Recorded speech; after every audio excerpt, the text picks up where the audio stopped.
Hello everyone, how are you doing today? With Silk Song done, we can jump back into our Tactics Ogre playthrough. And just in time at that.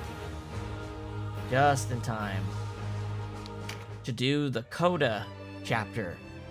Yes, we've completed the main game, but there is still more story to be told, more things to happen, and lots of high-end post-game content to do. So, that's what we're gonna get into today. Let's load it up. Tactics Ogre. Now, I actually need to remind myself of what we're doing here. So, let's take a look at our party, right? Here's our Lord Denim, who we've given an extremely powerful set of cursed weapon, a cursed katana and Lombardia, a bunch of anti-human resistance gear. Well, this isn't, but we didn't really have better options, I don't think. Right? That's not gonna do it. So, Denim's all powerful here. Got some good gear. We have Kashua as our princess, using a ripple rod and a weightless cursed dagger. Give her a nice parry. She's wearing the stinky set so that nobody can hurt her. Well, not that nobody can hurt her, everyone ignores her. Vice is our ranger, doing incredible range DPS damage with our brimstone bow here. And he's got 2 out of the 3 pieces of the Jigalia set. He's nearly ready to go crazy. And of course he can lob some full heals. I think I'm going to switch him over to these for now because have limited numbers of these Fruits of the Seraph. And of course we got plenty of orbs now that we're using. Canopus is our buccaneer using fists. I gave him our G Gundam as Burning Finger. Some good gear here. Ozma has this ice whip ready to go. She got Intimidate and some defensive abilities. And of course her Demon Rose finisher. Cobram is a Fusilier. I gave him a Wind Element Cursed Gun. Some Gale Orbs and some Tossables.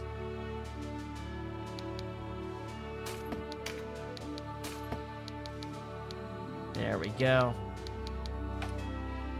Ravnus is using a Cursed Spear that's good at taking out the undead. That's going to come in handy. She's going to be using Giga Tempest a lot. She's also one of our Rampart Aura people. Cressida, I turned into a Lich. She's using Melitza's Staff and a Cursed Dagger. She's got our upgraded Holy Crown, as well as all this nice darkness boosting gear we got from Palace of the Dead.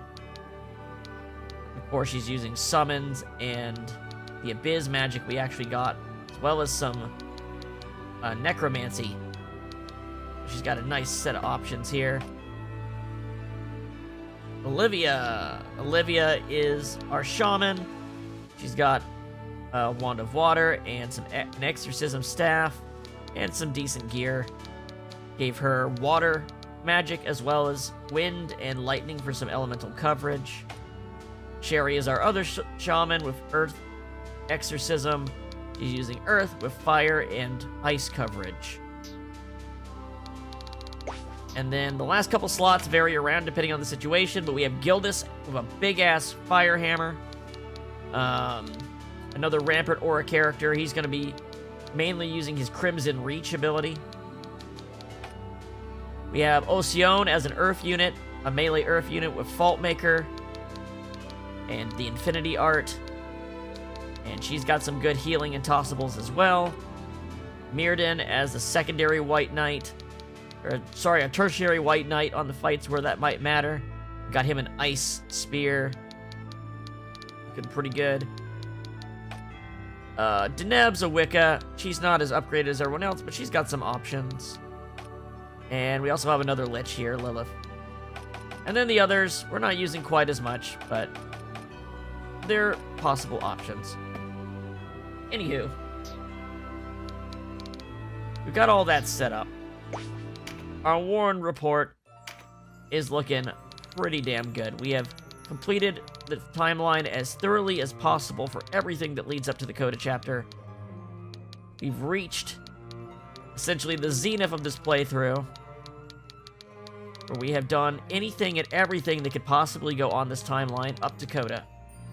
So now it's finally time to do CODA.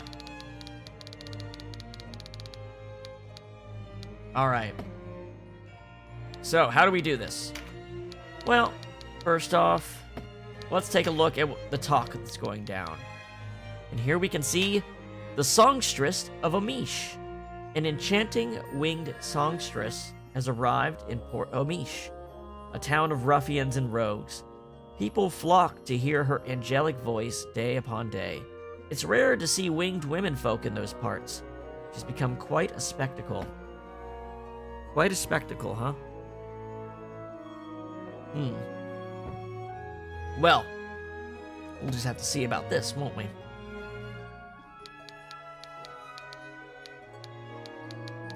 Besides that, we have some updated character stories. We can take a quick look at these real quick. What's updated about Denim?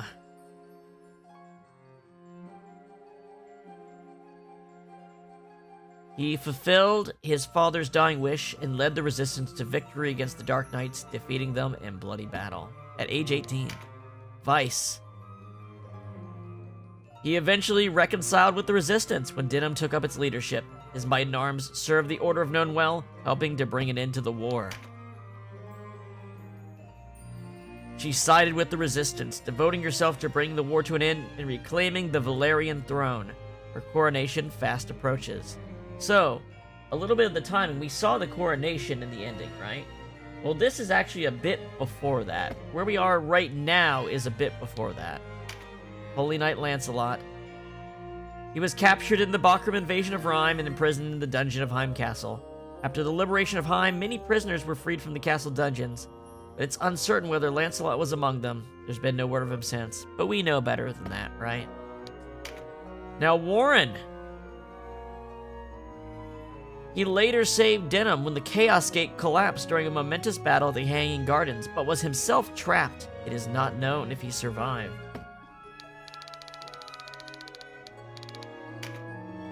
I don't know why he was written as new. Branton Morn. Branton was ordered to make peace with the resistance when Princess Vesalia's existence came to light, but he would not relent. He died fighting the resistance forces at Heim. King Duragula.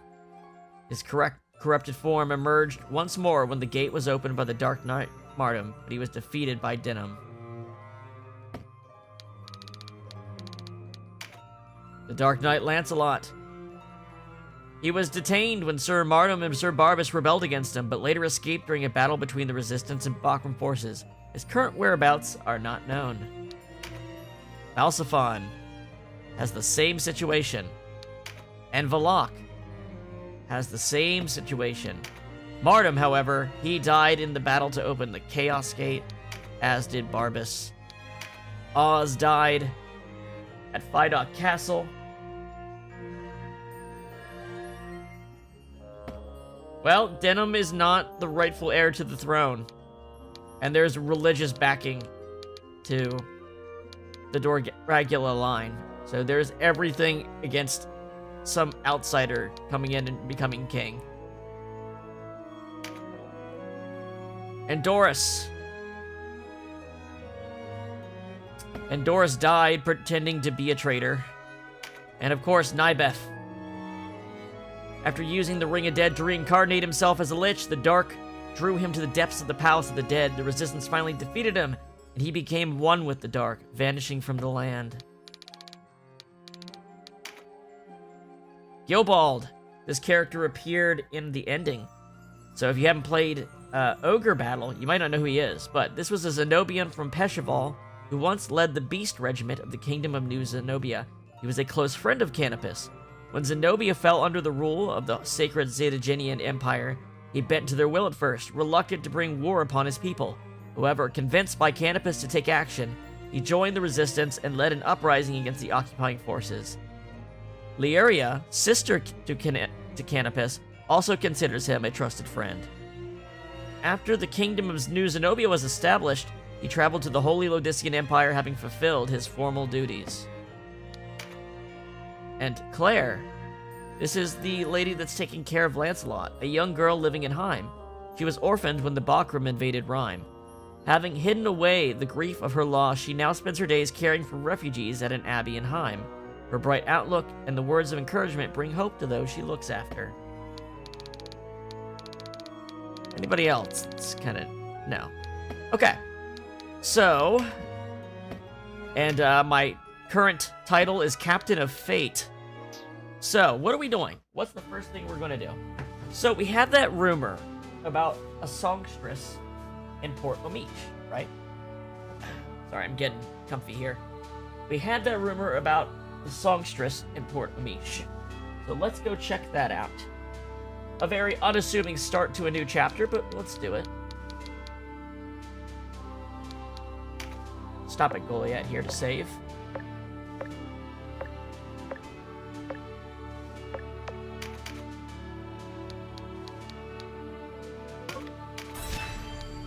Alright, let's see what's going on over here. Episode 1, The Songstress.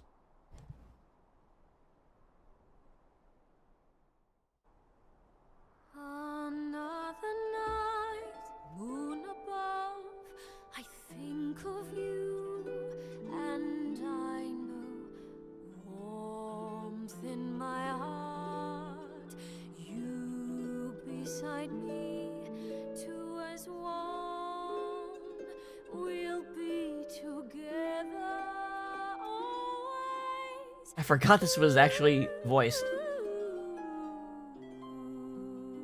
Kinda high production value for the immediate, like, post-game. What a lovely voice she has. I've not seen a female winged before. A rare sight, even in Zenobia. Gildas has to be alive to start Though this. I am acquainted with one. Impressive, Gildas. Is there anything you Zenobian knights haven't seen? Flattery will get you nowhere. My acquaintance is Canopus's sister, as it happens. Canopus? A sister? That I didn't know. I only met her the once. Good genes. Myself. She was charming. Beautiful. And quite a singer. Famed throughout all of Zenobia, she was. What a coincidence. One note, and the men would follow her around like cats after a fishmonger. You'd never know she had such a vulgar brother. Hey Harua, I'm playing on Ogre PC. brother with ears, you bearded bastard! Uh-oh. CODA speaks highly of your sister, Canopus. That's one way to put it, get Denim. She's not unlike this songstress, I'm told. Yep, we're playing on PC.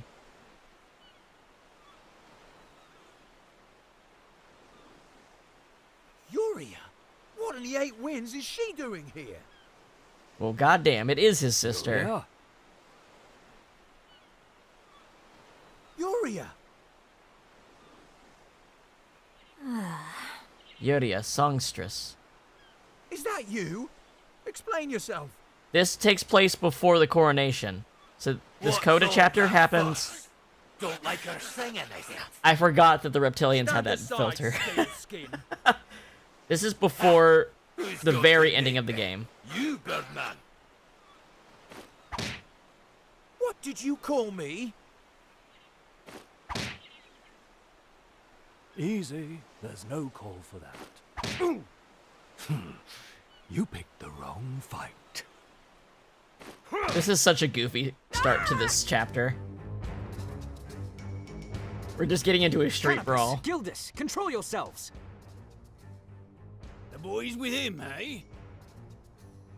What? This is no time for song. Well, that doesn't sound very... Yuria, wait! Banish the unruly mob? Wait, I forgot to check if auto battle was on. Shit. Hold on, let's make sure that's off. So we only have 3 units, and we're absolutely surrounded. So you can run away. You can run away in this battle, but I kind of want to just play it out, just test how strong our units are right now. My Canopus is actually using Fist. He's a Buccaneer with a Fist build. Fire. So, you want a quick look. My Denim has a Cursed Katana that's light and anti-human. He has Lombardia in his offhand so he can counterattack, and he has a bunch of anti-human source damage armor and the side ring. My Canopus is using a cursed set of fists here. And then he doesn't have really great gear, I'll be honest. His other gear is just, it's okay. And then Gildas has the big chonkin fucking cursed fire hammer, so he can use Crimson Reach a lot. All right. Let's see. Oh, the return to battle. There we go. Octopuses are going first. Yeah, there's some goofy conversation in this battle. All right.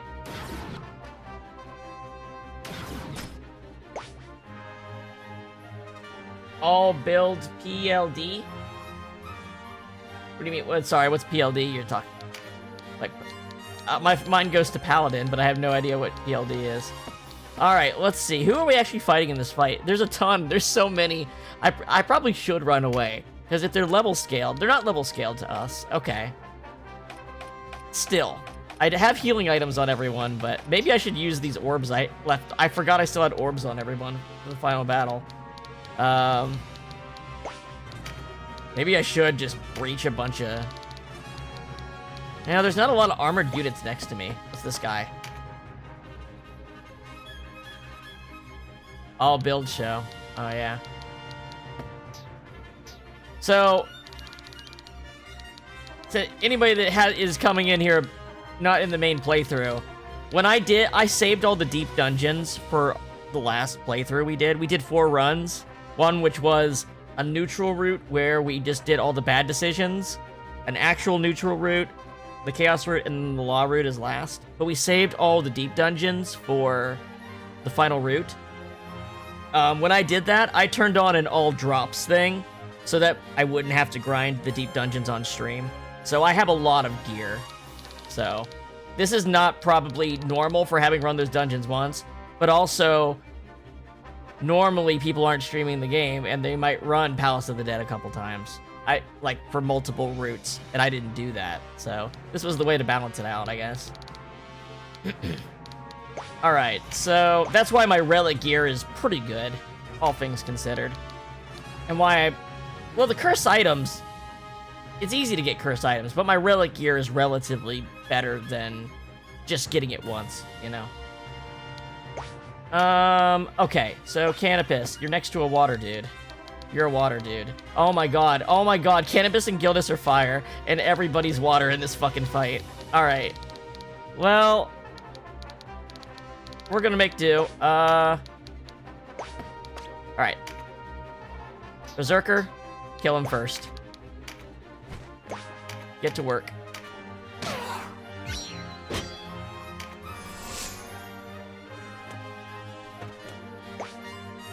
Gildas can't reach that card.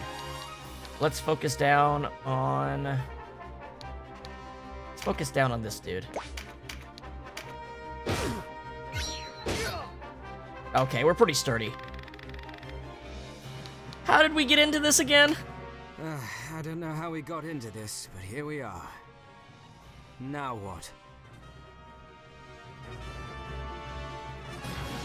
Alright.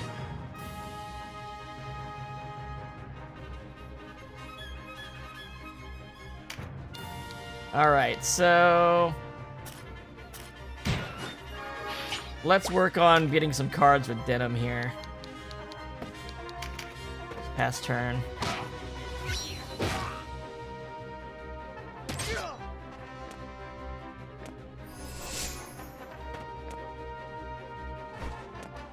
I'm a little rusty here because we spent so many days playing Silk Song.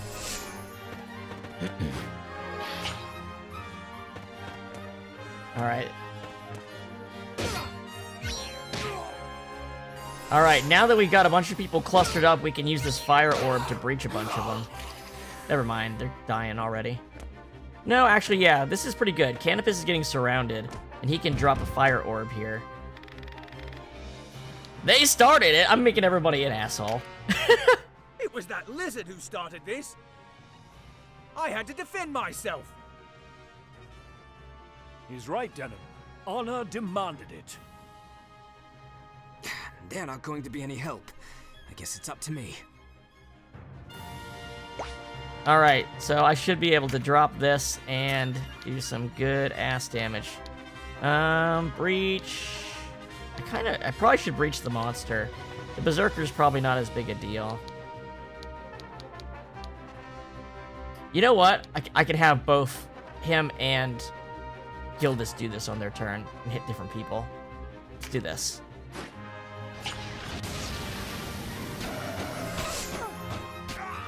There we go. They all got breached. Alright, he's ready to weapon art now. I can't let this go from bad to worse. But what can I do? I'm gonna have Denim be a little bit of a slow builder here. I think 2 of these should be enough.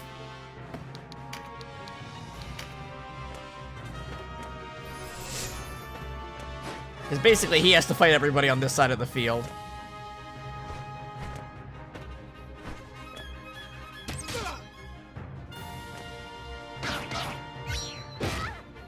Oh yeah. Oh yeah, our gear is doing some work here. Whew, yeah, that's the good shit. Alright.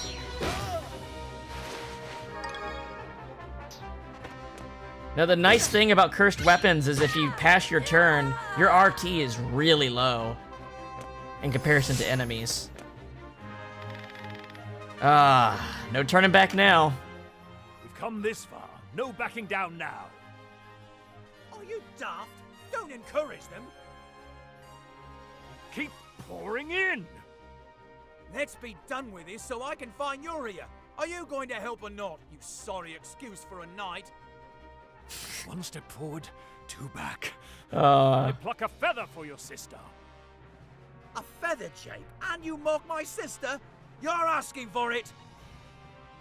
Stop this! As if having pirates trying to kill us wasn't enough. We should leave while we still can. That is an option. You literally can retreat if you pick the right answers. But I think it's really funny to just... Alright, so these guys... Can I catch more? No. Alright, so... Yeah, we're gonna breach all these people. That should soften up this fight quite a bit. And then let's pop over here.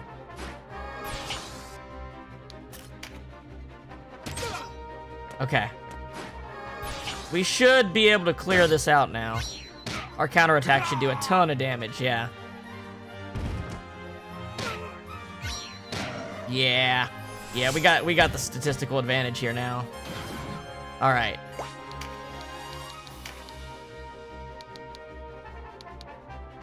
Ooh, I don't even need to... How about this? 8? How about a regular attack? This is stun. This is a ranged one.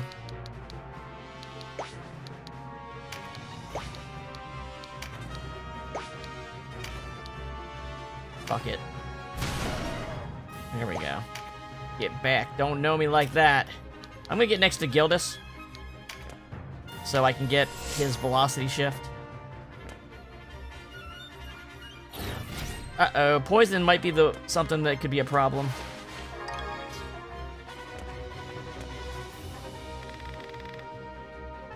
I can't stay here. I can't stay here. They'll have to fend for themselves. Canopus, Gildas, we should withdraw. They do outnumber us. What do you say, brother? You're no brother of mine, and never were. Later! Okay, I accidentally did it. Oh well. That's okay. It's not a big deal. It's a goof battle. It's considered a victory regardless.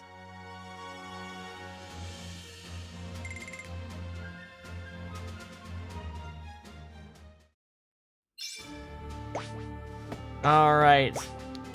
Let's see. Tidings. Talk? Here we go. Storm strikes Odelark. A storm is raging off the coast of Odelark.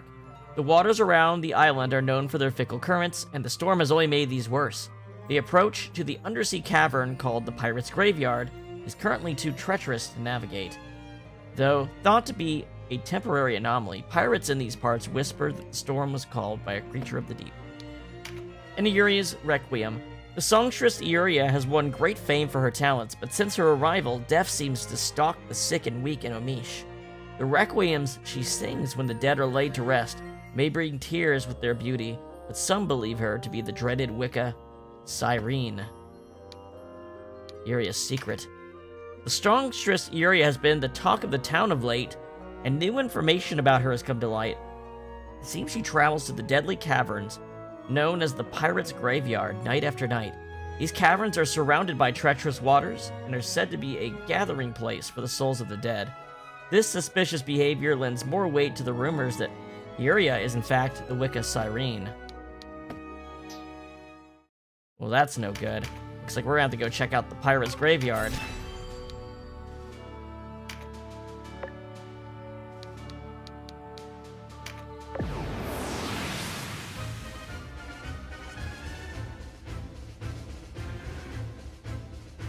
Alright, where's my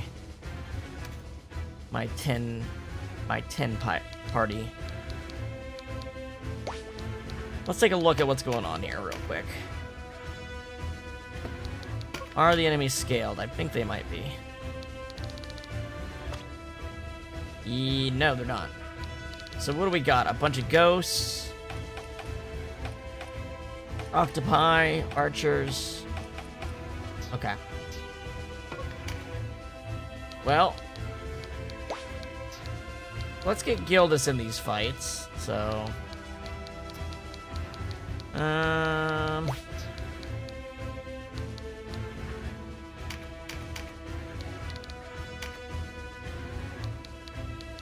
Yeah.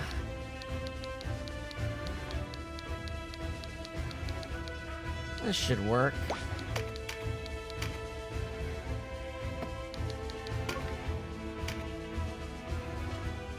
Cape of Spite.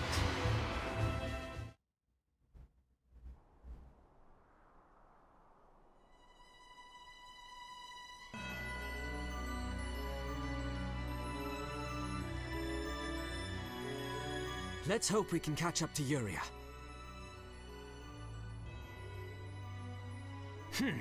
Looks like some old pirates don't know when to die. Vanquish the enemy.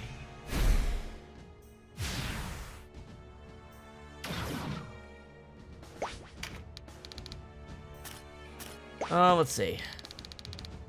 Because of my flight and teleportation, elevation is a lot less of a big deal.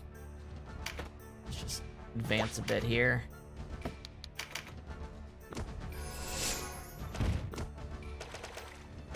Can I pick up the attack up card?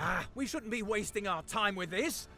What's that Yuria doing here anyway? She was supposed to be in Peshawar waiting on Gilbold's return. No end of trouble, that girl.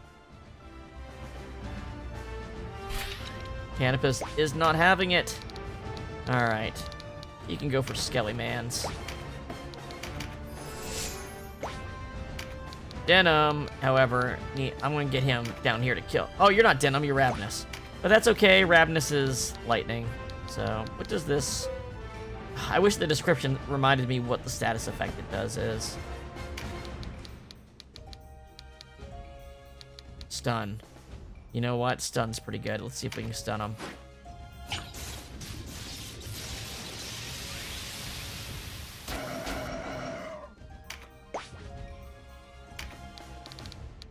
The boys here can just stick together and beat shit up. They were doing pretty good back there. Denim, I'm gonna have go down.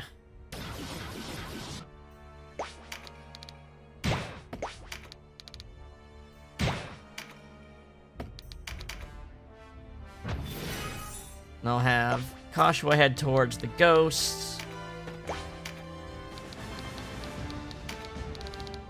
Can I get a Wisp Light off? Can. He's got the magic to do it. Let's charge for a turn. Let's just use a turn to get some MP up.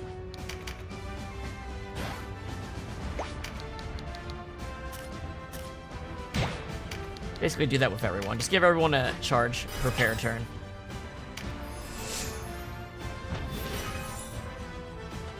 Oh, did I change the abilities I have on her?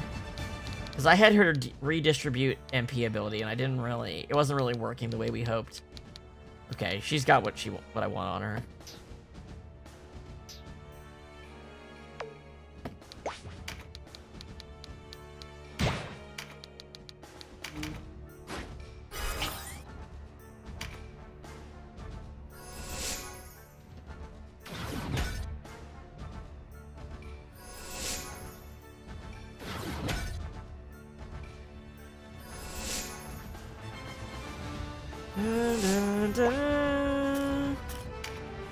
Alright, Vice.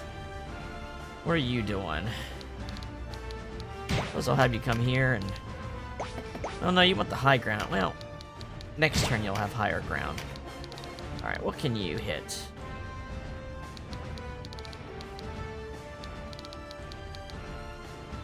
Well, might as well wear these guys down more.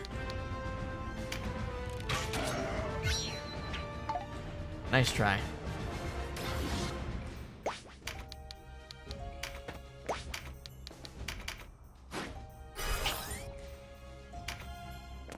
Alright, next turn the mages are gonna go crazy.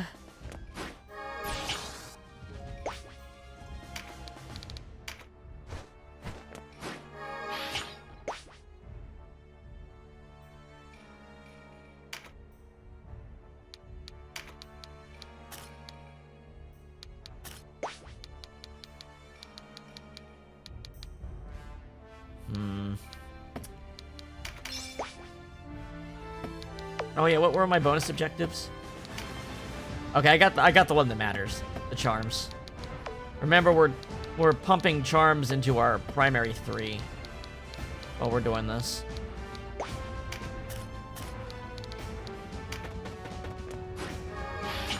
So I got that.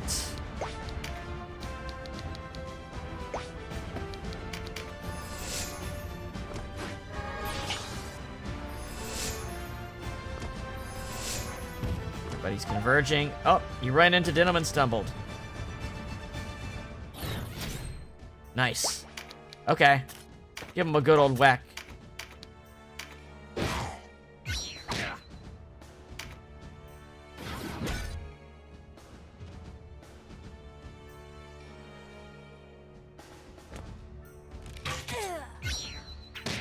I forgot she can do ranged counter.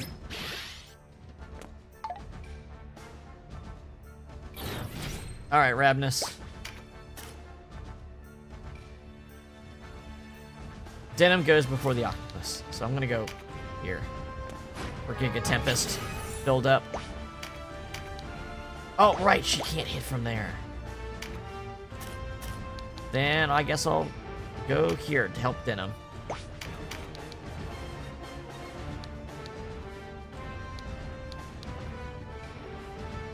Does Denim do a counter if I do this? No, but I stunned him. Stupid me. Alright. Is there any bodies that are still... I can't reach that. Okay.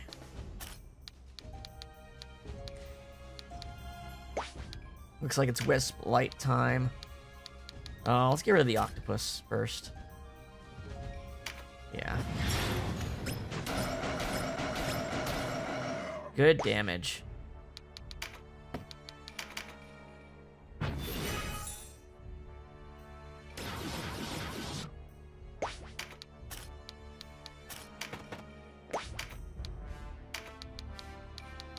Dude, keep hitting it. Keep whacking it. That should take care of it.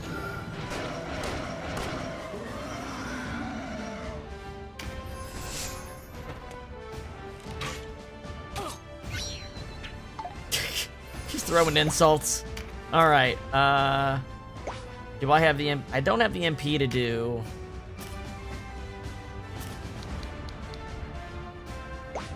Oh, I know what I can do. I can hit him first. Then pick up the crit card.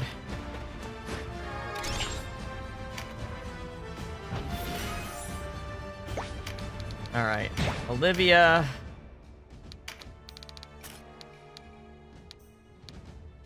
Not quite. Undyne will... Oh yeah, I can kill him with Undyne.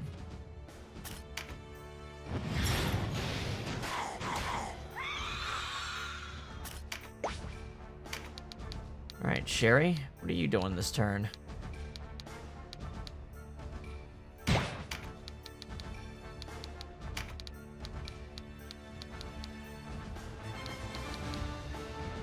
You know what? I can kill that dude.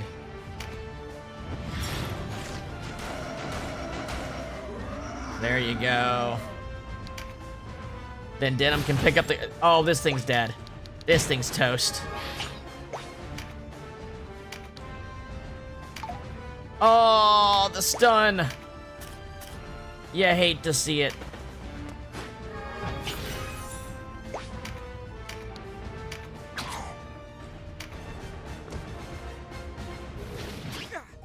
Oh man, Denim's having a day right now. Bias, can you finish this dude off? No, he's not. That's right, I didn't hit him.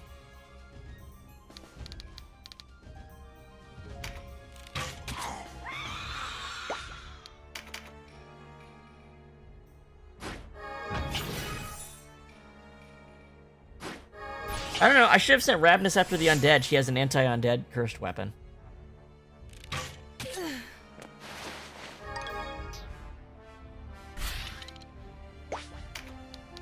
Alright, do I have the MP to do a, weapon art? I do. I do. Holy shit, Canopus. How about we just take this thing out?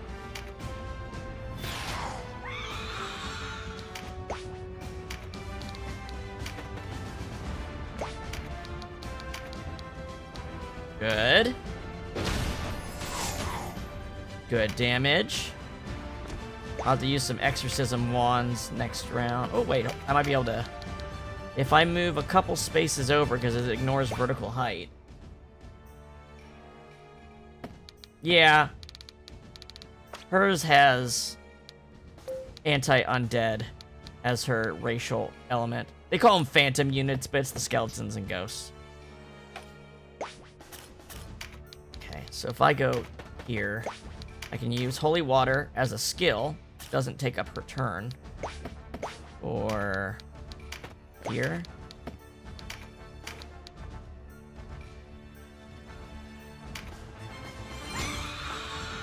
And then on her action, I can use Starfall to get rid of this one.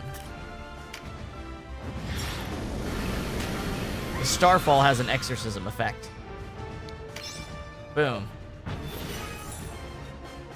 Yeah, she's great at cleaning up undead.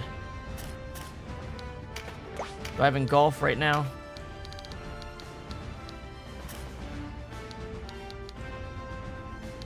Oh, this could kill them both. Come on, luck it. Come on, luck. Yeah. Oh my god, Denim is just having the worst day.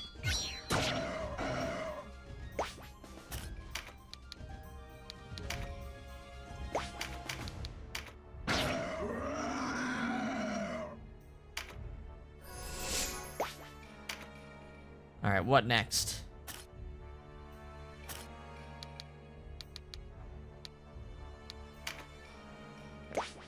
Focus fire down, take the units we can take out.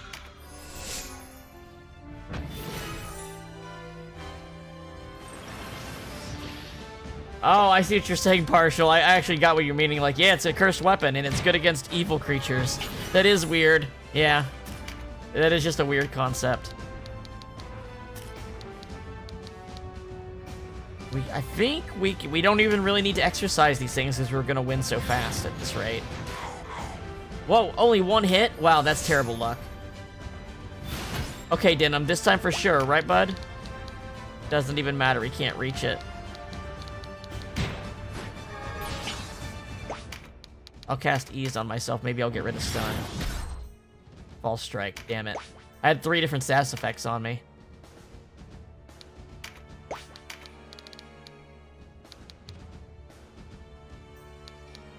Not a, oh wait, he's floating, it won't hit him. Wait, what element are you? You're all water. You don't have lightning. Dust Orb. What's that do? It resets. It resets RT, right? I wonder if that works on dead bodies. I wonder if that makes them take longer for their turns to pass. I think the best thing we can do is beat on this guy because he's got a lot of HP.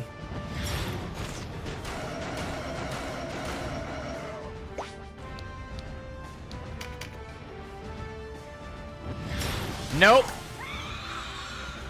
Yeah, Reflect on 2 units is amazing. On two different units, proccing Reflect makes the mage enemies just absolutely destroy themselves. Can I get in? Yes, I can. Can I stop him? All right, he's done. He is out of here.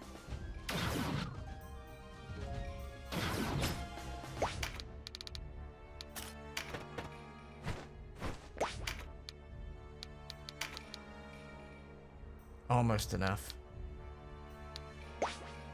We'll just let it ride. We don't need to use orbs when it does it. Like, we should save orbs for when it really makes a difference.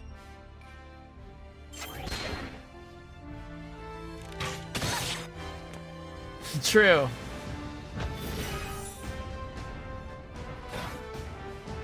Alright, can I get these things with Abyss? No, wait, it's Abyss 1, it only has regular reach. Alright. Everybody's turn's gonna come up before the first thing resurrects, so I should just focus on damage. God damn, Cressida.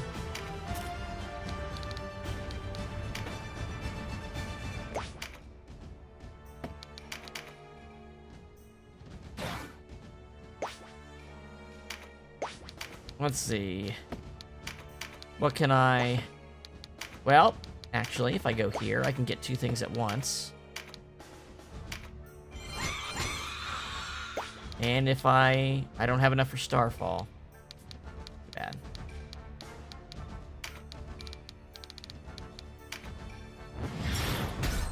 There you go, Denim. Might as well use this turn to exercise and get more gear.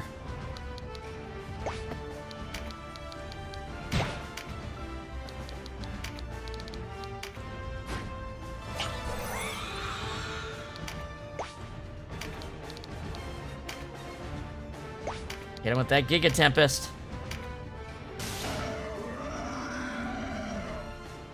Onto the cavern.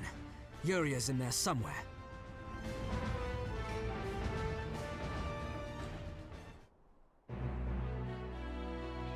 So once we're in this cavern proper, we can actually take a shortcut because we've done the Pirate's Graveyard before during the Azelstand quest. That actually causes something to happen in CODA.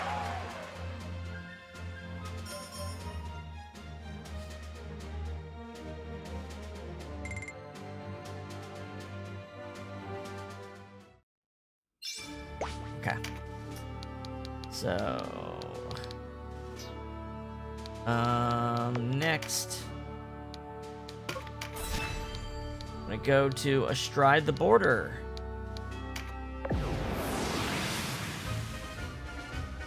This one is an 8-unit battle against... What are we going up against? Just regular dudes? Okay, they're level 45 now. They're scaled to us. But none of their gear is actually that crazy.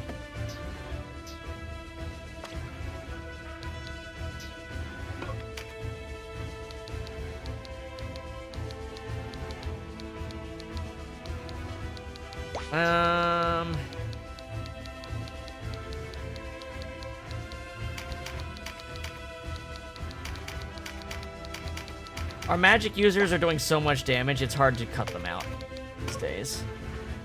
Alright. Also, most of our guys are fire elementals, so they're that we need to bring, right? Gildas and Canopus are both fire right now. Not great. Though there is a decent number of ice enemies in this dungeon.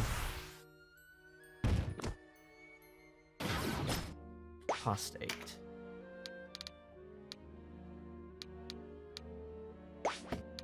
Denim? Denim can reach that guy. Just have you march forward. Gildas, you can go this way. Wait, no. You have Rampart Aura. You should be directly in front of them so they can't go past you. Yeah. Denim.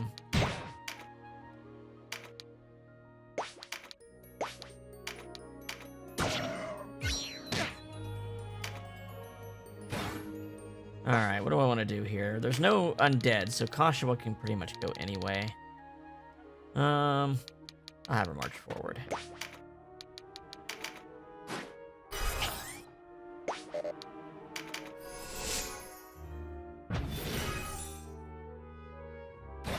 Good start.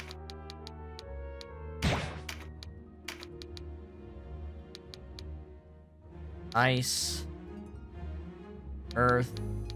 I can use wind. Though her elemental advantage is really strong. Like, it's so strong that even, like her elemental buildup because of her gear is so strong that it beats just having an elemental advantage on the attack. Which is kind of crazy. Now, that might change. The formula might change with the level 2 summons when I get those, but still.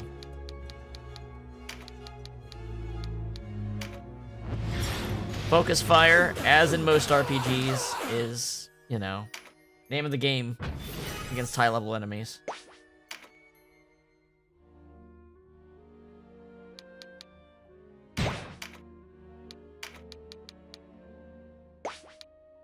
Not enough for that.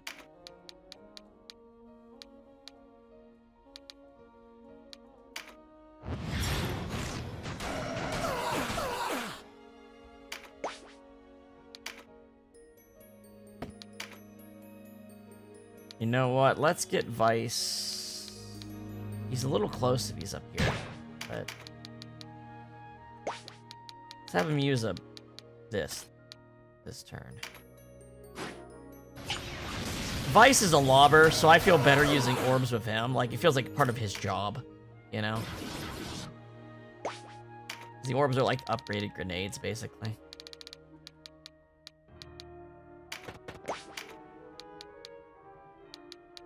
I forgot it takes a decent amount of MP to use Life Force. Oh well.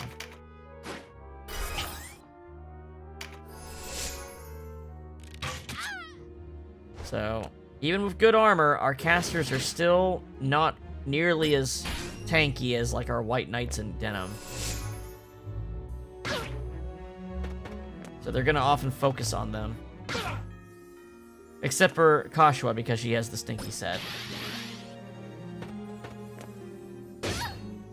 So I shouldn't be so aggressive pushing them forward like this, to be honest. I really shouldn't have done it that way. Oh well.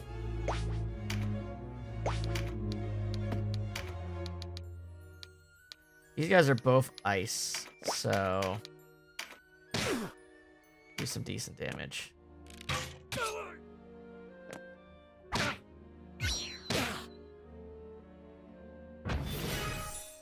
Alright, Kashua.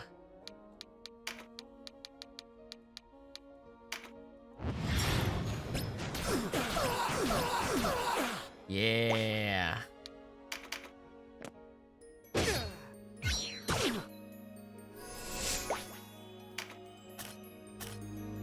What am I gonna do this turn? There's a lot going on. You know what? Get over next to Kashua here. Do what she did. Got them both. Okay, nice. I'm gonna back Sherry up. Because she's got the range to... Oh, here we go. As long as one hits. Yeah, there we go. Good. Gonna get that damage boost. 300. Gildas will go next and kill that guy. So let's kill him. Let's focus on him.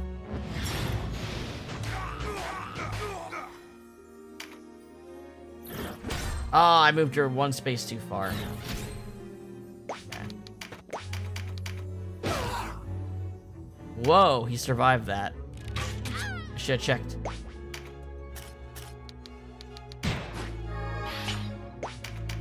And... oh my god, I forgot how strong Vice is.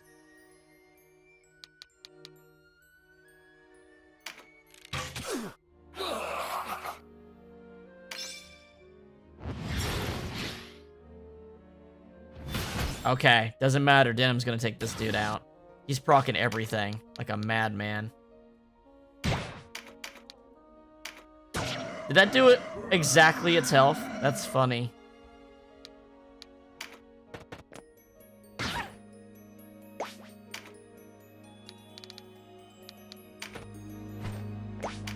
Can I do Howling Rage? Or Retribution? Stun. Oh, that does great damage. I just need to be a little bit closer. But I'm not a little closer, so I'm just gonna do ranged.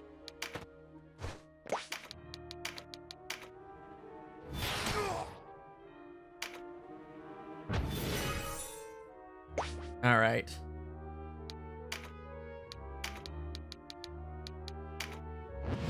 Easy enough. Gildas finished the job.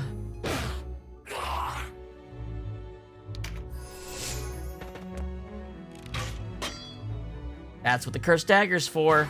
Gives them parry. It doesn't weigh anything.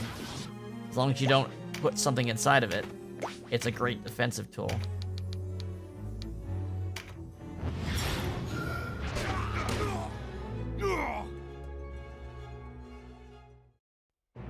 Congratulations!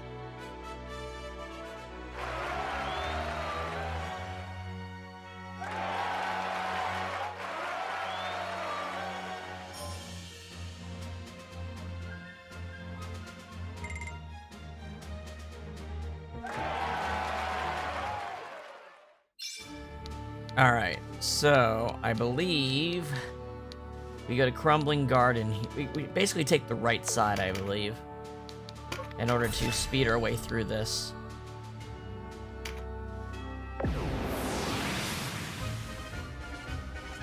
And we get to use a full team right here. Sick.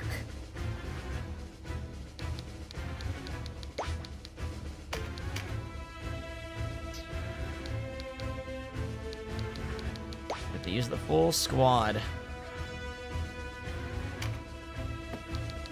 What are we up against? Oh, right. This is that really far apart battlefield. It's kind of annoying, honestly. And this is our boss. A lot of blood, Galviel. Intimidate. Bunch of ice. So our fire units are going to do pretty good here. Actually. Yeah. So Oshone here is primarily as a healer. And, utility character, but she can hit hard with this. We don't have anybody with anti-reptilian, I don't think. No. Mirrodin's got an anti-dragon Ventisca, though. He's not in the team right now. Should he be?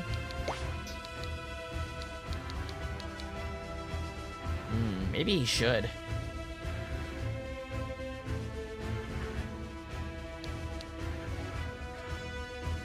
We'll keep it as it is. For variety's sake.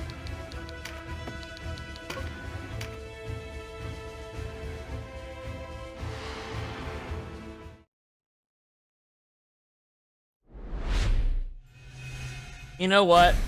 Actually, this isn't a story battle or anything. How about we just have the AI do this one? Because it's so far apart, it'll just be quicker.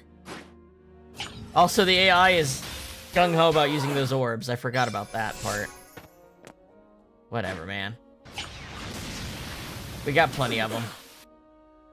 Really, though? Using it on one target is kind of cringe.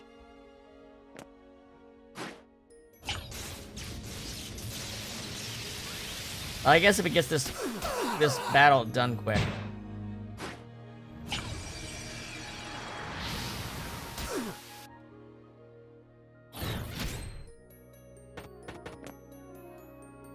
We are going to have to go to Palace of the Dead again, so we will resupply our crystal pumpkins to remake more orbs. So it's not too crazy of a deal.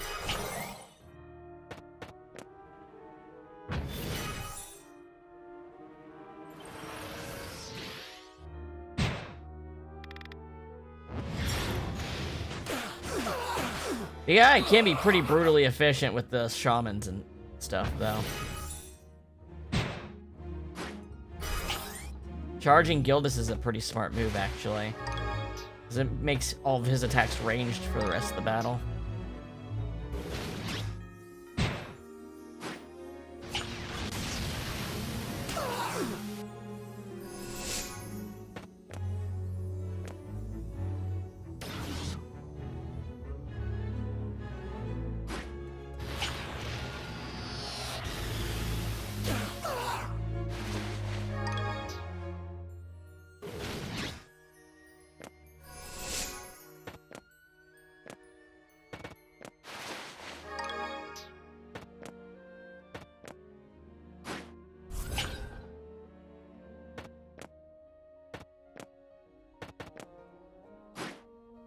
And yet he doesn't even use the MP, he uses an orb. I guess if it gets the job done.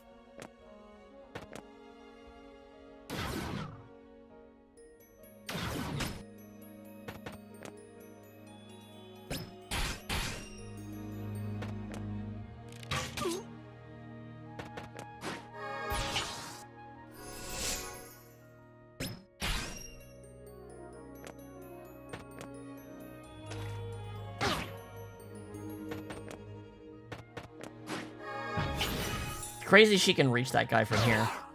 Those 2 to 3 ranged spears are so weird to think about strategically. But all the really strong ones are 2 to 3, so. Well, the stats effect spears that are good despite being, you know, lower power, are regular spear length. Like the breach and the poison spears. Which I still think like the Vulge, the Scorpion Tail, and the Zweihander +1 are all really viable in-game weapons. As long as you consider the character's job to weaken other people instead of kill them.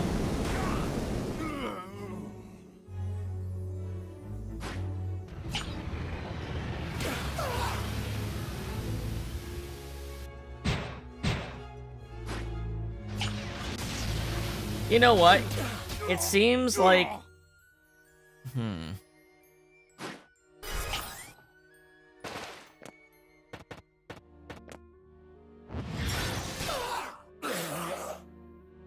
I wonder what the formula for damage for the orbs is. I know weapon proficiency is part of it because I can take off the earrings and see a direct difference in damage. But it seems like my spellcasters are actually... theirs are very weak. In comparison. Like, they're not really worth using from a spellcaster.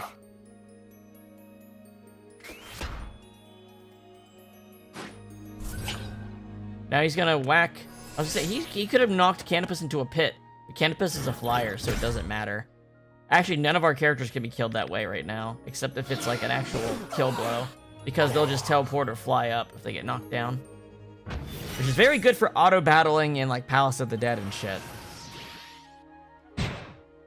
You don't have to worry about a character dying while you're not looking during the auto battles.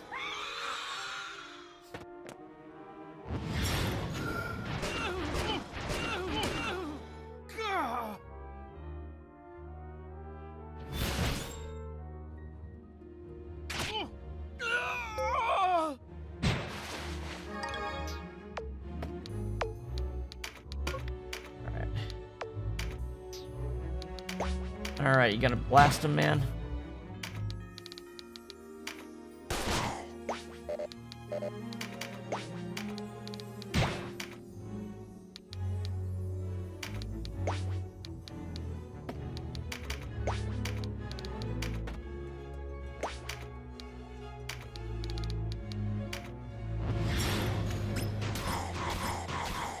I wish Starfall would exercise an undead it kills, but you have to actually cast it separately after they've fallen to get rid of the bodies.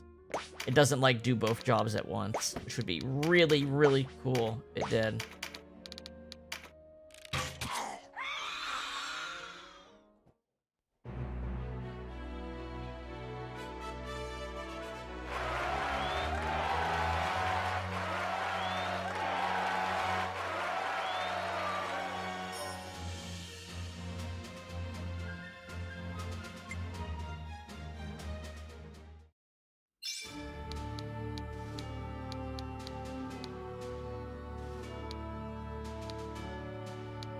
I think we just keep going right. Pretty sure.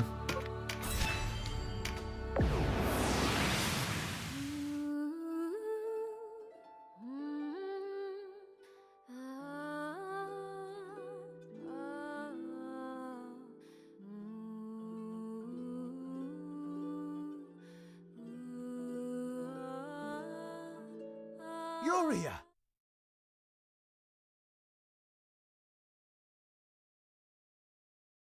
You should not have come here.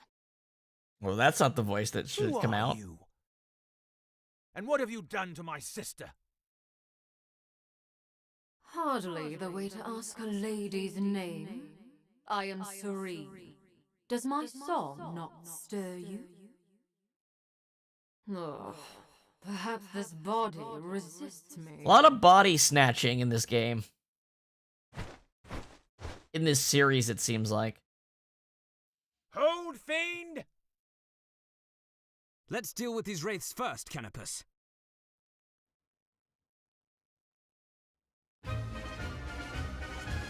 Vanquish the enemy.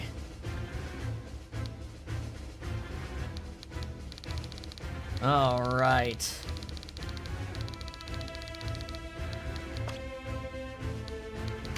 More ghosts, but these are not quite as high level.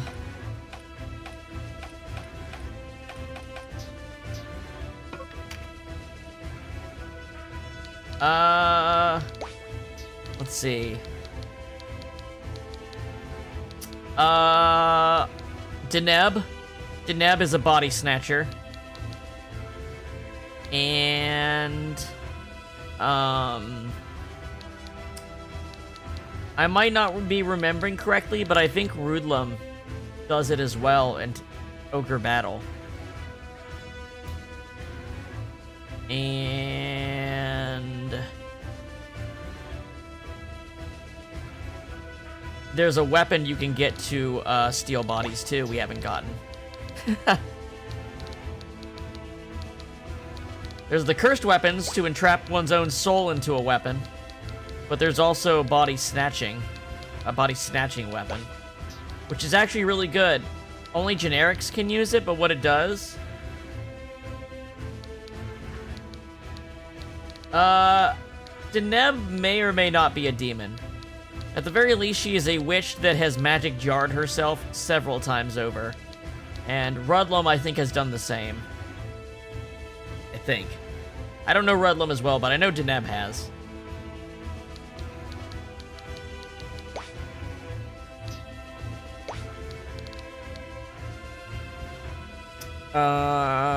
So I'm thinking, I think I am gonna get Mirrodin into the action here. Actually, got 1,000 attack power. He's got comparable attack power with this maxed out Bentistica. So what I do think I'm going to do is change this Cataract Orb to something else. Like, I'm clearly not doing a lot of damage with it. But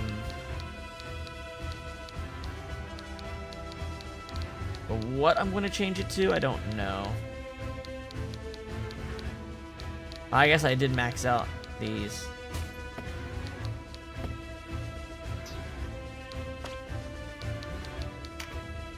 This is probably better in the long run.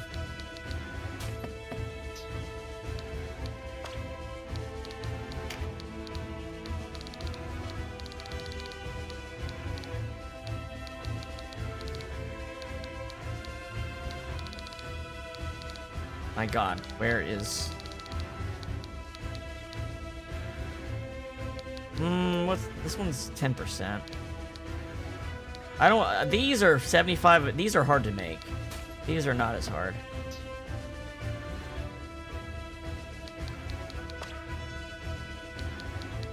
I think Kashu... Kashu, this one exercises enemies. I'm pretty sure. So this one's actually good. No, it weakens. Weaken's good. A good effect, though. The problem is, some of these effects are really good. It's just that the user is not smart about it. Fuck it. Fuck it. They're worth having. Oh god, I'm using up my fire ones really fast, though.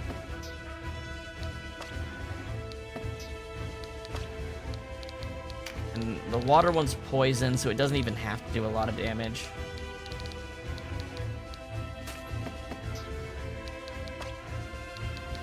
I'm gonna have to make some more fire orbs soon enough.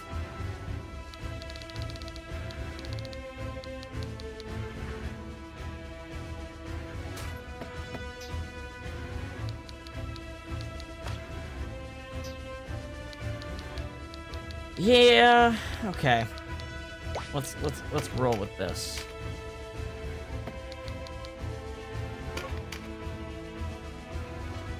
Bosom of the Sea God. Means titty.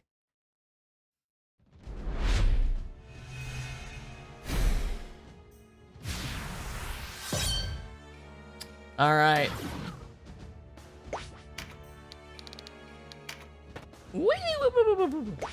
Alright.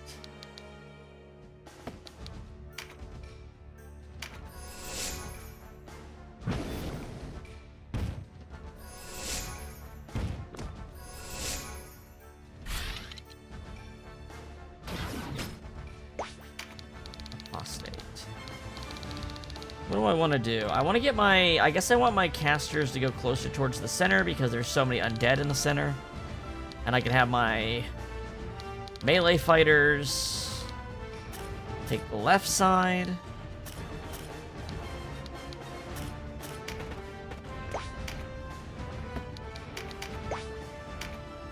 Hobrum's better up high up.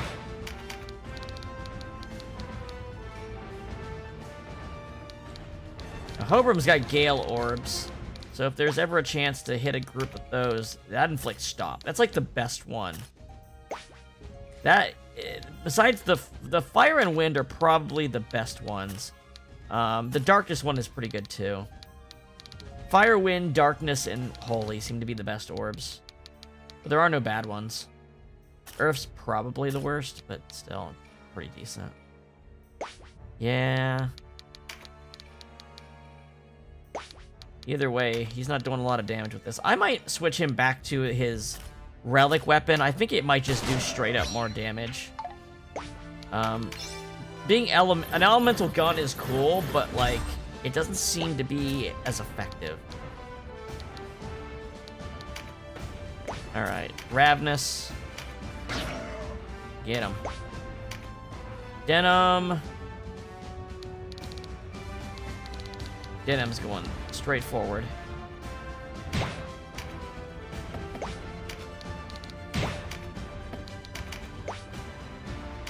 And I think Mirrodin's going with him. It's like Ravenous and Canopus.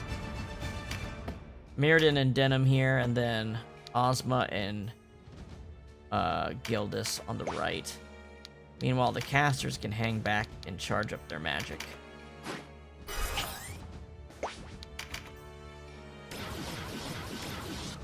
Be juicy targets and reflect damage.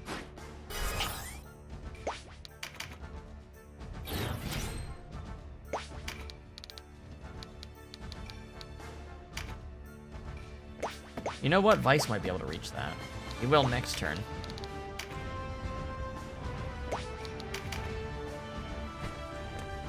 Alright, we got our formation.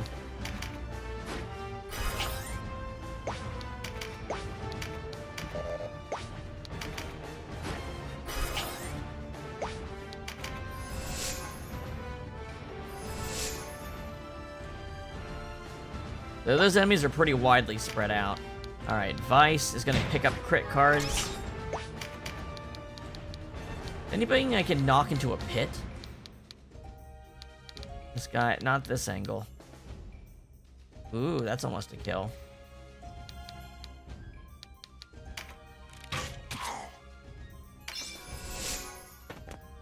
Ooh, all the crit cards for Vice.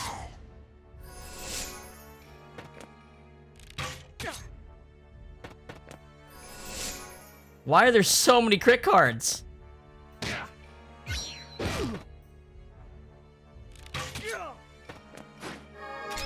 That was Vice's, you bastard.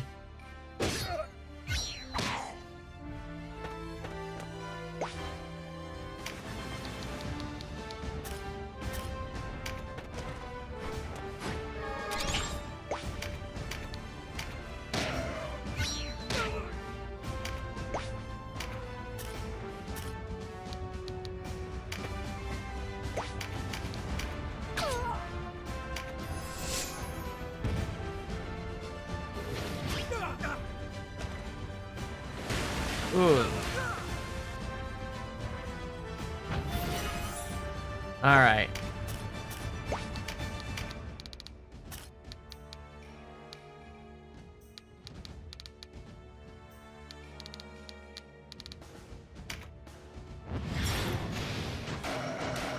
If I see moving spaces adds RT, so if I don't have to move, my turn comes quicker.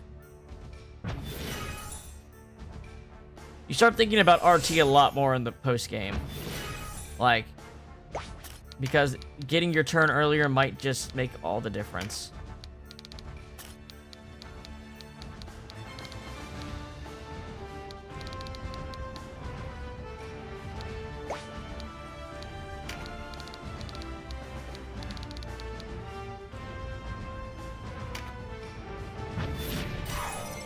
There we go, full MP. Now, summons can crit. So that makes them incredibly powerful if they do.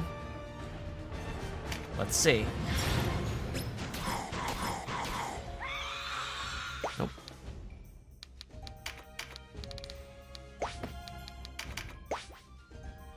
Grab this. Go ahead and take that out.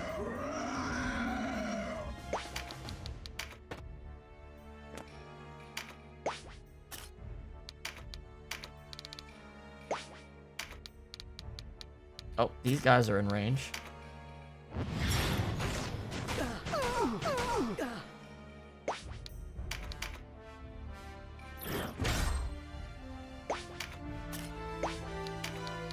Not quite enough for a fire hammer attack.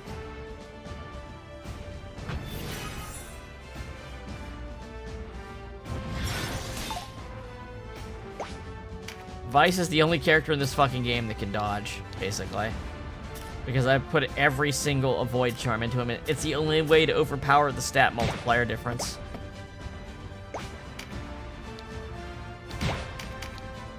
Alright, I don't have Berserk ready yet. Can I?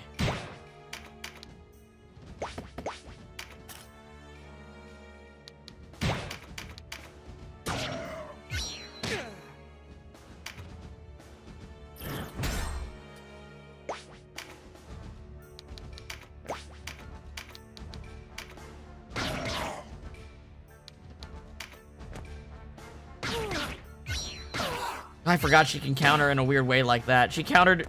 She, like, shoved her spear under Canopus's armpit to stab that guy.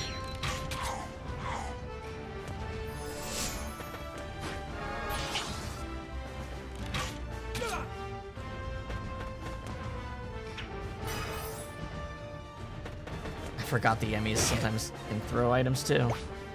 Alright, let's look at the situation here. He's just not there right now. I mean, he's a ranged character. He shouldn't do as much damage as a melee character.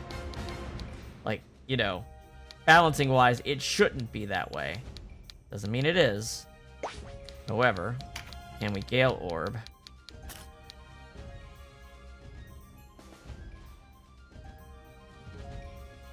If I move forward,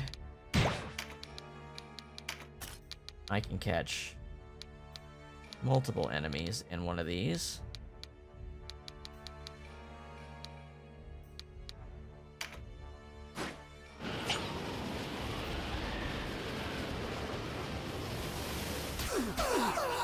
There we go. Perfect.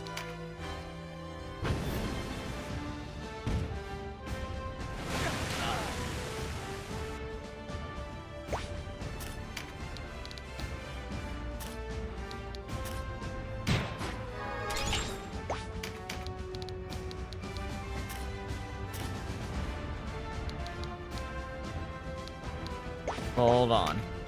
Can this guy reach? He can reach that one. So let's cuck him. There we go. Now I can't shoot him, but I wasn't going to anyway.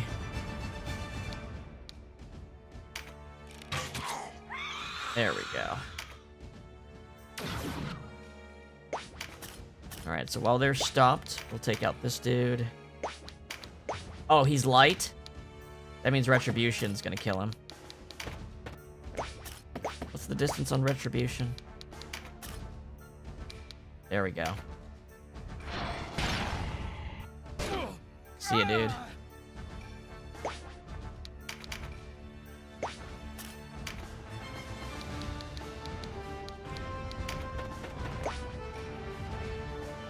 Yeah, but the problem is it's not really viable in this game. It's just that he has had so many charms pumped into him for a void that it starts to be like a % possibility. Like now maybe 10% of attacks he'll dodge now, maybe. You know, sometimes we'll see it. But it's definitely like it's the multiplier for accuracy is higher than the multiplier for evasion based off the same numbers. So like relative scaling being equal, the chance to hit just gets better as the higher level people get.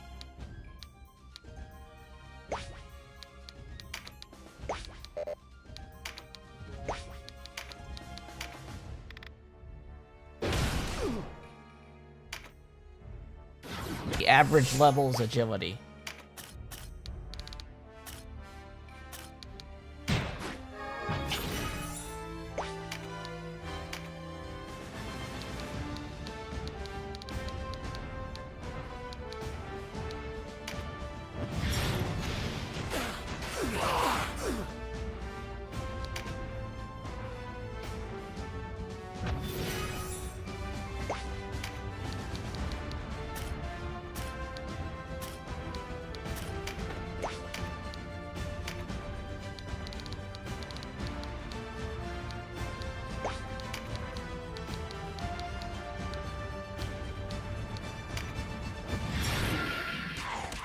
Ooh, crit.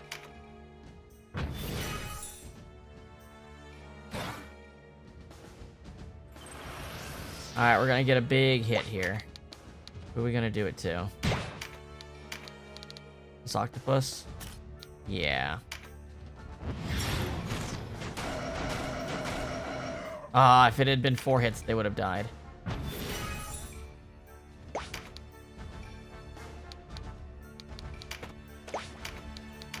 We can wipe out his body while doing this.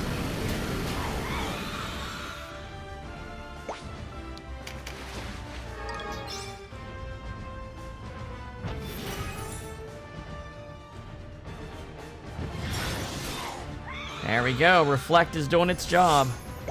I like that Reflect just stays on until it does something. Like the whole fight. What do I want to do here? Probably kill this guy. Since he's right here.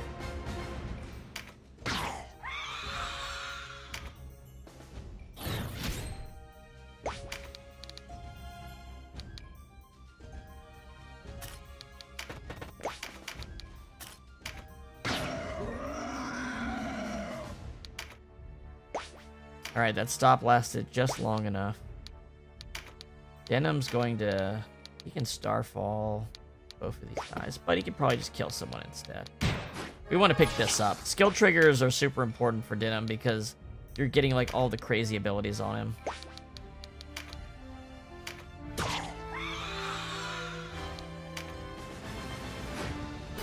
Like each skill trigger adds 40% chance for the skill to proc, so 2 of them guarantees Denim is basically invincible.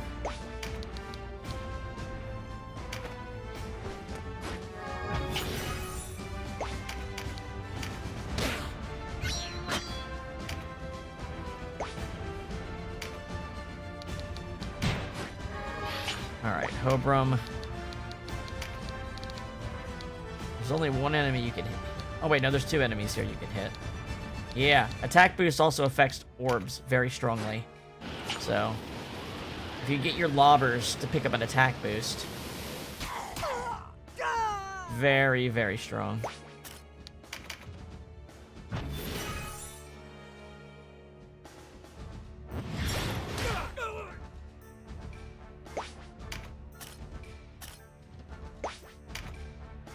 Ozma can hit this. Nope. She's not in line with that skeleton. Wait, Floodlash can hit. Hold on. Floodlash can do weird range.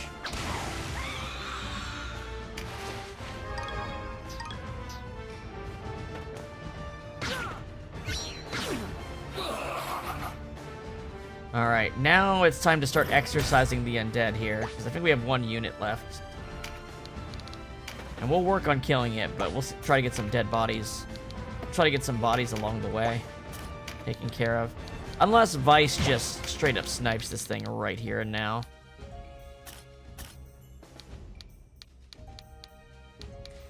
It says he can't hit, but it sure looks like... No, it will fall short, won't it? Yeah. Because when it's on, it's on. Hold on. It says he can't hit that. I don't really believe that. Huh? Alright. Exorcism.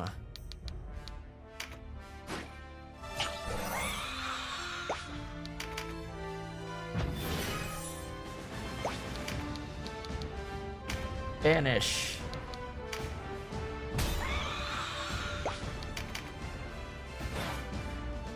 Starfall. Get both of these. Well, hold on. Does she have enough to do Starfall and Holy Water? She does.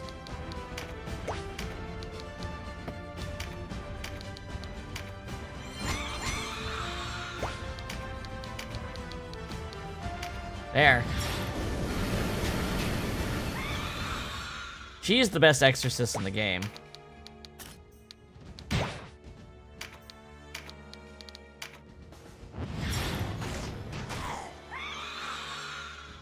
You wait for me, Uria! I'm coming to save you!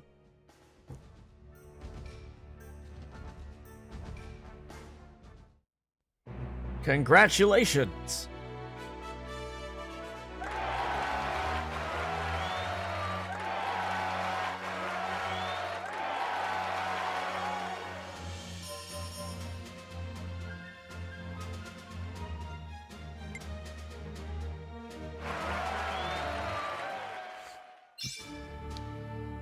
Midline Rift.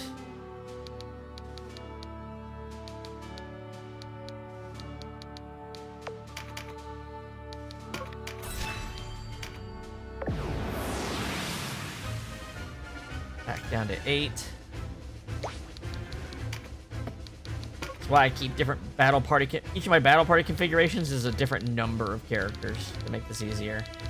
Like we have some sub bosses here. A Blood Galvial. Got some relic gear. We've got so many maxed out dragon scale shields at this point. A Dagon.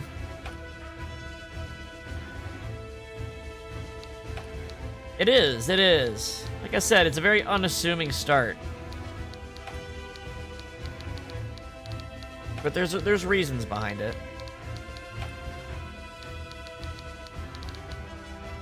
A Wraith.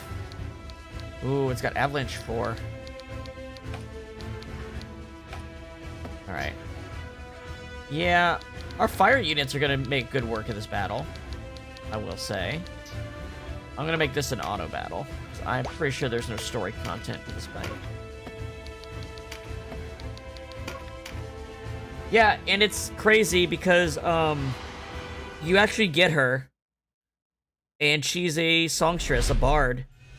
And it's one of the best classes in the game. It's like the best support class in the game. The AI doesn't know how to use their abilities. So even if you do an AI battle, you always manually control the bard. Because they won't use their crazy good abilities otherwise. And all the relic weapons give you free castings of their abilities too. We have some.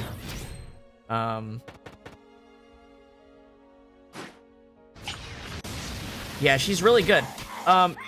It's not an exclusive class is what's crazy. You can't put it on everyone, but there is one type of unit you can also make a bard. And that is the pumpkins. That's why I recruited so many pumpkins. So we'll probably turn pumpkin Stopheles into a songstress as well, just for fun. We might not use them that much, but if there's ever a battle where we want a lot of, like, support effects getting boosted up, we can send out a pumpkin in the area in the same fight.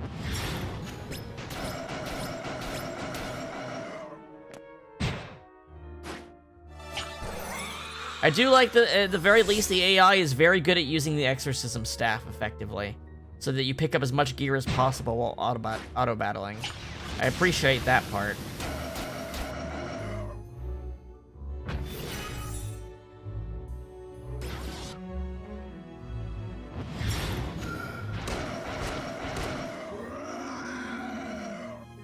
Looks like they're pretty efficiently taking these guys out, though. That Dagon's pretty dangerous.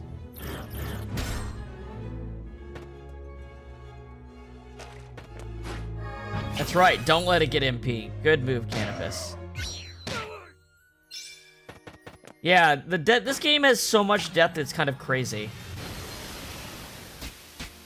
Oh! Okay, it doesn't even say it on the Holy Orb, but it not only weakens, it exercises. Okay. I was trying to remember, did that happen in a fight? Yes. I only knew it because the AI did it. Speaking of secret mechanics, right? The Holy Orbs are actually holy waters and holy grenades.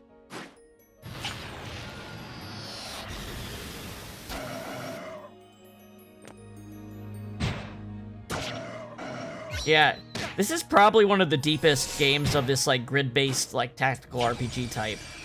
It probably is the most complex and deep of them all. For good and for worse, because, like, late game, if you don't start to internalize how things work in the last couple CODAs, you will not beat them. You're not gonna beat CODA 4 if you don't know what you're doing.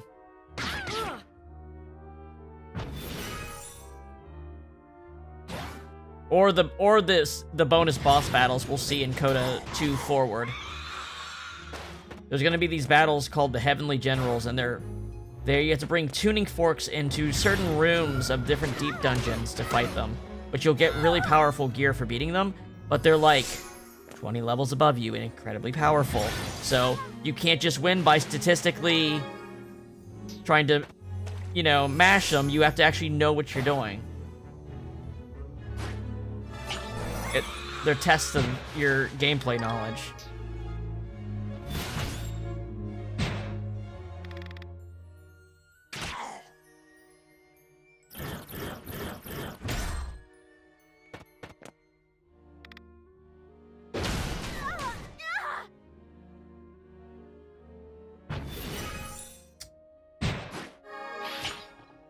What? I mean, I guess it's better to pick it up than let an enemy get it, I guess.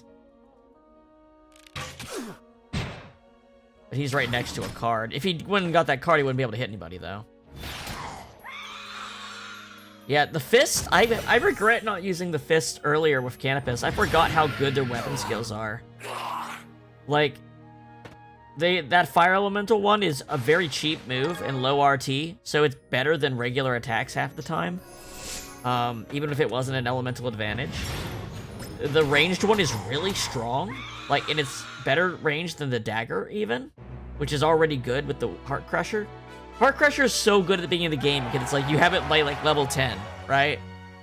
But you know, the higher level wise, the fists just have incredible versatility. The only thing they don't do well is status effects.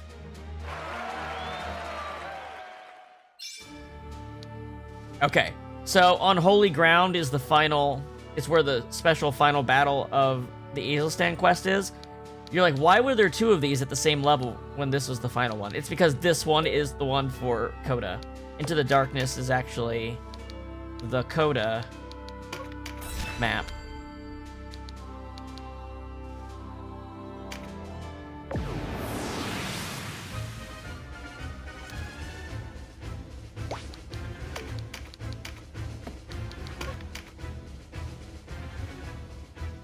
And look what we're going against. Hey, do you want to raise the level cap to 50? Then this is what you have to get through. Every single enemy is a mid-boss. What are we going up against here?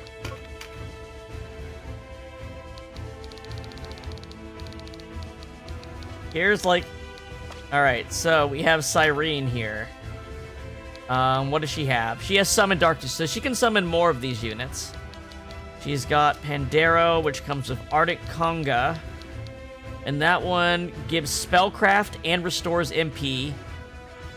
You'll never use a Spellcraft passive skill again when you have this.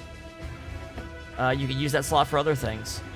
She's got Word of Pain, Meteor Strike 4, and Drain Heart. She's got Engulf, so she can hit from far away, and you can't silence her. And she's got plenty of magic. She comes with 1 magic damage boot. She will be able to cast spells every single turn.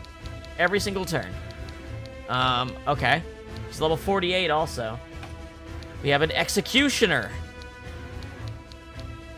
Taker of Lives, who revels in removing heads from their bodies. We have a gladiator.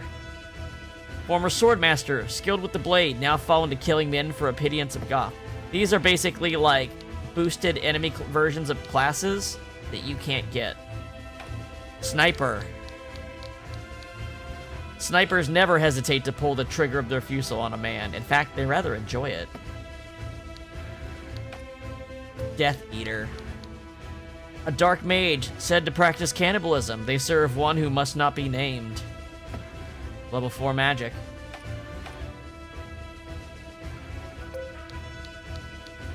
Dreadnought. Ungodly means were used to fetch the soul of this knight from the abyss, who now animates. So this is a fight where you don't hold back at all. You use all your resources. Because this guy's got relic gear. Yeah, so we're not going to hold back at all. We're going to go full throttle on these dudes. This might be a fight where you can kill the boss to win, but we kind of want the gear. Though she will resummon allies, so maybe we should. We'll see. Hold on. We should reverse Vice and... That's a lot of distance. It doesn't matter. Elevation doesn't matter. I keep forgetting that. We don't need to worry about elevation anymore. We built our characters not to care about it. Alright, let's go.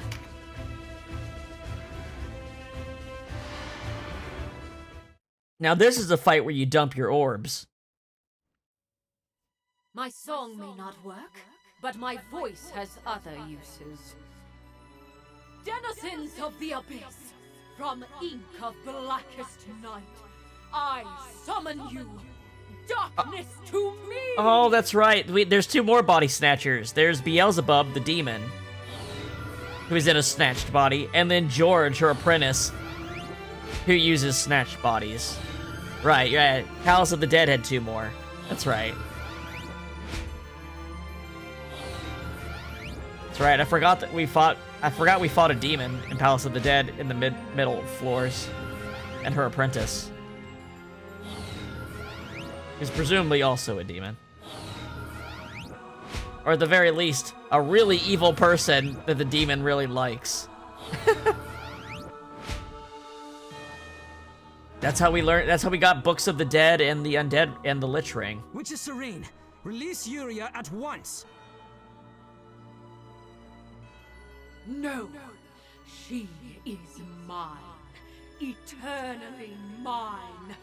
I will give her to no one. I like her armor pauldron on her portrait. Vanquish Cyrene. Okay, so yeah, we do want to focus down Cyrene in this fight.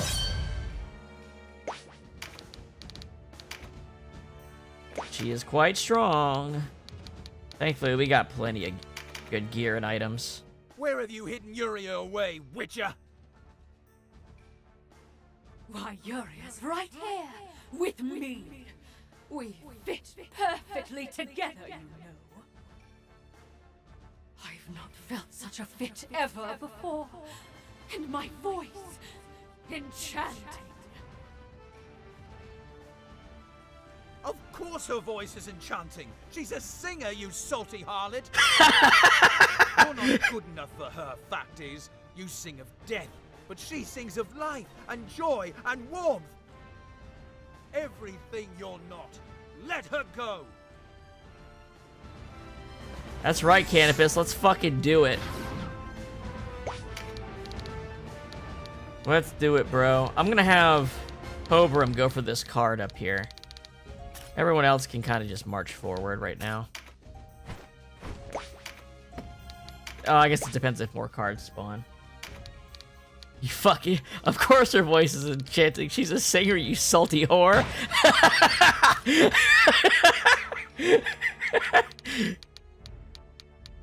She's a singer, you fucking salty whore. God, I love Canopus. Oh man, you know what? Let's make his turn pass quicker. Oh god, he's so funny. He's been funny the whole game, but I love that he just kind of gets a whole chapter here to go all out.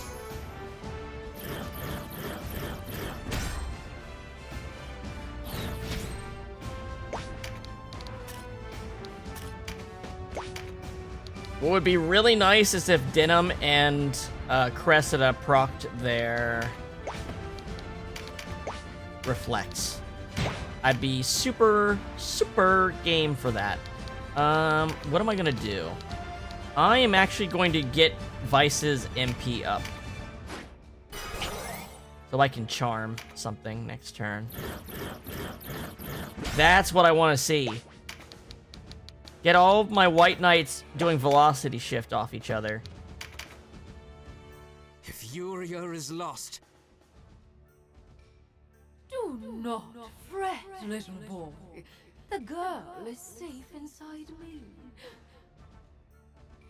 Or was it me inside her? It matters not. If she died, this body would decay. And I can't have that, can I? I'll take very, very good care of her. that's a relief of a sort. I need to put this Witcher down and get Yuria out of there. Yeah, did him! Yes! Get in there! I'm gonna put Denim here, because by clustering like this, I'm gonna encourage the enemy AI to cast an AoE. It'll get reflected. Just turn this into one giant trap for the enemy, basically.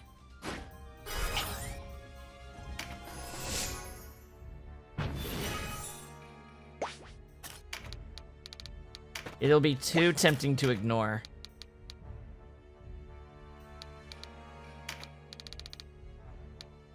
Let's build up MP. Everybody's standing right here.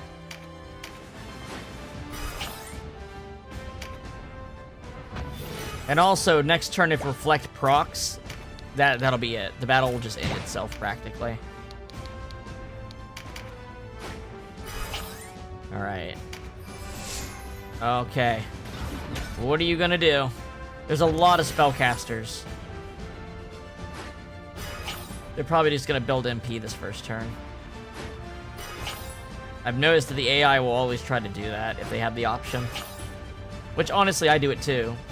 Because the RT is really low for magic building items, it seems like. She could have went because of her magic, but...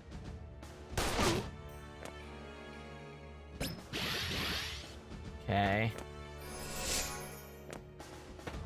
Alright. Their frontliners are moving up. Now, they're getting in a perfect position for some orb blasting. Alright. What are we doing? Okay, let's look at the turn order. We have 2 White Knights that could velocity shift on the entire party. And therefore, a bunch of people could go before Yuria. In fact, if even one of them go off, Ravenous will move in front of Yuria, which means that the rest of them could. Okay, this is slow. It's not that powerful. But there's a lot of them right there. If I can slow down this whole set of enemies, all these frontliners, I'll slow down all these frontliners. Yeah, there we go. Look at the turn order shift. Alright, you didn't proc. You can jump over here and increase your chances to do it next turn. And then you're gonna also breach the frontliners. Because literally everything but the Terror Knight is all gathered up that we'd want to breach. So, they're in the perfect spot for that. And now they're ripe for killing.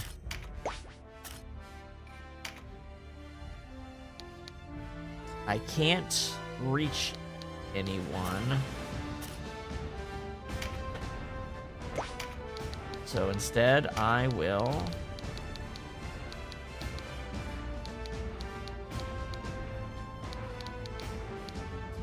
This guy putting fear on would be pretty bad. He's already slow, though. He's already gonna go last. The Fusiliers could go. Let's Ice Orb them.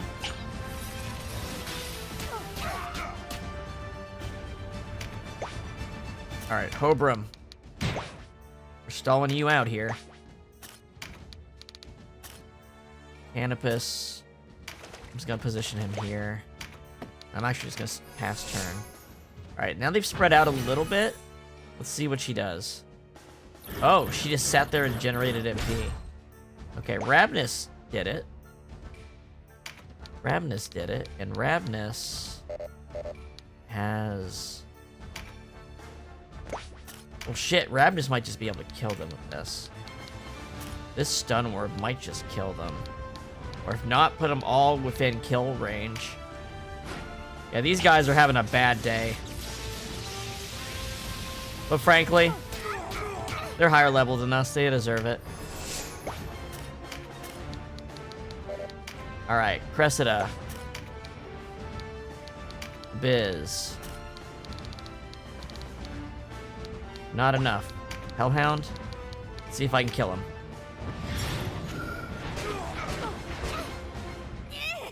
Got one of them. Sherry, come over here. Earthquake. Can Earthquake take all three of them out? Let's see. Hell yeah. All right. Now they're just a bunch of squishy casters. Still dangerous, but that's better than the alternative. We can go for Undone on these guys.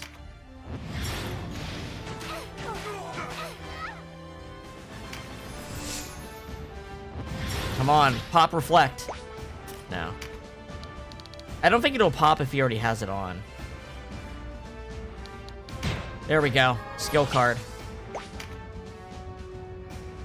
Pass turn.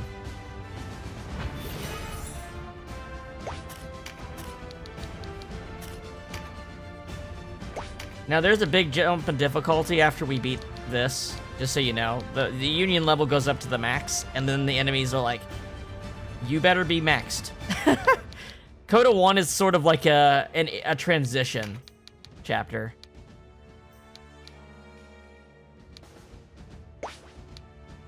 Wait, is this a dark element, Terra Knight? No, he's ice. Still.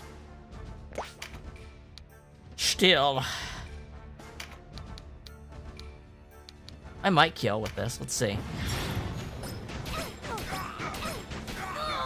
Got one of them. All right. Let's see. Okay, Denim doesn't have Reflect. It's only one turn. That's right.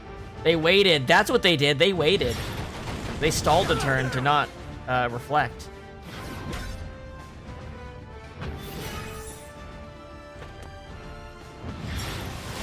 This is the rough part. We have to get through this. Thankfully, both Canopus and Ozma have Intercession, so they can just flat out block 1 or 2 magic attacks per turn, depending on the level of it they have. Vice.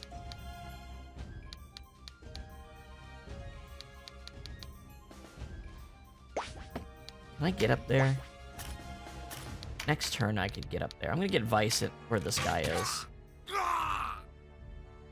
I'm gonna move Vice up. Get him over there. Alright, Ozma. Good, she's got her nice defenses up. Let's get crit. Slap him. Resisted. Alright, what are you doing? Summoning. Oh my god, she summoned. She can summon. She can summon a Seraph? Oh, but this is a mid-boss version. We wouldn't be able to recruit it. Ethereal Vision. The unearthly beauty of this winged stands in stark contrast to its brutally violent nature. Yeah, we can't recruit this type, but if you wanted to see what a Divine Knight looks like. Spirit Surge, Judgment 3, Exorcism 2, Requiem. Short range attack that deals heavy light damage on multiple undead units with a rueful Requiem. Poignant melody. Multiple charm. Cool. Good stats, too. I didn't expect her to summon a divine, of all fucking things. She summons 5 units a turn. We have to kill her. She can summon 5 units whenever she feels like it. We can't stand around. We can't fuck around. Can I, what's the elevation difference? Can I hit here? I can. Denim. Alright, Denim, you need to get in there. What are we gonna do? This turn? Wait, hold on, what can Vice do? Vice can get up there. Alright, Denim's just gonna sneak in here. Berserk these two. Kill them both. Tonight, you. Alright, Mirrodin. Mirrodin, do you have a 2-3 spear? You do. Always got to keep that in mind with the spear users, which type of spear they're using. Because there's no... Yes! Nope. Elevation's too big difference.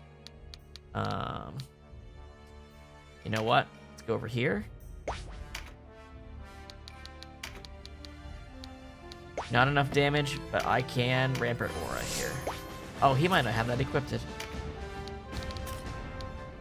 Canopus!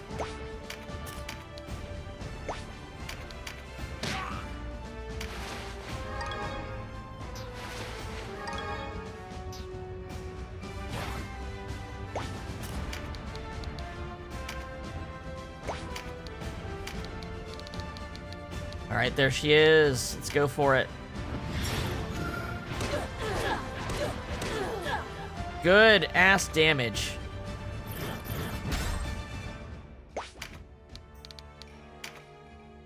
This Terror Knight is soaking up a lot of damage. Alright, so this plan didn't work at all. He took too long to pick up this card for it to be useful. Can I lob a magic heal at someone? She's good on MP. She would be good. Well, everyone's good enough to cast a spell right now. He can't do anything. Sorry, Hobram, you didn't come to much use in this battle. That was my misplay. Oh, she doesn't have the juice. Let's hide behind this crystal and use the gem, maybe. 45 damage. That ain't gonna do shit.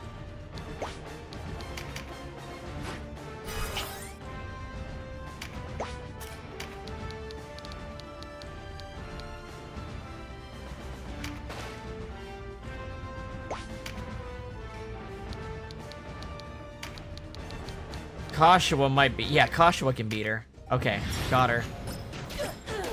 I was like, Kashawa is the opposite element. Impossible! How could I be defeated?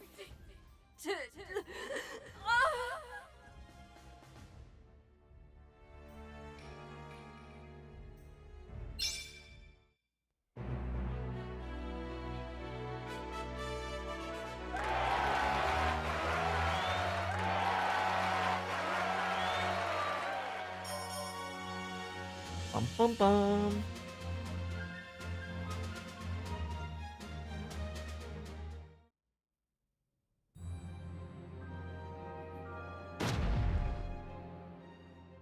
Yuria!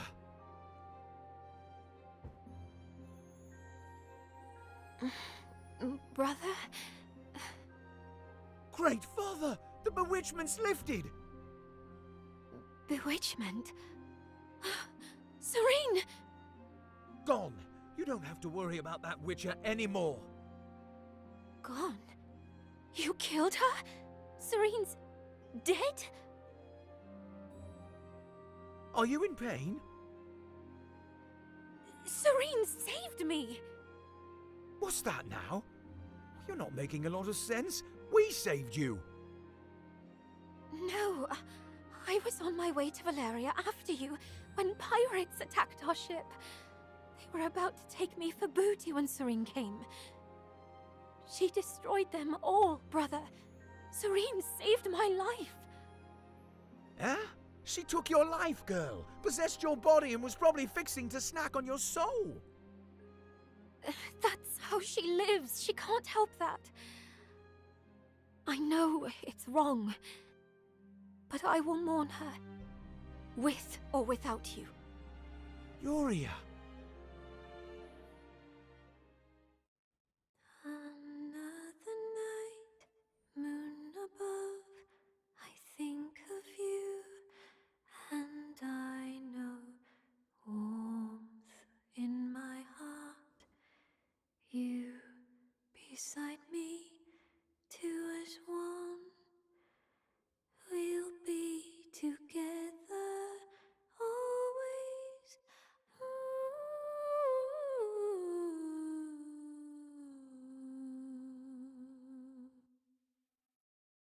Well, there's an interesting twist. You received a songstress's mark. Yuria wants to join the party, and she absolutely should. Yes.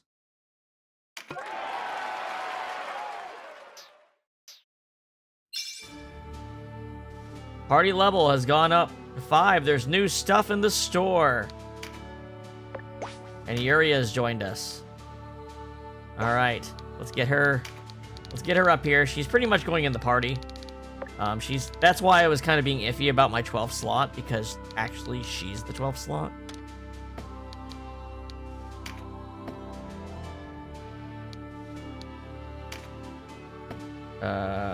Damn it. That's not what I meant to do. I had to change her number first.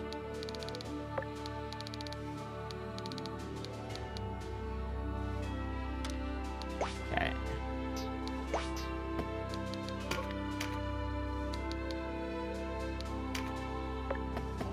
Okay. So, Yuria. She's really good. She's really good, man. I can probably buy stuff in the store now. Hold on.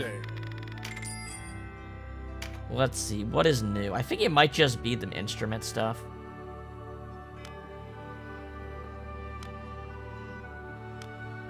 You can tell which things are common drops at this level, right? The ones I have like 67 of.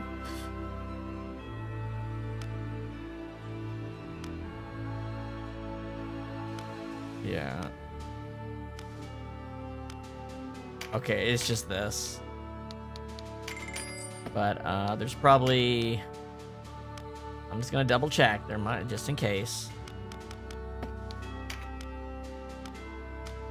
God, I literally ran out of room for brigandines. That's crazy, man. How's it? 100 floors, man. We're, you know, like, it adds up. Alright, level 3 magic. We've already had that. Yeah, I think it might just be the songstress stuff got added to the store. But I'm double checking to make sure.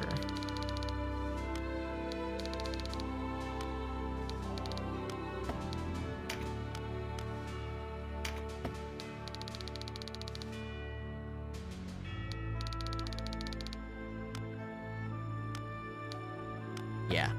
Unless there's crafting and things.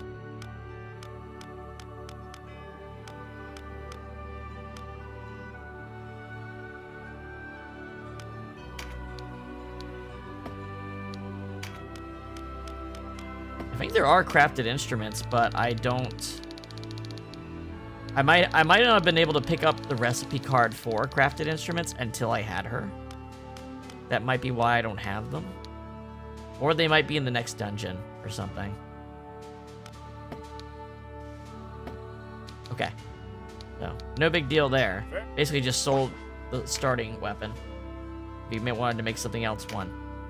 So, what are we gonna gear her with, right? I'm pretty sure I have at least a relic instrument. Let's take a look. Yeah, I have a relic instrument. Here's Abatek. Fire, crushing. What's it come with? This comes with Arctic Conga.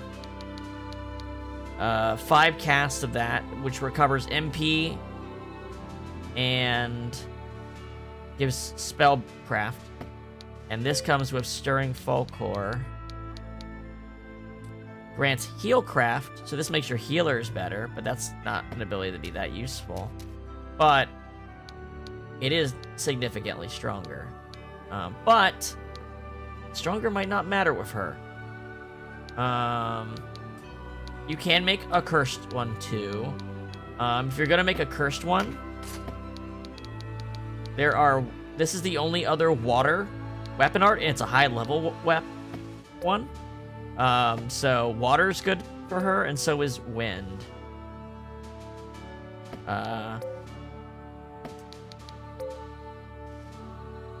This also, the last one can stop, which is pretty good. But yeah, there's a good wind ability here. She's also came with max daggers. And at this level, she has Recruit, Meditate, and Echoing Voice. Doubles the duration of her buffs, which is an obvious choice, right? Now, she can equip daggers, so a cursed dagger in the offhand if you're using a one-handed spellcasting focus would be a thing to do. And then Chaldea, she can use that. She can use staves. You could put a staff in her offhand too, to give her MP plus and stuff. She can use whips. There's options. You can use shields too, actually. Some shields. What abilities she came with? She only came with these two. So she came with the MP restoring ability. Okay, she came with both of these. So it really doesn't matter. I could just give her the relic weapon now for now. The one I have.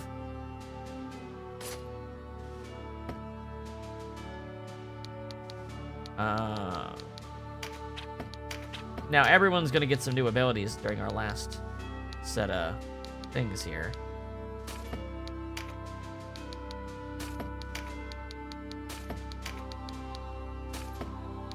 These cost... yeah, okay. This is a two-hander. Now, her abilities, they're not like... I'm pretty sure that two-handed weapons are fine with her abilities, but I might be wrong. I might be wrong about that. We should give her...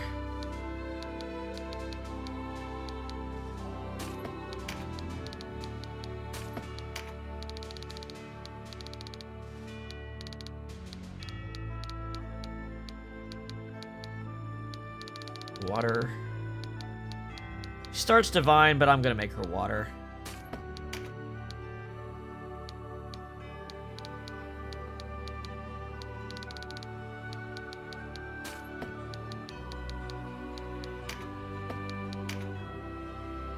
Now, gear-wise, what do I want to put on her? I don't know if it's better to armor her up or go with magic gear. Actually don't know. She can wear medium gear, you know? And I think Canopus actually has the code I should give her on. Actually, I can just look at Deneb. Did I give Deneb some gear that I should give her? No. I gave Ocean some gear. Like, these city shoes should go on her. Wear the wing boots instead. She's fine to have this coat. I might use her in some battles, but...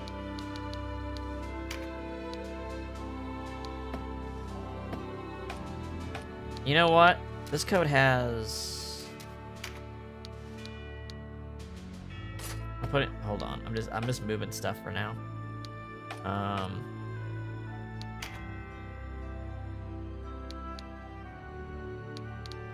Yeah, she can't wear robes, but she can wear the medium armor. Crushing defense is good defense, too. So, Canopus, I need you to trade this for... you can wear the fire coat instead. Probably actually a better choice.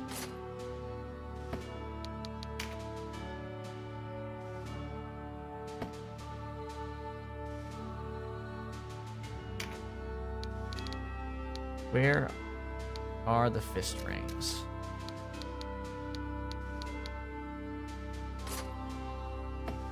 Yeah, that's better gear anyway. I could actually look at my I gave her the Holy Crown. Maybe I should give that to Valeria. Kashua's got the Stinky set. That's the only reason she doesn't have it. I might give the Holy Crown to her. Yeah. That seems... Did I give a Cursed Dagger to somebody I'm not using? That's what I need to find out. Does anyone else have a Cursed Dagger, or do I only have 2 of those?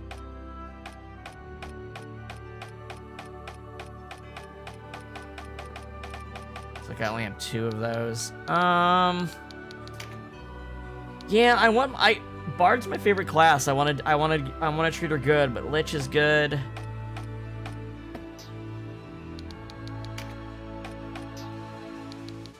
Who else has this dagger? Kashua definitely. So I think Cressida's getting a little bit of a demotion here. She's getting a light dagger instead of a weightless dagger. Can she get parry too? I don't think she can.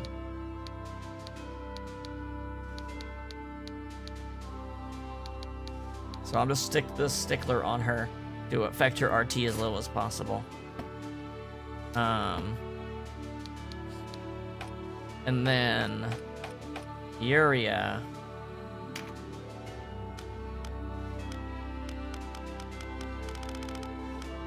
I'm gonna give her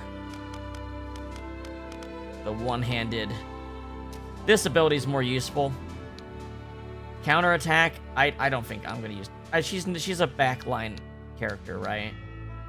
So I'm just gonna give her this, and then give her the Cursed Dagger. Right here. And that means she gets the Holy Crown. Crown. I'll give her the Whale Whisker Coat.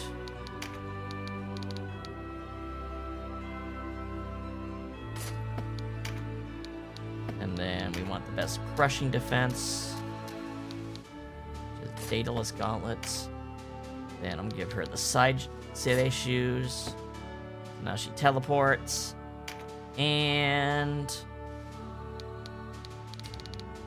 probably Instrument Charm, if only for the extra defense it can provide. Is that this one? Yeah. I think this is the route. Up until I get the crafting stuff and can make a better, or find a better relic weapon or crafting thing for her. This seems appropriate. Okay. Cool. And then Element.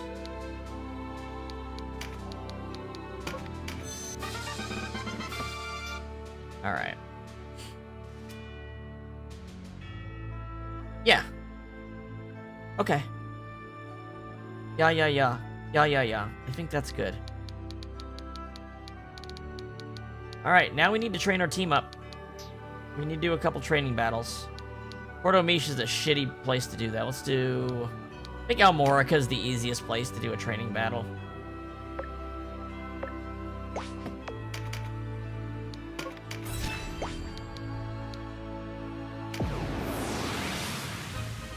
Alright, so... See ya, Mirrodin. Welcome in. The area. Alright. And then...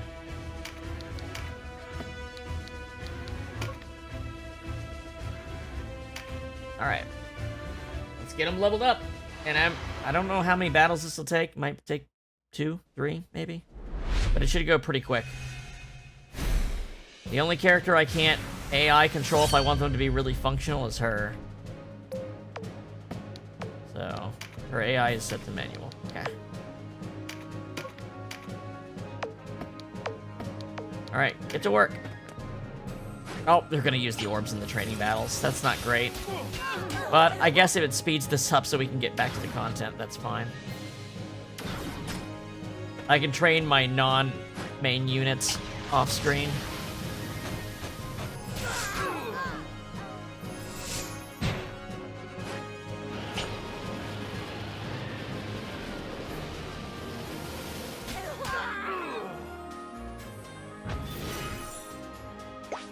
Alright, so... Oh, she doesn't have enough MP, but she has the free use. So, look how far the effect is. Look how big the AoE effect is. Ready? That's really good, especially for the melee units. Like, that's enough to get them to use weapon arts half the time. All the magic casters do more damage, and the melee units can use their weapon skills earlier.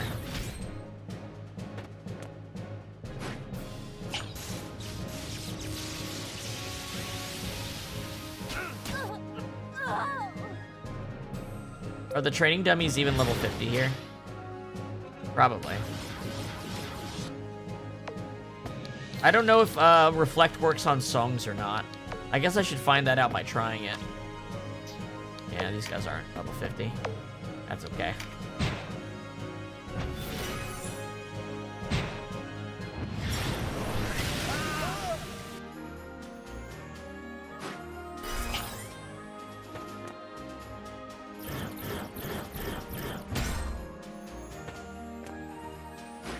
Also, Ioria is one of the characters that are not one of the Falaha sisters that can be turned into a shaman if you'd like.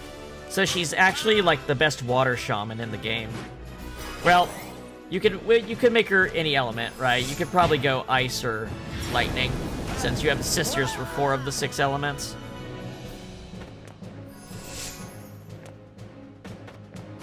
If you wanted to run in as many shamans as possible, high magic DPS party, you turn her into a shaman. But, I don't know, Bard's fun. Right? Like... And then she's got... Oh, that's right, that's an AoE, too. Forgot these are AoEs. But yeah, just keep on boosting the team up. It's so strong. It's so strong. That adds up so quickly.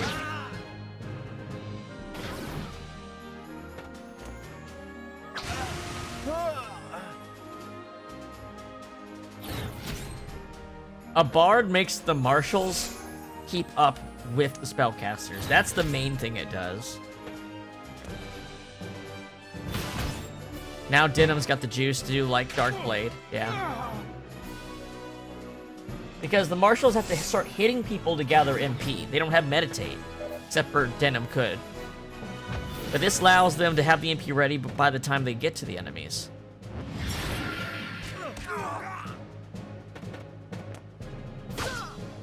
And all you gotta do is keep her in the back row. Or, like, keep her surrounded by allies, basically. So that she can help as many people as possible.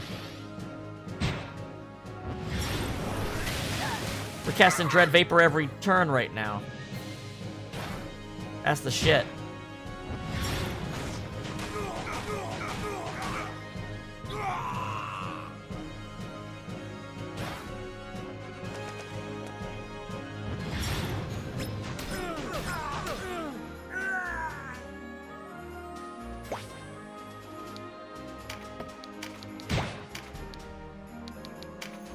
Yeah, free casts of this is way better than whatever stats the relic weapon gives you.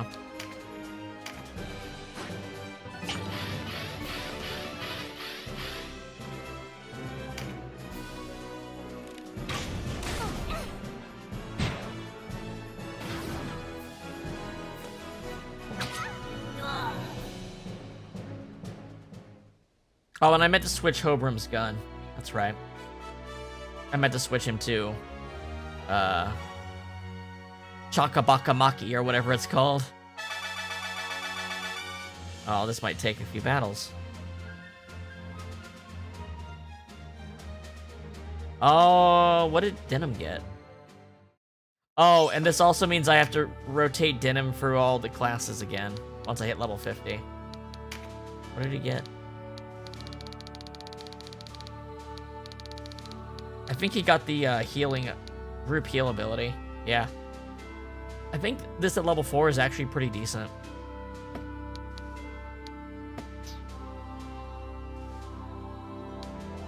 Now, importantly, I need to see if Cressida gains any new major abilities. If she doesn't, then I don't need to turn Denim into a Lich again. So I need to pay attention to that. Otherwise, I'm gonna, once I get to 50, I'm just gonna have to, not Charms, class. I have Buccaneer Charms, so that's good. I have Necromancer Charms. Yeah, I mean, this is not... I wouldn't call this high fantasy. This is kind of low fantasy, because the magic... Well, no. Mages are part of the general armies. This is like mid fantasy, I guess.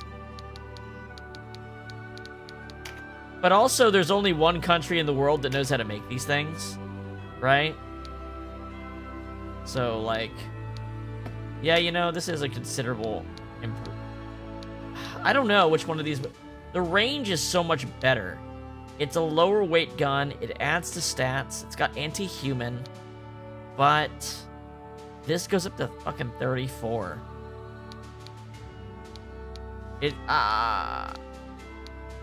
The weight difference is crazy. Also, this has counterattack. I don't know.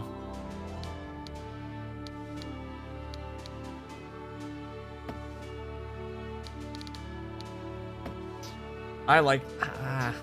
we'll stick where we are for now.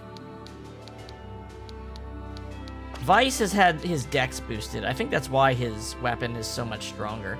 It says its attack power isn't much different, but... Like, I don't know. He's working with a dex of 304 versus... He's got 221. Like, he's added, like, 80 dex charms put on him.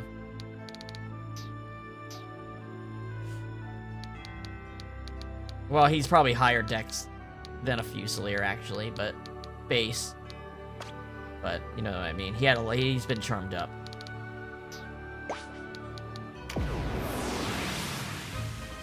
You know what? It's about time. It's 5 o'clock. I might go get some food. How about we go to break for a few minutes, and I'll have these auto battle to level up the team while I get food. And then we'll resume. How about we do that? I think that's a good way to just get this over with. So yeah, how about we go to break, and I'll be back in, I don't know, as long as it takes for me to get food, I guess. I'll put her on Mender or something, just for the shit of it, because it's gonna take at least 4 battles for these guys to max out. So we'll be back in a few minutes.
Hello, sorry that took a little bit longer. I also remembered I had like 1,000,000 experience charms stockpiled, so I kind of just mashed through on the main party. I came back after like the second battle. I'm like, you know what? I can just use charms for the rest of the day. But it took me a minute to get food because there was something weird going on with the drive-thru. I don't know what was going on there. Give me one more minute here to finish getting my food out, and then we can proceed, okay?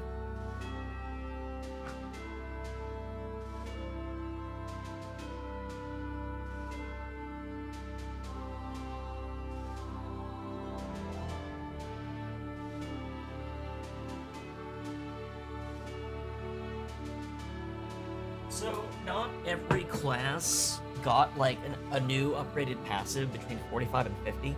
So I didn't need to rotate Denim through everything. The only classes that get upgraded abilities are the Knight gets Phalanx 4, which was critically important.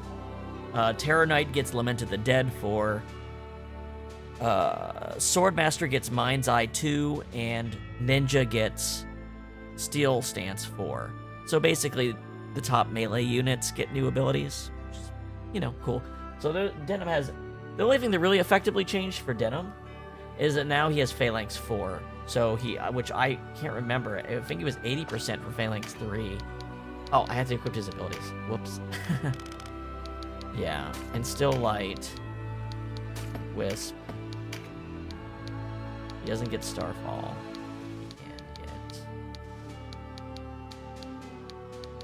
He's... And we resurrect. And then he needs his katana skill. He needs...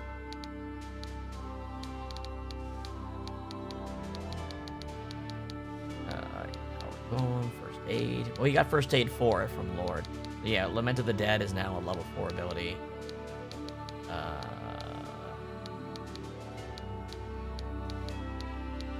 Mind's Eye was one of them. Evade up to 3 melee attacks is pretty good. Pretty good, honestly. But, I mean, Phalanx just works for everything. So, there's that. Zerk.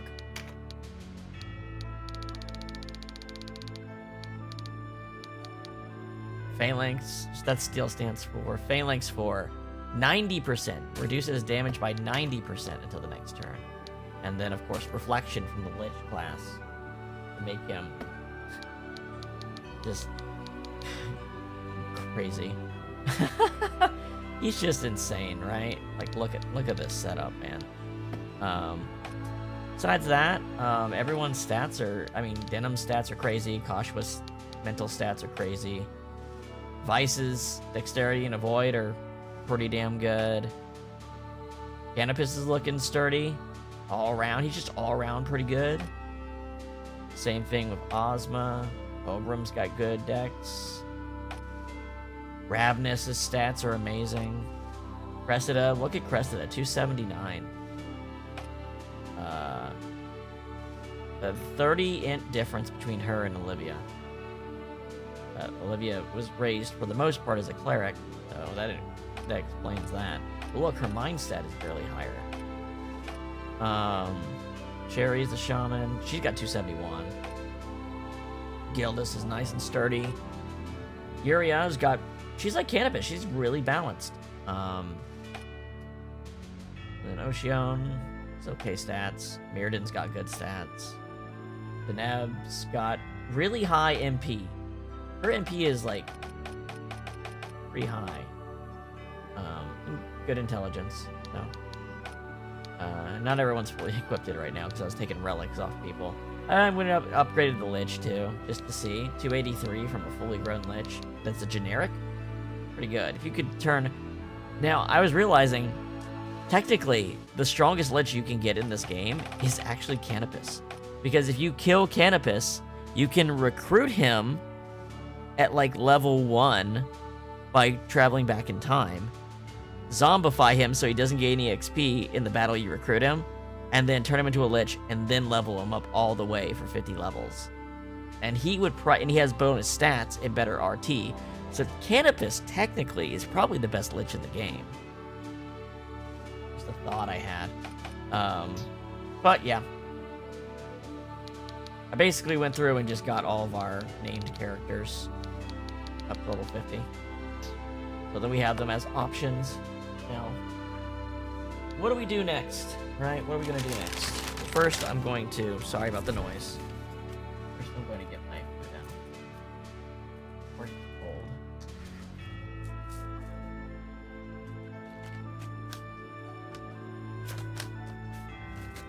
Munch while we're battling here a little bit.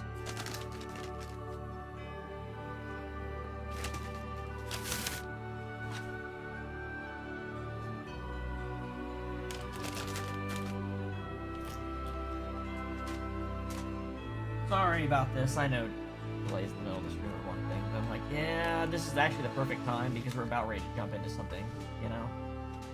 And rather than interrupt it, we just have like an interlude in between it, you know? We basically just did CODA 1. CODA 1's the shortest and the easiest. Okay, so what are we doing next? You might be asking. Well, if we take a look at the Warren report here, you'll find we have a new anchor point here at.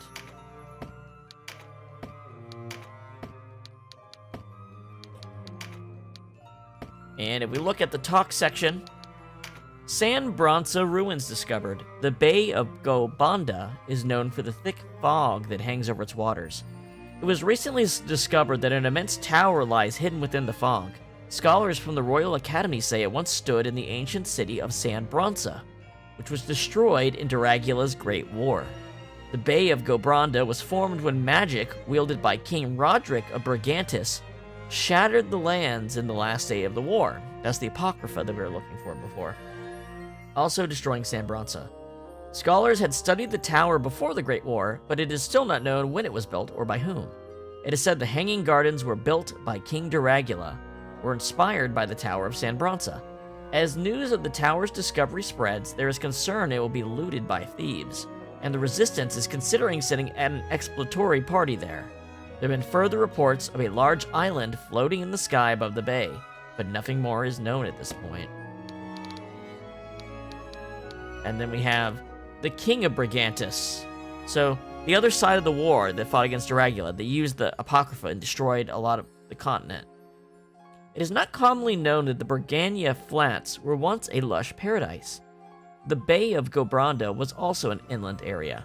In the final days of Dragula's Great War, the lands were shattered by a man named Roderick Desmoria, who was once King of Brigantis.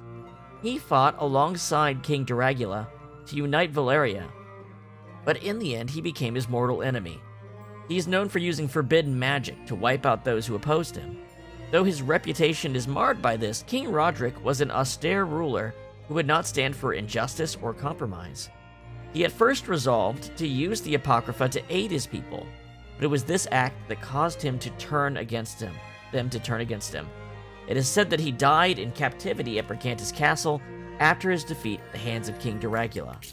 Until his death, he muttered constantly of the injustice he had suffered, and some say his spirit was called to the Palace of the Dead after his passing. Well, that is interesting, isn't it? Palace of the Dead. So those are the two rumors that are going around right now. Oh, here we have Cyrene. An apparition said to prey upon the souls of the dead. She was an enchanting voice that brings death to the living and peace to the dead. Untold numbers of sailors and pirates have perished through Cyrene's songs, and in death found solace in her requiems. It is said she appears without fail at the outbreak of war. She took possession of the songstress Ioria and sang in Port Ashton. Noticing a strangeness about Ioria, Denham finally succeeded in driving out Cyrene at the pirate's graveyard. Oh. Did you see that? There was something else that was new. Ioria, a Zenobian from the city of Pesheval in Charlem. She is the sister to Canopus. A songstress of renown, her voice is said to soothe the hearts of all who hear it. Winged womenfolk are seldom seen in public, but Ioria seems fond of attention. She was possessed by Cyrene when waylaid by pirates en route to Valeria to find her brother Canopus. She brought death upon Omish with her songs. The curse was broken by Denham. Returning to her old self, she joined the Order of Known. So, you might think, oh, this new San Bronza thing must be CODA 2, right? San Bronza ruins. During the Great War, King Roderick unleashed the power of Apocrypha to vanquish the entire city, the remains of which float as an island among the clouds. We got a floating city style thing. You would think that that is, well, CODA 2. However, that is not actually what CODA 2 is about. That is an optional area in CODA 2. And we're actually going to do that optional area first. Sorry, I'm trying to remember if there's a scene at any castles. I don't think there is. Yes, there is. Here we go. You got what you need? Of course. I'm ready to depart any time. So this is everyone getting ready to leave. All I need's my sword at my side. Canopus!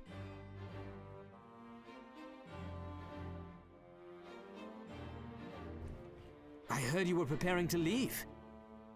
Are you back to Zenobia? I thought you planned on staying for the coronation. I did say that, and that's my intention. Then why the preparations? Where are you going? To find Warren. Yep, we have a loose end, don't we? Warren? He helped us out escape I from hadn't mentioned the it to gate. you, but Warren told me something on our way to the Hanging Gardens.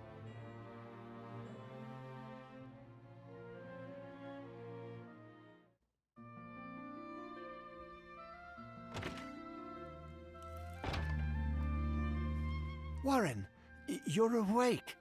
You need rest. I hear you make for the gardens. A final battle with the Dark Knights. You're as keen of mind as ever. Do you remember what I told you before we came to this island? That the first people we met in Valeria would lead us to the Sacred Blade. And did they? And that helping those people would in turn help Zenobia. Remember, Warren is a You were seer. not to doubt that fated meeting, yes? Yes, yes. And one other thing.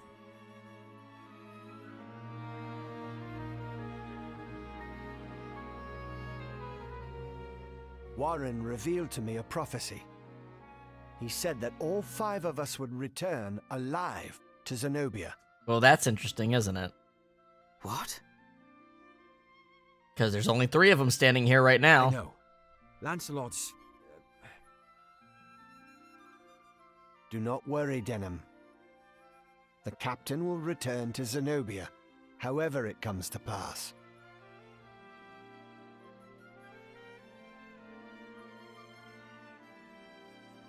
Anyway, that's why we can't head back. Not until we find Warren. I know what you're thinking, that the old man was tricking us. But you're wrong. It's as Gildas says. This prophecy came not from the Starseer Warren.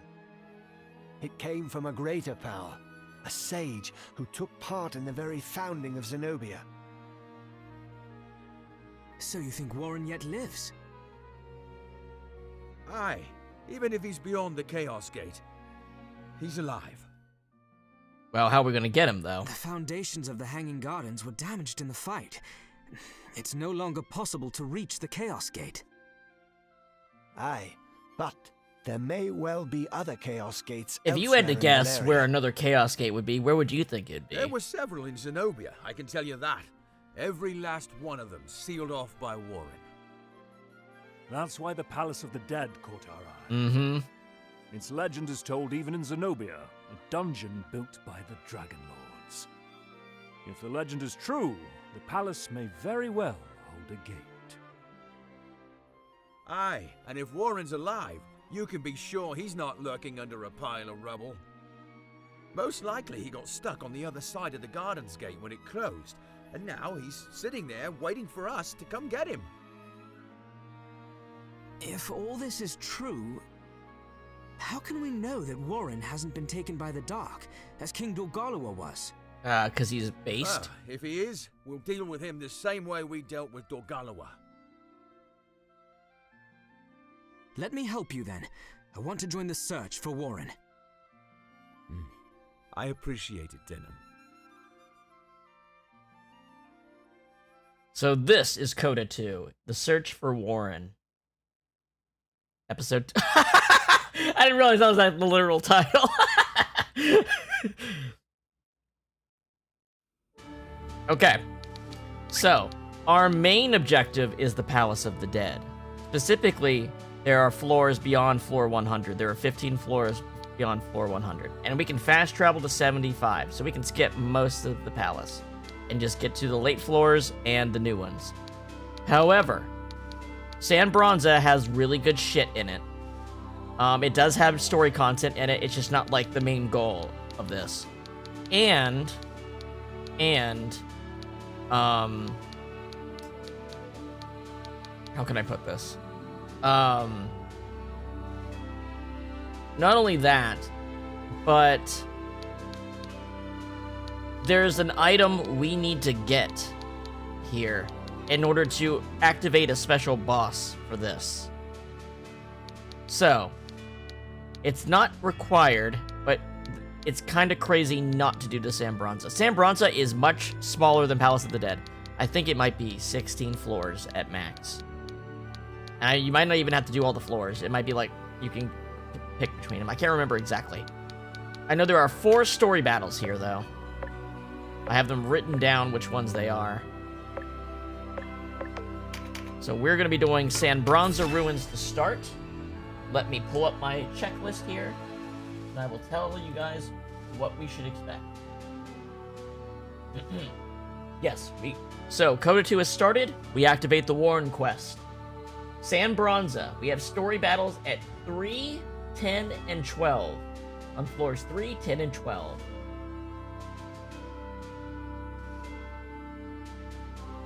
Alright.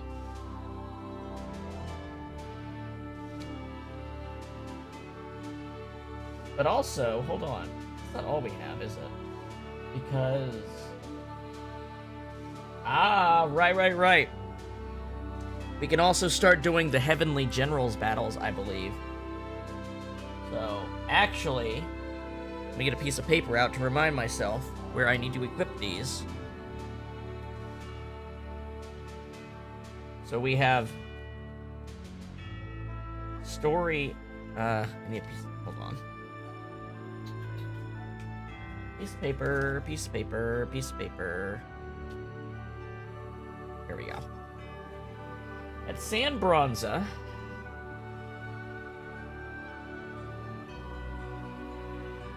we'll have a story battle at 3. A Heavenly General at 4.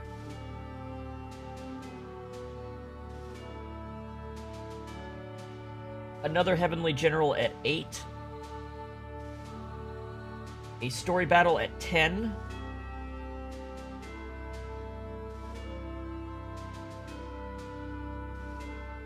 A story battle at 12. A Heavenly General at 14.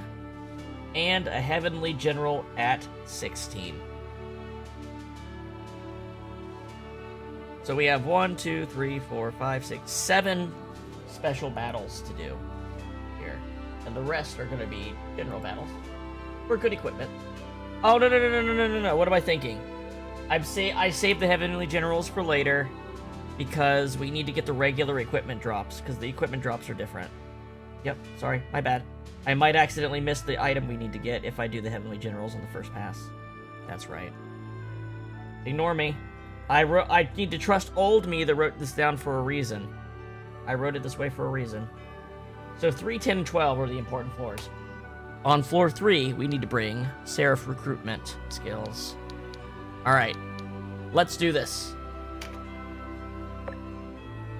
San Bronza Ruins. This building is only one to survive the devastation of the city by the Apocrypha. It is said that Dracula patterned his hanging gardens on these ruins.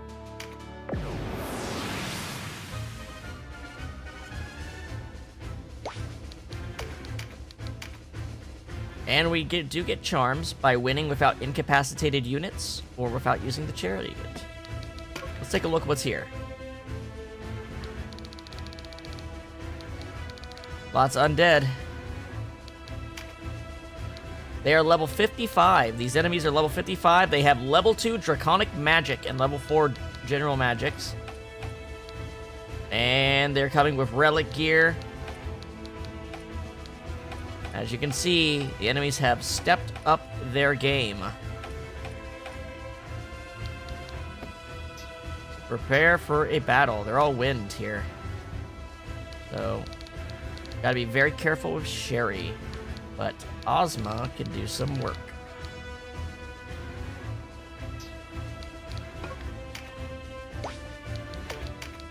Alright, let's go.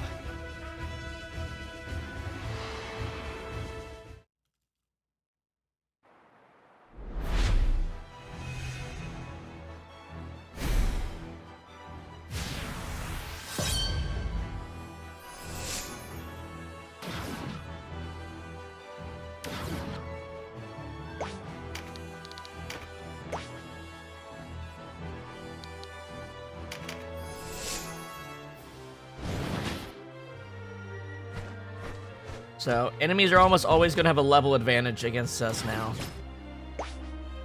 That's why we need to really work with our relic gear and our items and everything we have.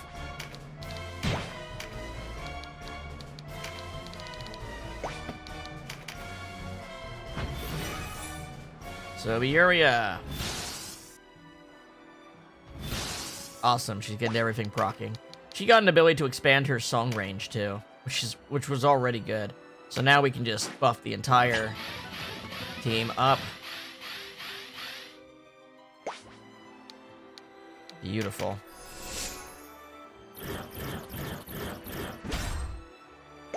We will advance the front line. Hold on, actually. Toss a rock here, see what's behind this. Perfect. We'll get that. Denham's got Phalanx 4. Just crazy. I'm gonna position him to pick up this card next turn. Everybody's gonna charge up their MP in the back line.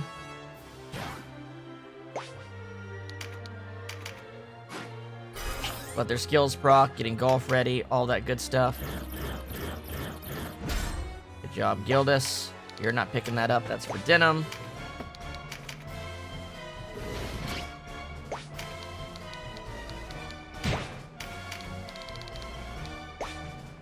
Not quite.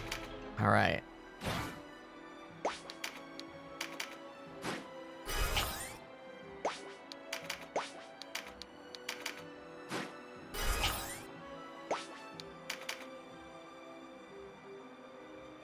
Alright. Do we need to exercise those ghosts next? We actually have several enemies to exercise. The ghosts are faster. They're using full magic salves right off the bat, so they're going to be able to dump spells on us. Because they're probably matriarchs.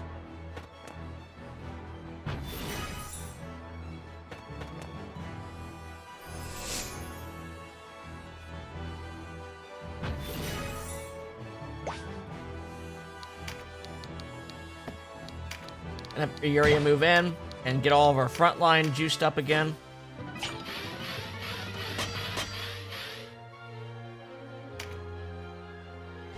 Okay, now we're ready to rock. Our prep turns are over. Let's go. Ozma.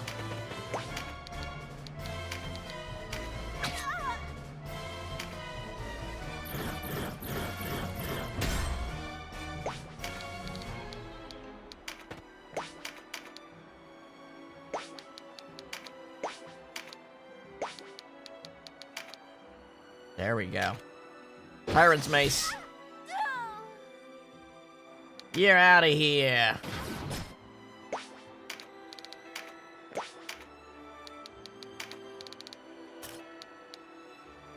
Not quite gathered up in the way I'd hoped.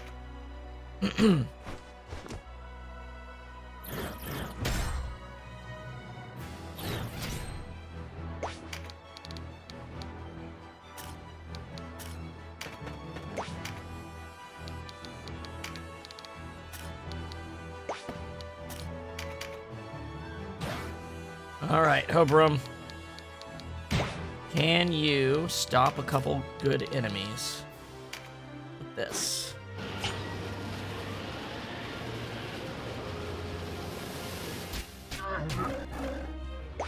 Perfect.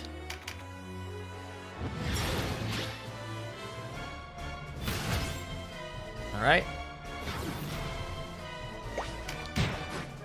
That's all Denim needs to do this turn.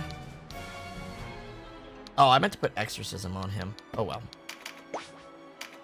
Alright, Vice. Can you charm somebody? Who's going next in the enemy order? You know what? Let's charm this bird.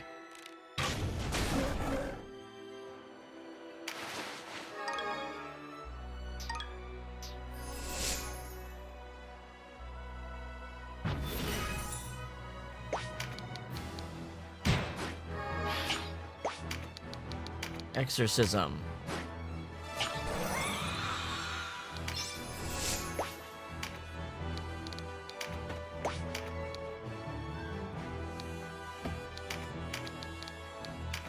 Holy water.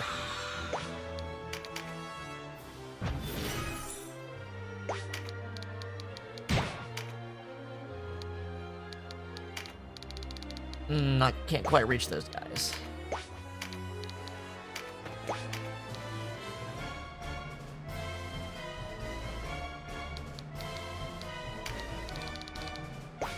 Can't quite reach them.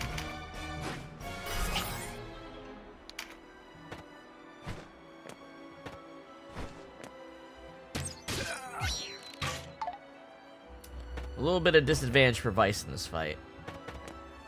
But now that these enemies are gathered up, ooh.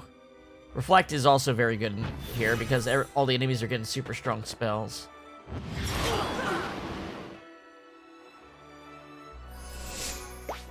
Alright. What are we gonna do?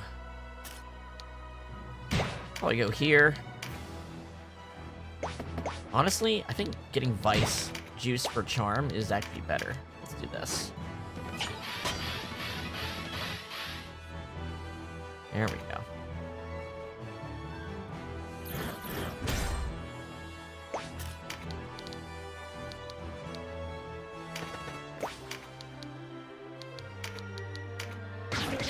Bam! Stunned.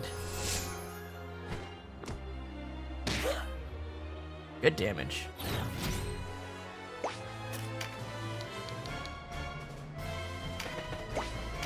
And we can... Oh, don't have the MP for that.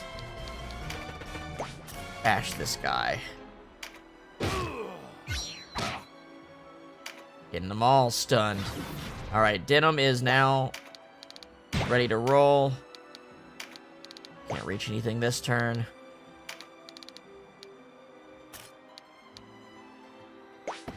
Vice can do that next turn if he doesn't have enough for charm.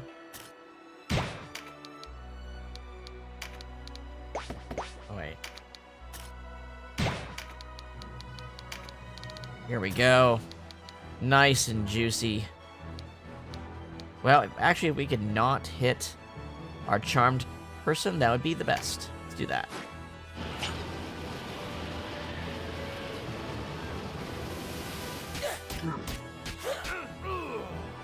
Didn't stop them all, but got a couple.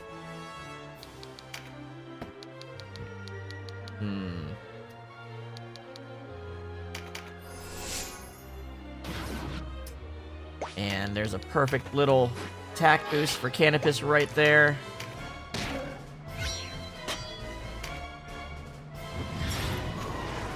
They got summons. That's dangerous.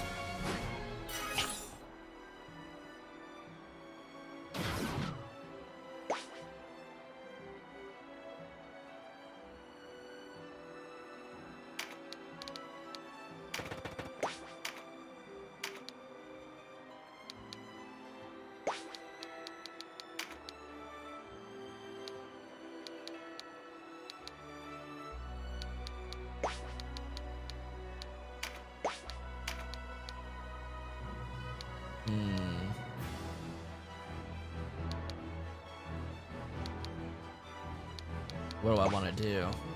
Blood lash somebody? Just slap this guy? What do I want? Just slapping this guy doesn't do me much good. I want to...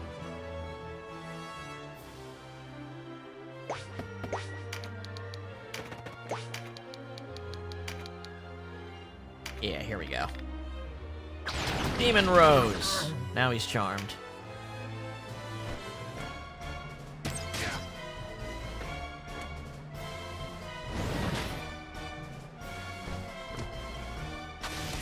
Going for Vice, huh? Alright, Kashua. You can probably kill this bird with that, can't you?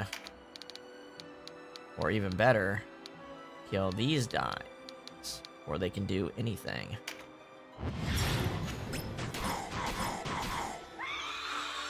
Almost got them both. And then can I exercise? I can. But I can also reach him to kill him. There we go. Those two are out.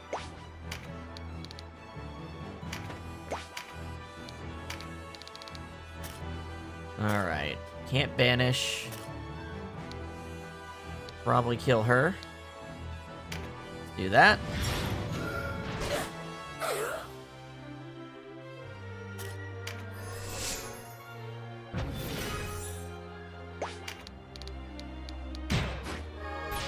Can you reach with exorcism? Just not close enough. In that case, we're gonna pick up the attack boost.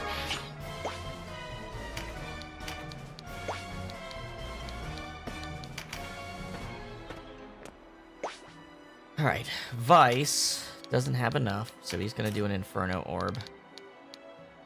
Alright. Sorry. Charmed enemies. You did your job. You lost your turns and hurt someone.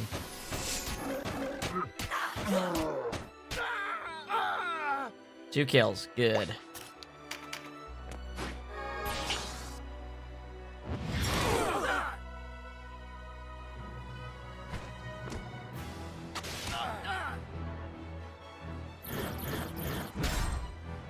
Ravenous. What are we doing?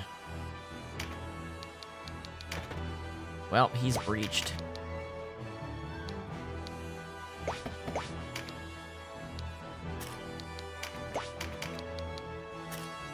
$520 or $630 or 1500. 1500 damage it is.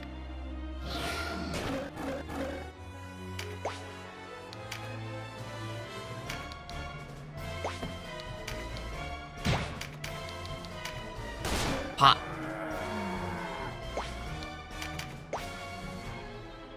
Alright. How are we looking on MP?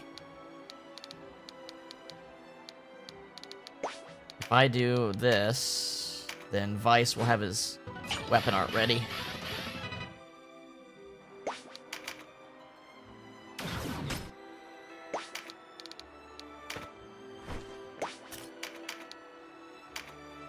Bam! Alright, Denim. There we go. A little late for that, but cool. Can you finish this thing off? Do half its HP.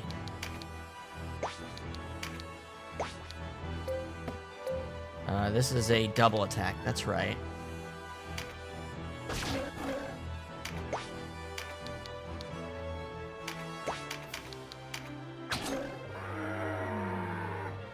Good.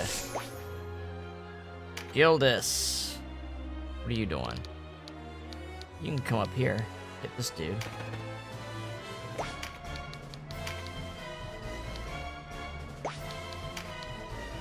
Oh, cool, you can still hit up here.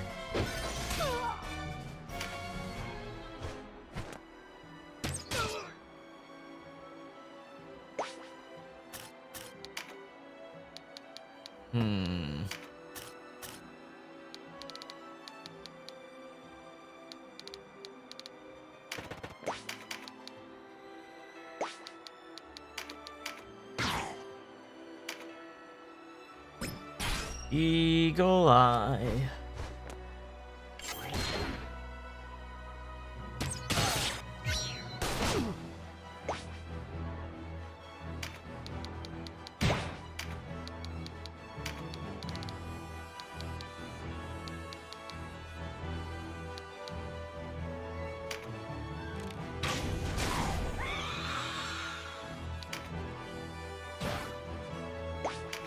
Can she do a starfall on these two? She can. Take them out of the battle. There we go.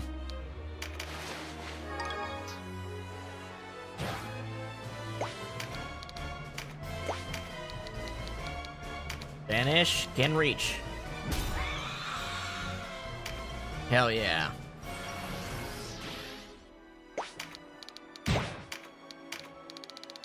Well, I don't think Olivia's gonna do anything in this battle. Oh well.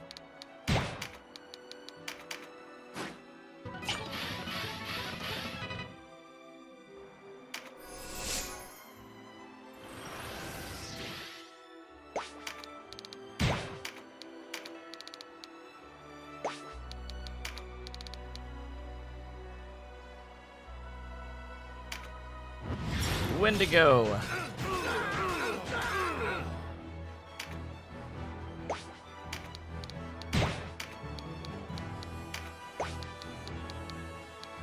Can't reach.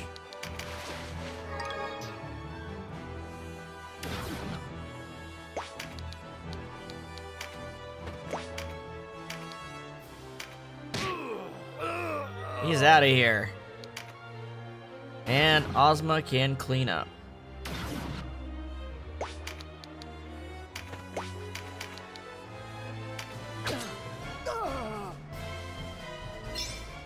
Nice. Good start.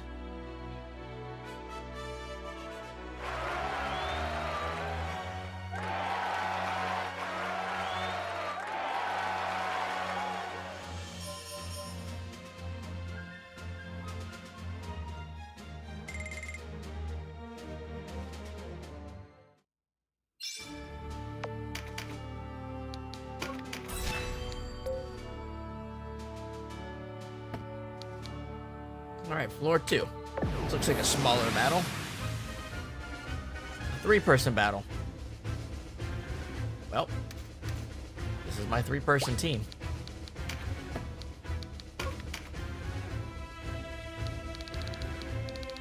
Is that it? Just a couple dudes? That's kind of cute that it's that small.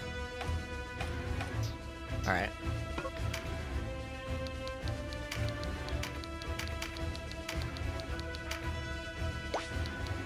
We'll have the AI take care of this battle.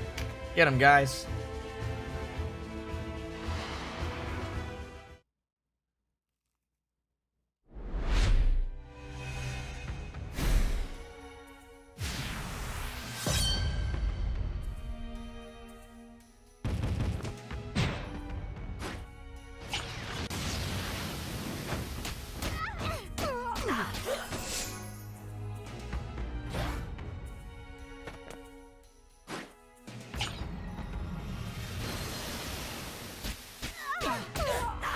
Oh my god. We're just going to orb and kill them immediately.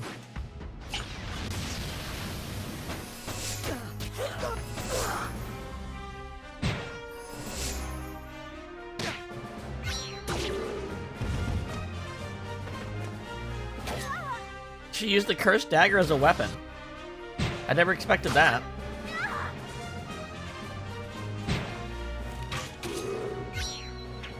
Wow, these 3 really tear it up when they feel like it, huh?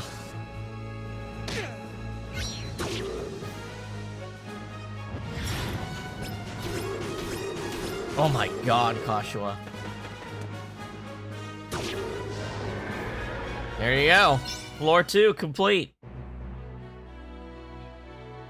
Okay, this next one's a story one, and I believe if I know in advance, I can recruit... There we go, there's the musical instruments. Crafting recipe. And in fact, I think I got one. Let me check on it.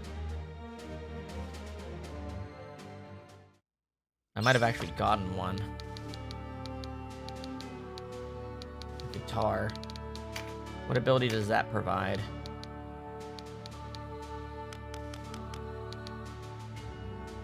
Cavaquino.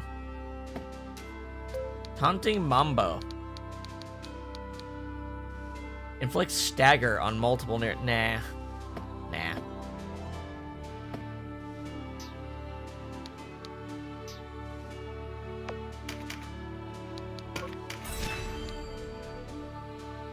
There we go. This one's a story battle.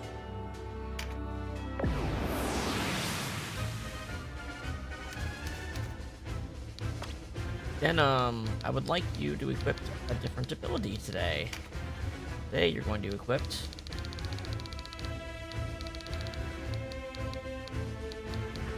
Seraph's Pact. Recruit a divine unit to your cause.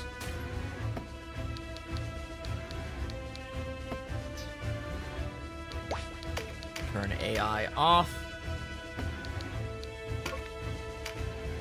Let's see what's going on here.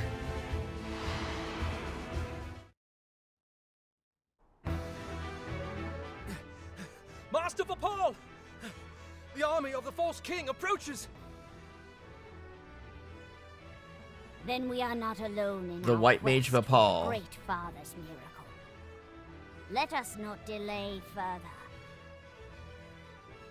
Believe in me, my disciples. Believe, and the power of Philaha will work a miracle upon you.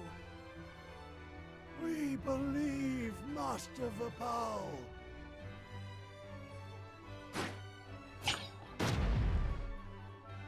Oh shit.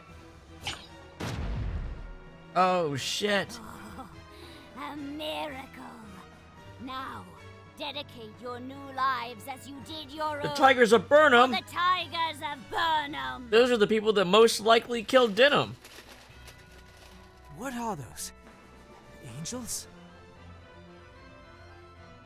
March forth, champions of heaven. Wipe all traces of the false king's army from the land. So, this is the part I was being cheeky about not bringing up. Why Denim gets killed. The Tigers of Burnham get mentioned in the ending.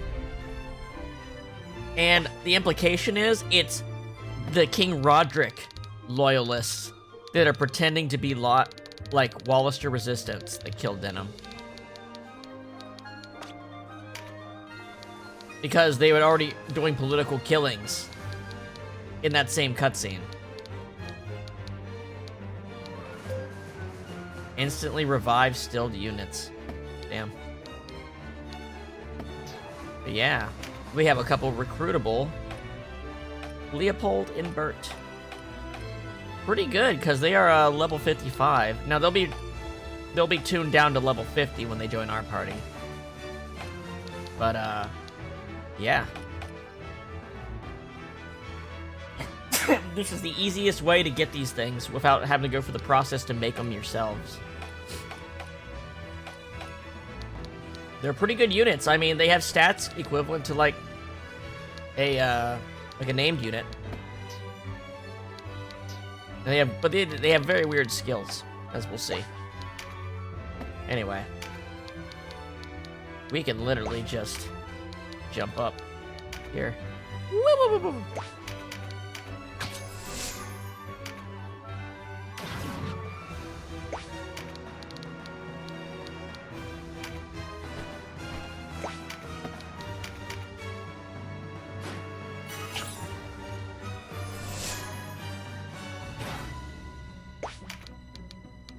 Perfect. Now we want to make sure we don't catch the, You know what? We're gonna let the enemies gather a little bit. Alright, let's give Denim some extra magic.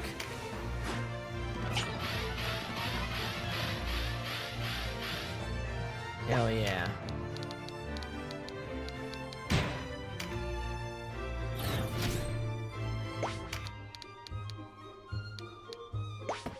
Denim, can you you can reach up to that.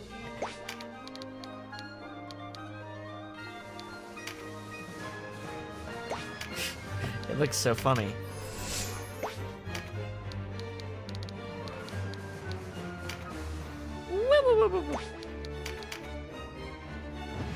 Alright. Denim is just short of... No, he's got enough to recruit. So we're gonna go up here, pick this up, and let's recruit the first of them.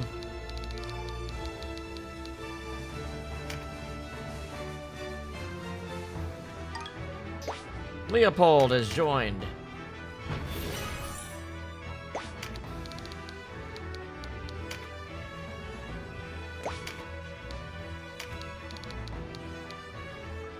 We can kill these knights before Phalanx goes off. That'd be ideal.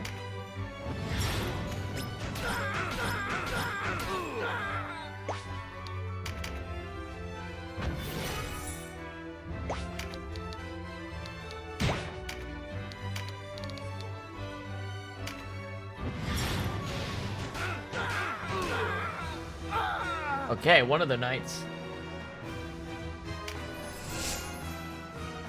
Oh, you're caught up? Alright, well, we're in the first story battle of this dungeon here. And we're recruiting our divines. Just kind of like how we recruited the liches in the pirates' graveyard.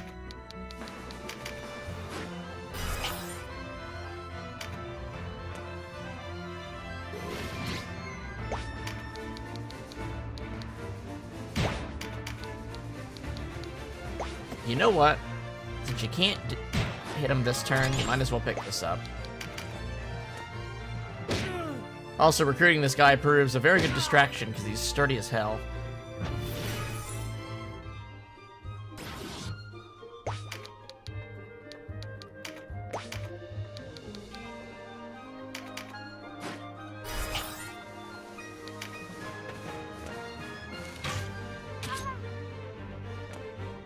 Lots of archers.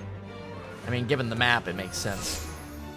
They wanted to use those knights to keep us from moving upward, but we have these vertical moving abilities. Yeah, we got... Look at us, we're surrounded. Let's, make this healer's life less happy.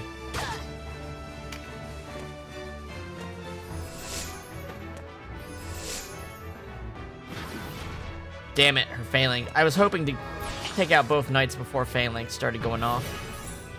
Now she's gonna do a lot of damage. Jesus Christ, Judgment 4 is aggressive. Let's see. I'm gonna go get this MP growth.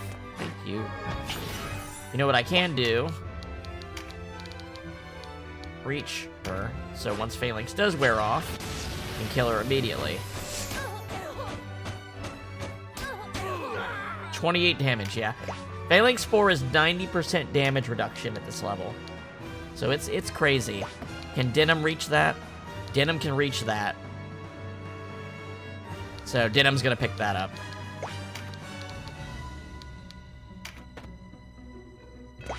I'm gonna swing past her to hit him.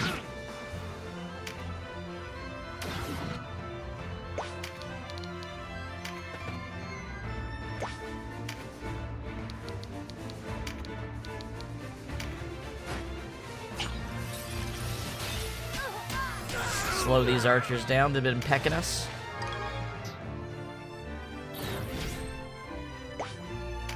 Alright, Gildas.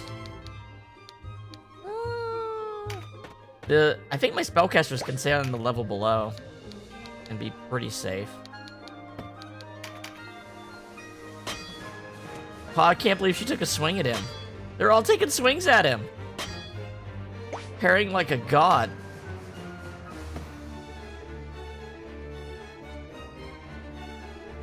No, they're calling Dragula the false king because they think that Roderick should have been the ruler of Valeria instead of Dragula during the Great War before everyone was born.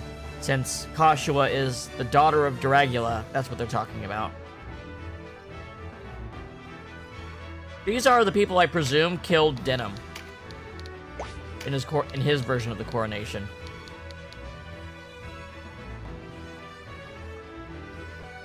I need to be on level ground to use Hobrum. Alright.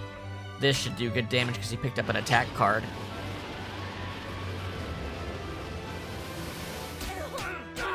Nice. Okay. 2 of them got stopped. Vice. You have your... You don't. Alright. Finish him, Vice. Vice and Hobrum are the people who should be using their orbs. They're in classes that are designed to power them up.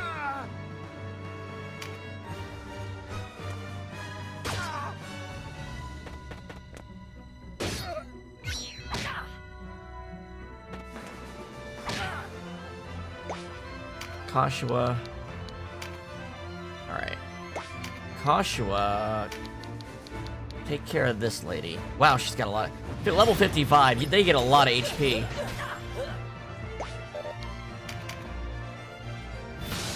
Alright, what's Denham's MP at? He needs 25 to do his recruitment. So, yep. We're gonna go here, do a conga. Oh, it ignores vertical. That's amazing. That's actually crazy. So does Reflect. Alright, next time she tries to cast a level 4 spell, she might regret it. Alright, can I take this lady out? Being careful not to accidentally hit Ozma. Damn. Damn it, she got Phalanx again.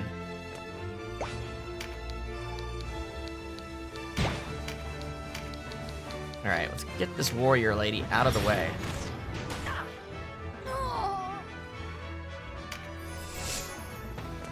Why is Denham's turn taking so long? Is Recruit Seraph like a really slow ability? Does he have a passive? He doesn't have any passives equipped. He just has like general resist stuff. Okay. Well, I'm gonna have you keep beating up this healer.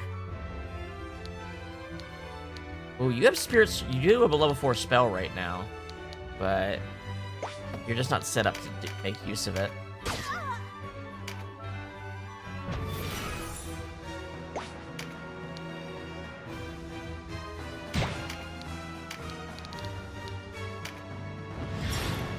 Ignore the knight. Ignore the knight. Ah, it didn't do as much as I'd hoped. All right, here we go. Denham, pick this up. Denham's invincible now. Next turn, he'll be invincible. And let's get her. Got her. All right, we've got our 2 divines. Reflect. Oh, no one had reflect. She hit everyone who didn't. What am I doing this turn? Going here. Close. Damn, can't quite do it.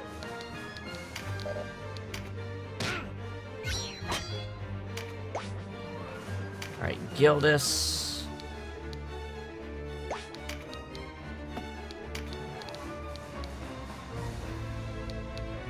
I don't know. Get up here and distract a little bit.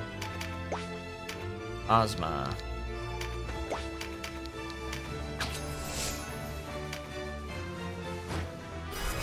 Oh, she's got a heal staff.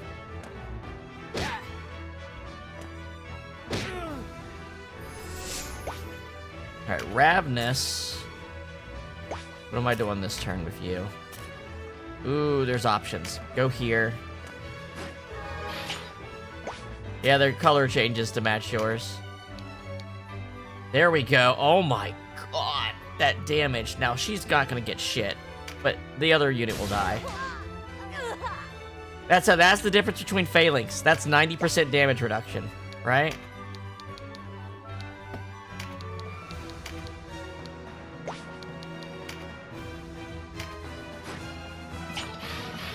Barding it up.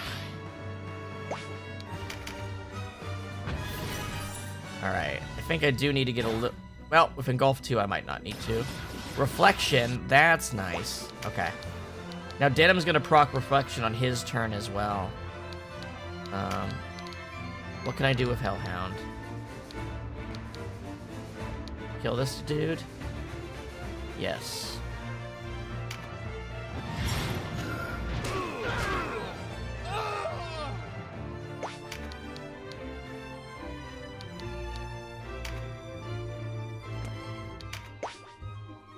Cobrum. Pick up another one of these. Use the Gale Orb and do a god ton of damage. Oh yeah. 2 attack boosts make orbs do crazy damage.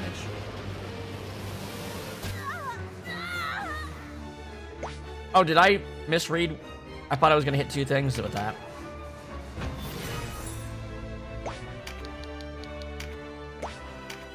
If I move Ozma to the knight, she might intimidate away its ability. Nobody needs healed right now, right? Everyone's pretty good on health. Obram's a little. But I got reflect on everybody. That ain't gonna work.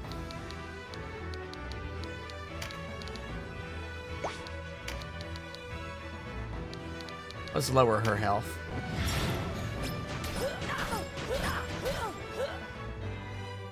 Is not even the divine power enough to defeat you, Butcher of Goliath? Though it pain me to leave this unsettled, I have duties elsewhere to which I... Wait a minute, she might have had more lines. Hold on. I want to take her. Hold on. Hold on. Is that the end of the battle? That's the end of the battle. Oh well, I got the units. That's what matters.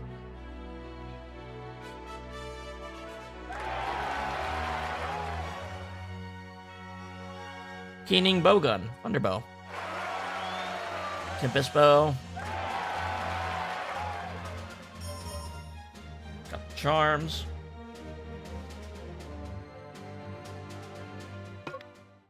So yeah. Leopold. He lost his level 4 spells because players can't use those. Recruit. Berte. Recruit.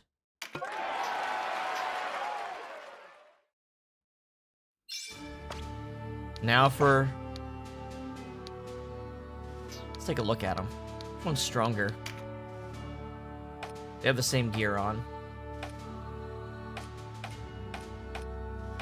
Very similar stats.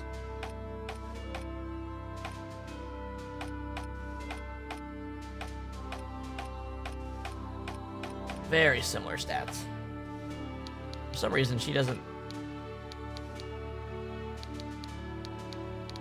Is it Kokuri a sword? It is. Weird. So you want to see some of their skills here. They have a lot of skills, actually. They have quite a few skills. So they have Silent Song, short range attack that hits multiple targets and has a chance to silence. It's light element. Heavy light element attack. They have a bunch of skills that take MP. Not spells, but skills. Short range ability unleashes a ballad. Has a chance to reset MP. In other words, set someone's MP to 0, I believe. Which is kind of cruel.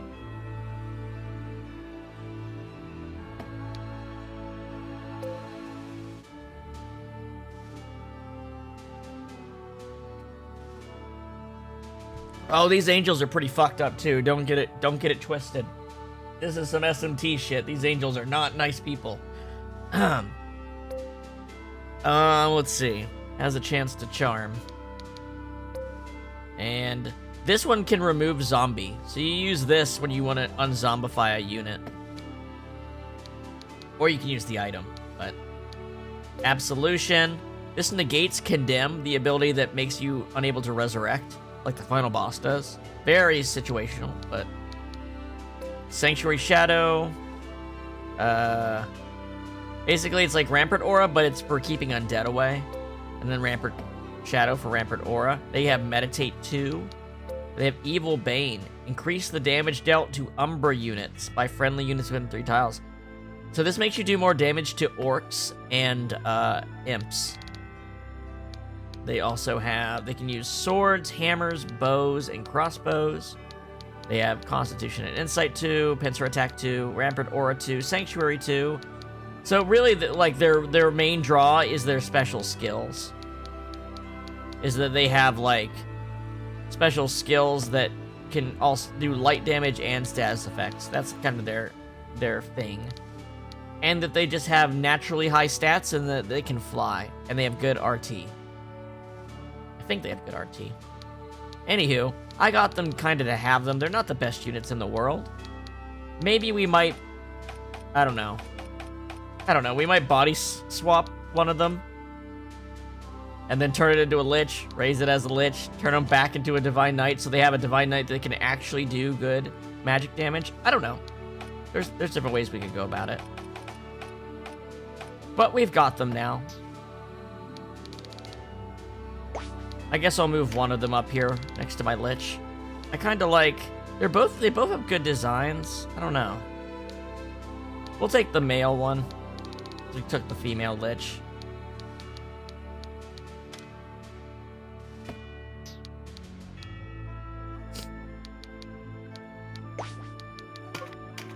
I'll figure out something to do with him sometime. Every once in a while. Alright. While we're here, don't let me forget that I need to put Reflect back on Denim. That's why he wasn't triggering it, because I switched it for his recruit ability. And I think I meant to put Exorcism on Denim, too. Yeah. Alright. So the next story battle is going to be on floor 10. The rest of these are going to be just loot battle, auto battles for loot, essentially.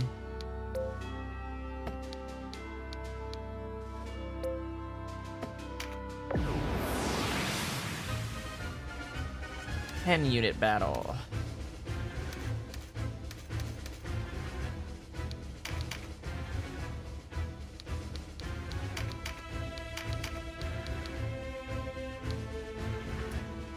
When I move from that 10...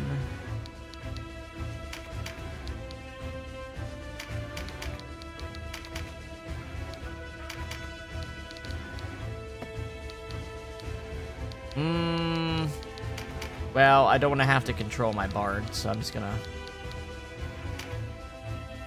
Yeah. Let's see what's in this fight. I probably should have looked at what I'm going up against. Literally, the minute you can have these guys, look, there's Umbra units ready to fight you.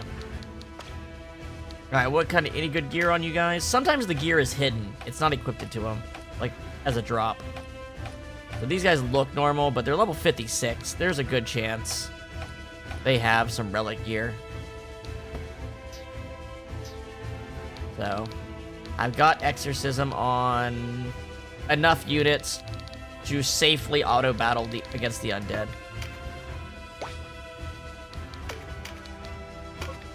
Get him!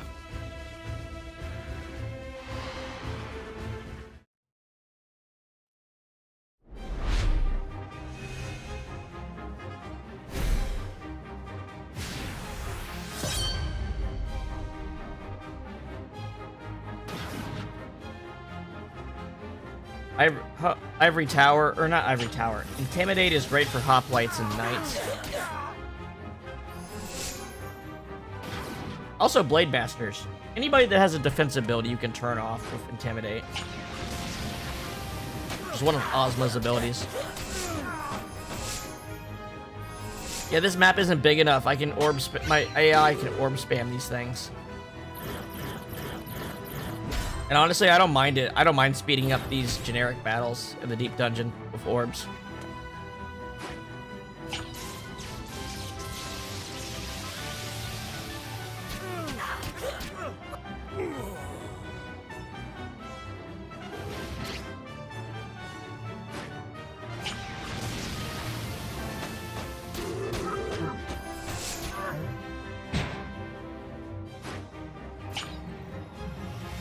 That's literally what they're all doing. It's so funny.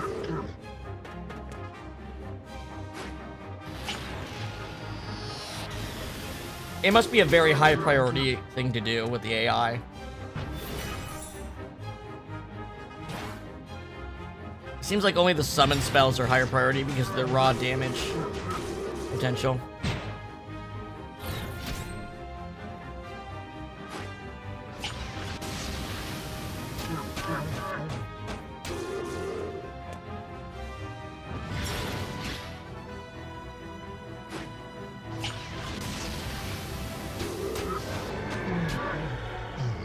I'm gonna use up all my fire orbs like this. I need to switch everybody to different stuff because I'm way too concentrated on the fire orbs.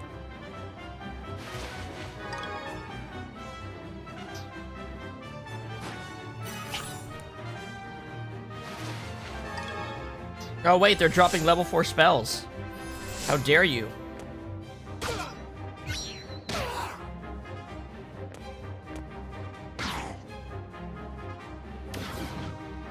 to get those guys killed and exercised real fast.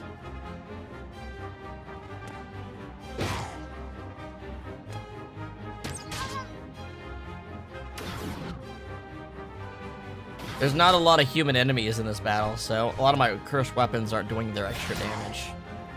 Doesn't matter, because Canopus can just whip that out.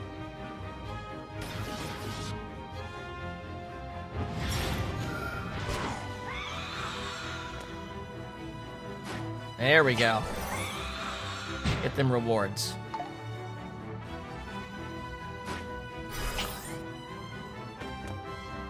Poor Vice. He's the only one that's got, like, a heavy weapon that's making his RT bad. He usually should be going pretty quick.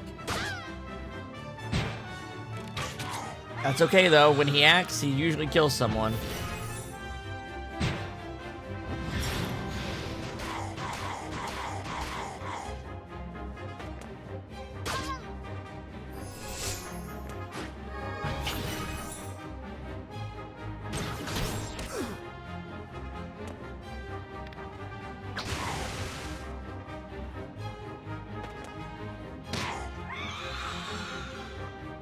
Alright, let's use Banish.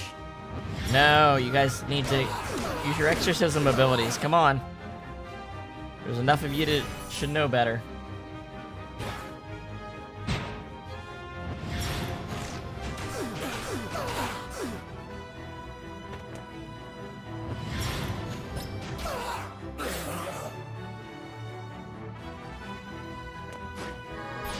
There is one thing we have to absolutely get while we're here.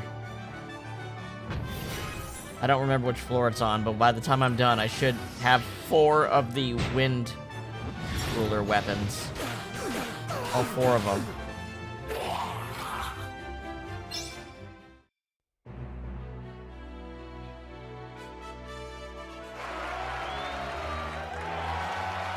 Aqua Blast! I actually did get the level 4 spell, that's cool.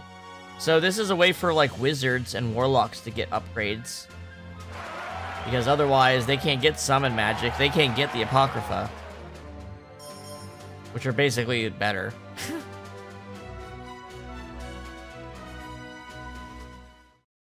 So I don't really know why you'd use them over the others right now, because Conserve RT is the only thing unique to wizards I can think of.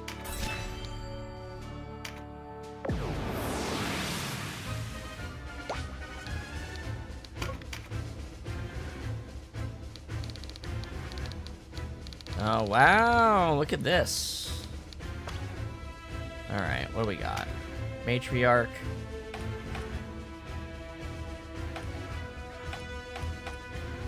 He's got a Thunderbow. I want to change the orb setup I'm running with.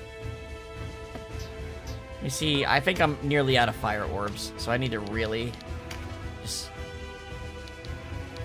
Yeah, I've only got 13 of those left. I've been spamming those. The other ones all are in pretty good shape, so it's just the fire orbs I need to change around. Everyone but Vice should have something that's not a fire orb. How about... I mean, some of the effects are really good. How about the Gloom Orb on you?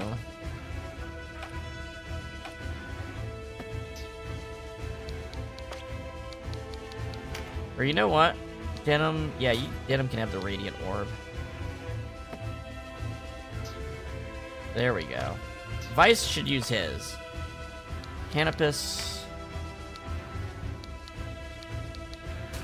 Gale Orb. We're using those too, quite a bit. But yeah, I think that's probably better distributed.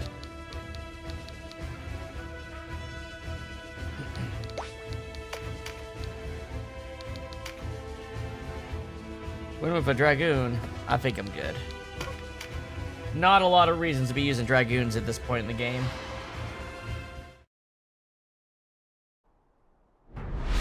Now when literally any character with heavy armor can use their ability.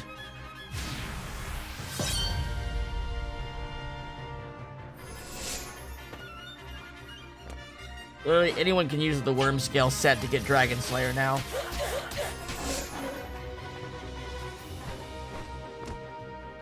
The only thing the Dragoon has is the ability to turn off Dragon Scale, but Ozma can do that anyway. With Intimidate.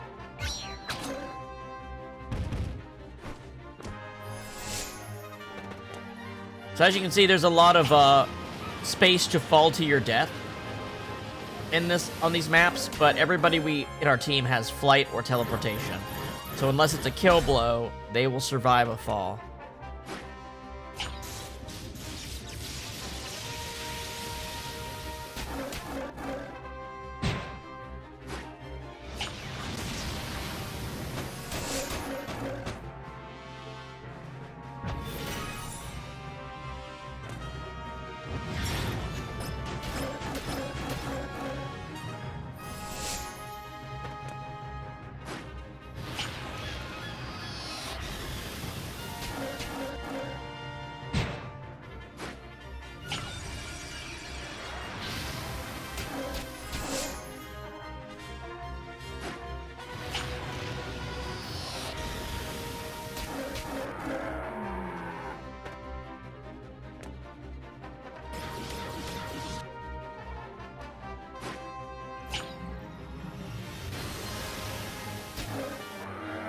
I mean, that's one way to get rid of a monster, I guess. Nah, I made sure when I distributed my equipment that I have my top 12 all with flight or teleportation. I made sure I had enough either accessories or winged boots or city shoes.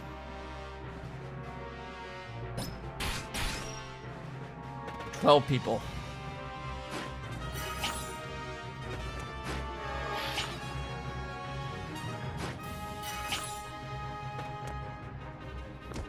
I gave the winged boots, when I didn't have enough teleport, I gave the winged ones to the frontliners because winged boots can go over a rampart aura, whereas teleportation can't. Apparently the aura is extra dimensional, but not vertical. I don't know.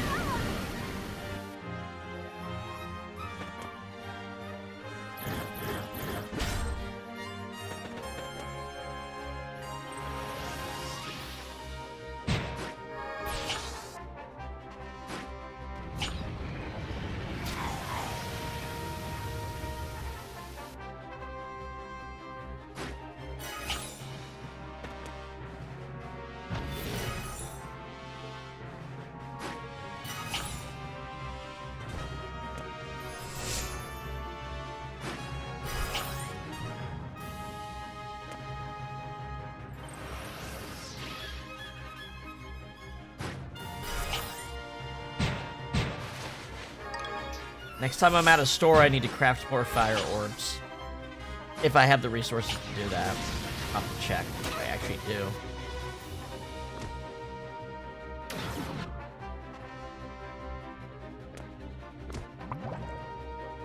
Because we'll want to have plenty once we go into Palace of the Dead, because that's kind of a one-way trip.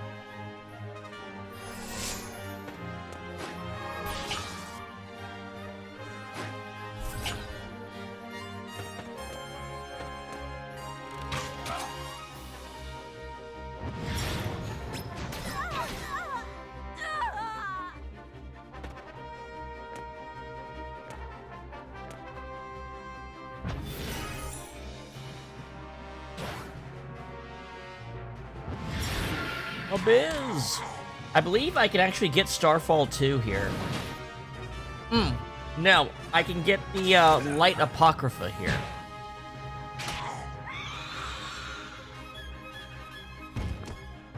And then there's a second layer to the dungeon, I believe, that has even higher level stuff. I like how they keep giving you recipe cards and then they just sell it when you pick up an extra one. Why not just make it only drop once? I guess because you can pick it up multiple times in the same battle. Like there's multiple opportunities for it to drop.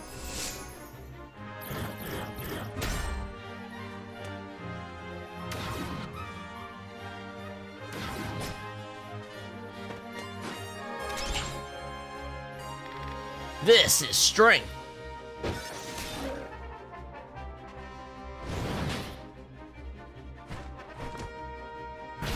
Oh, you don't want to hit Denim. That attack often does pushback, so it's actually pretty good in this battlefield where it's just like a single square line. May my prayers become a beacon. I should probably take heal off her. It doesn't do enough for the HP amounts we have now. Ease is useful, but heal, probably not.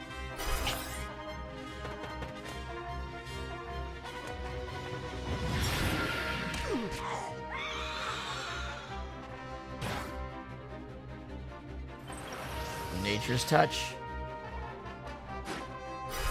Charging Denim is probably smart. It'd probably do more damage by making Denim stronger than by casting a spell herself. If I wasn't just powering up the main 3, Olivia would be in need of some int charms.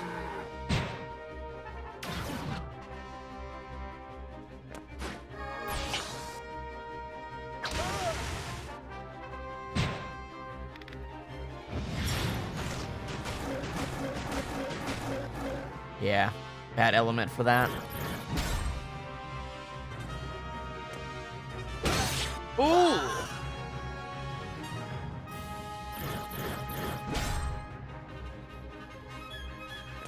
Gigastorm?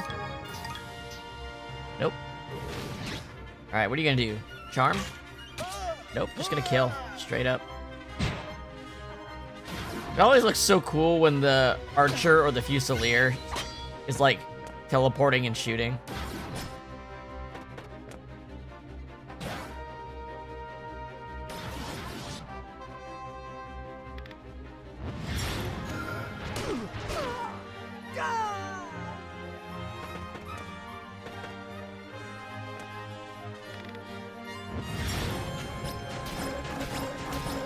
Wow, that thing is sturdy. I guess it is it's a mini boss version, a level 56 mini boss. It's got like almost 4,000 HP.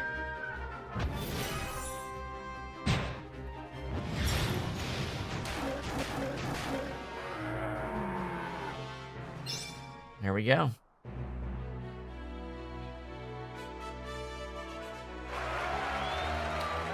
Bolon. Familiar's Mark. Spirit Surge 4.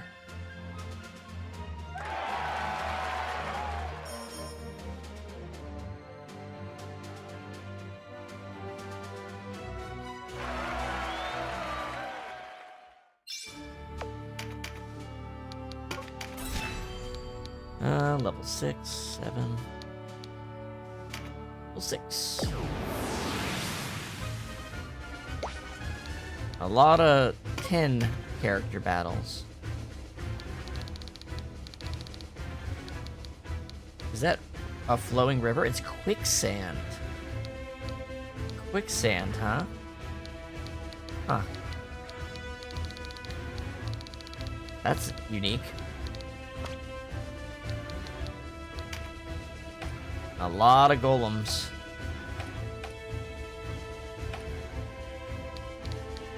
Ice over 2.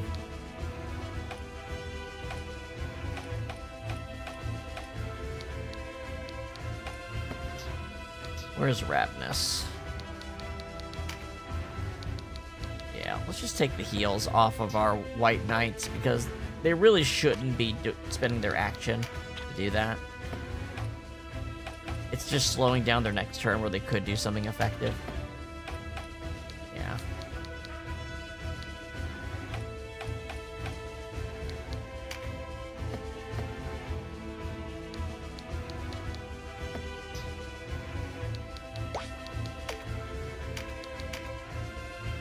All right, get to it.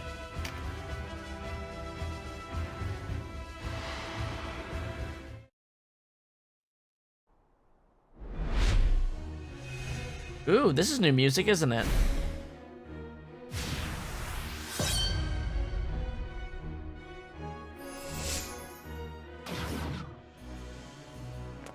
This is new music, right? Unless it was music that played in the final boss battle or something.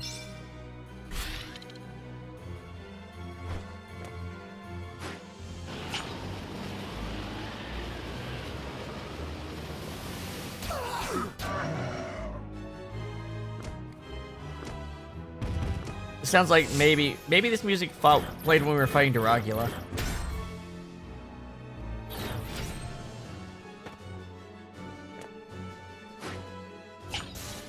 No, I think this is a new track. I bet if I go to the music player in the Warren report, it'll say a new track.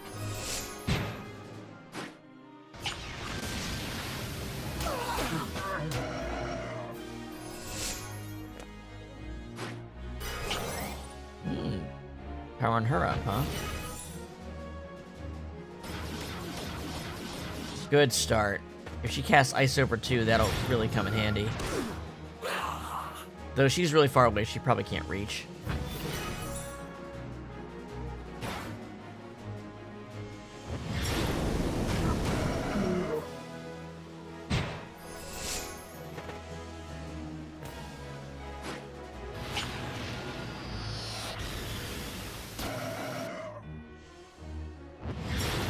Frighten and Breach are a really good combo. That's why I substitute a lot of the break ones for the Gloom Orb.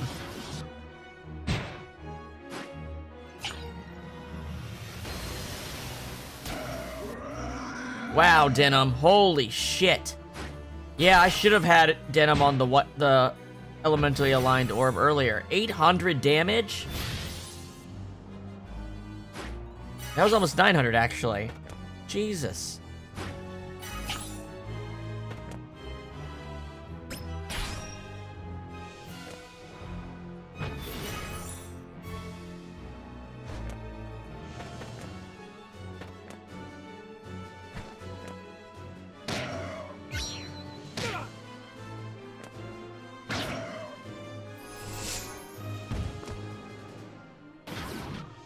Gordian Lock. Okay, that one's not dying anytime soon. God damn it. Unless Ozma walks up to it and does Intimidate.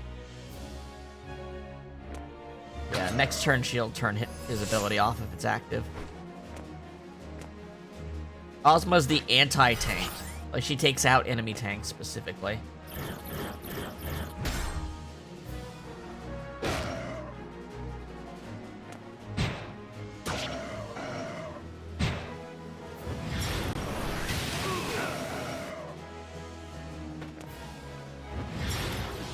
Oh, reflect. Ha ha ha.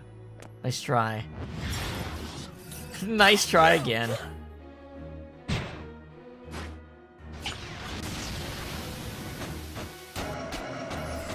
Oh, there was another. Ah, I see.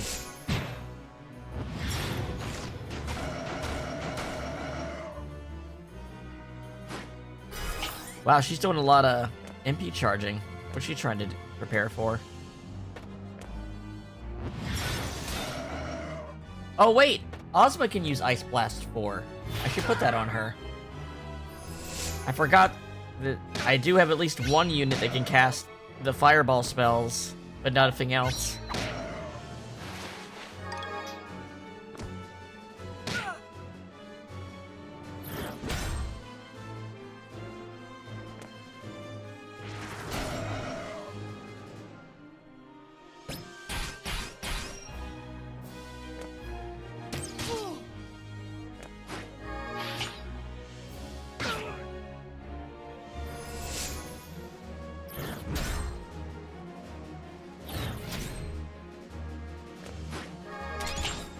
Crit.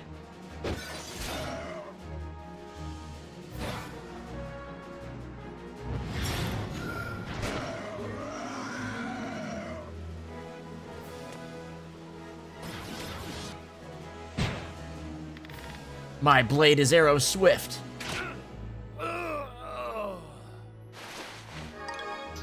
Nothing personnel, kid.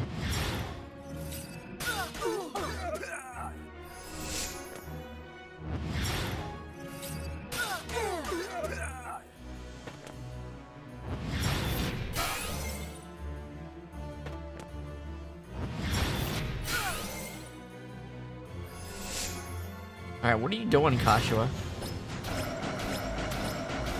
Well, that was worth it, yeah. Oh yeah, they all gathered together. Big mistake.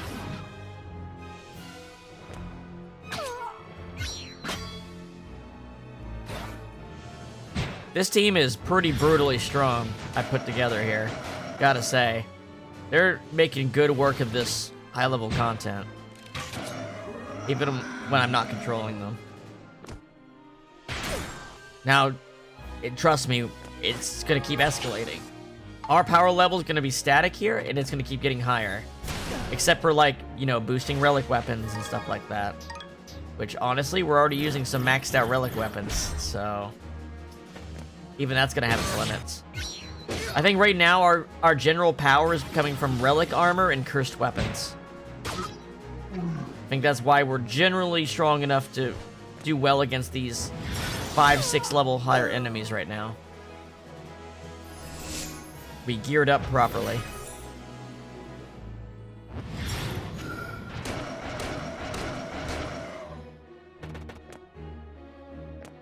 The weather turned.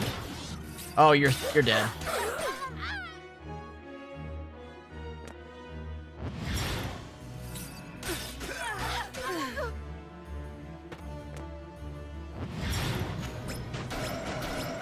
Can she do it? No, not enough hits. Oh, that sucks. That's the one ability I'm like, if I could fit that on Denim, it'd be great. But I think Reflect is better. I think Reflect is better. But Fear is a really good status effect to just be tossing out. Also, I think because Denim is holy and Lament of the Dead is Dark Element, it might be less effective if he uses it. Dang, I might be wrong about that. Oh my god, Vice.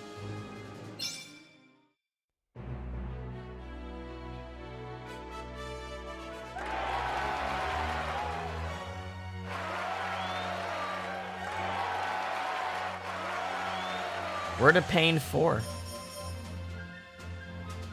If I didn't have Hellhound, that'd be great.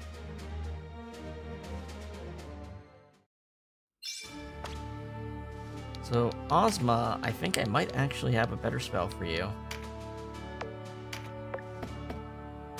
Whoops. Yeah. It's only 10 more. And I have Avalanche 3. There we go. Improved your spells.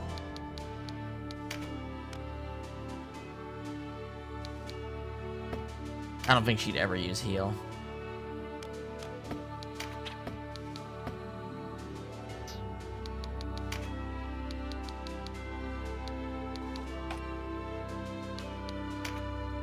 I don't think I have Major Heal 3 yet. No. Major Heal still has utility because it hits multiple targets.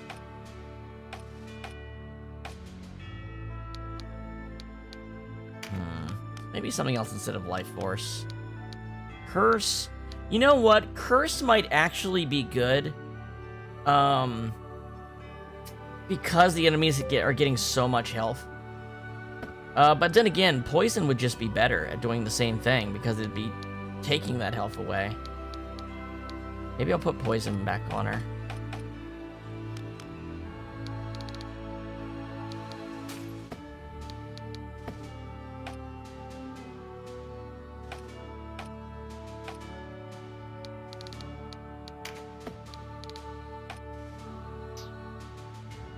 Okay.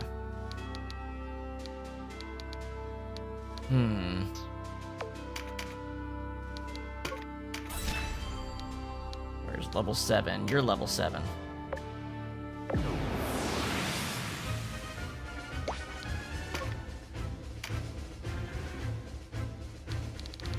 This is a safer battlefield. I mean, there's still edges, but it'd take a deliberate effort to fall off on this stage. 2 Holy Dragons, though. 2 level 56 Holy Dragons. 310 Vitality.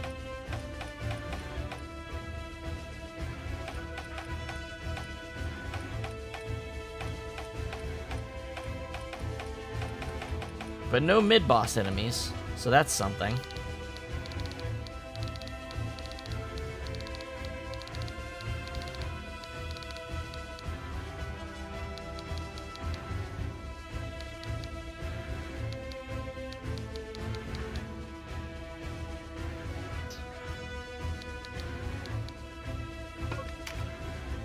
Yeah?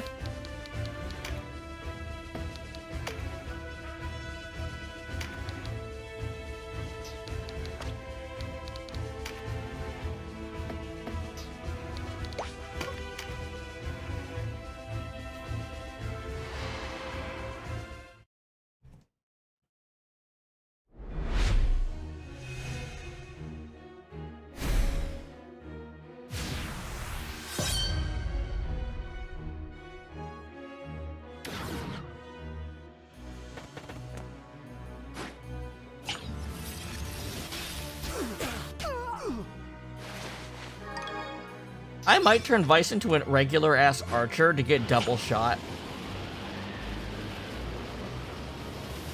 He might be better as a regular archer, because you don't need Lobber to throw orbs far.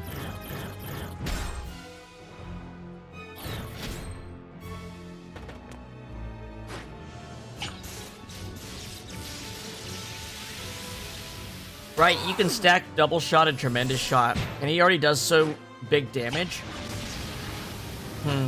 I wonder. Maybe I give him like 3 different types of orbs to spread status effects, and then he dumps his MP to take out a high priority target or something. I'm thinking about that. It seems like it could be a good... What would I give him? Fire, wind, darkness?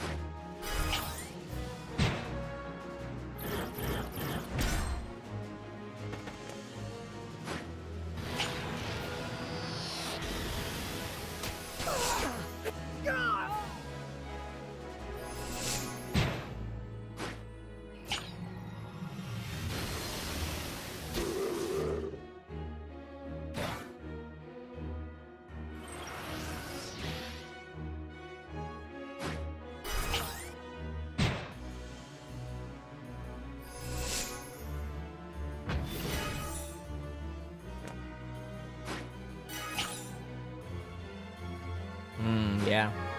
Thinking about it more, that makes sense to try to do something like that.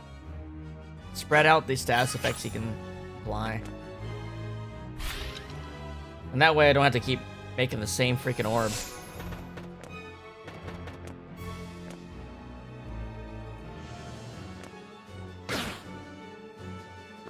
But Breach is kind of the best status effect. But you can stack Breach and Frighten to really reduce HP. I don't have a Terror Knight, so it's really my only source of fear would be that.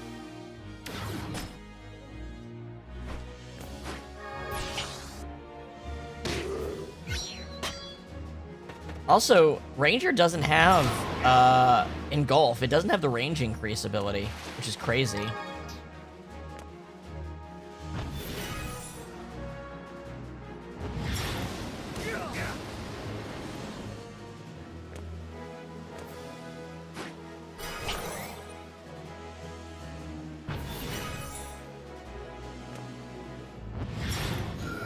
I forgot about the little guy down there. Those dragons are putting up their rampart auras pretty good. They're like holding the front line. Denim's gonna break it now.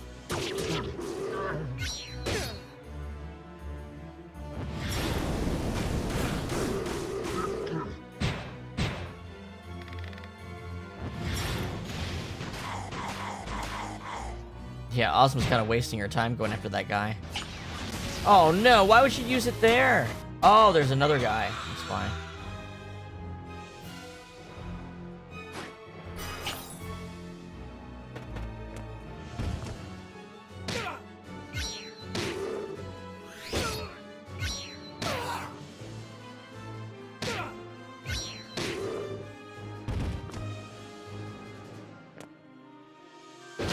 Ooh, good one, Gildas.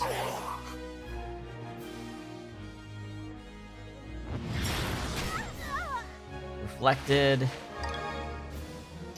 Hey, we want that relic weapon. So I think we already have a maxed out keening bow. The crossbows are pretty common when it comes to drops for relic weapons. I think it's because so many classes can use them, including monster classes, or demi-human classes.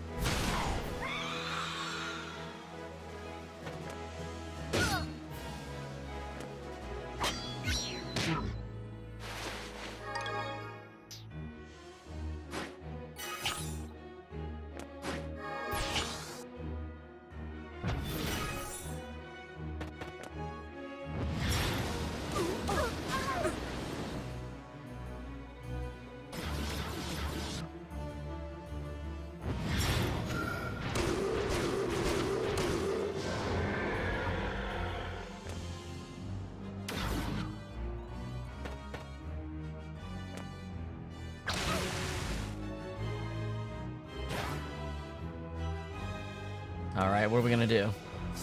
Oh, weapon art. Okay. You just felt like doing that, huh? Alright, can you take out the dragon? What are you going for? You could do... Earthquake. Oh, because Canopus had his resist. She felt safe to do that. Yeah, that's the other advantage. You can just fireball into a room occupied by allies that resist that hit. I don't care how... I didn't ask how big the room was. Fireball.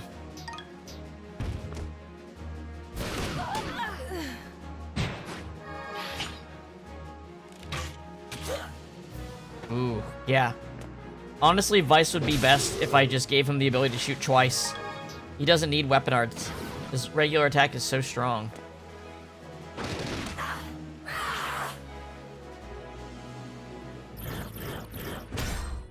Yeah, I think I will class change him now that he's... now that I've got him leveled up in Ranger to get the best stat gains for himself. Now I'll make him an Archer.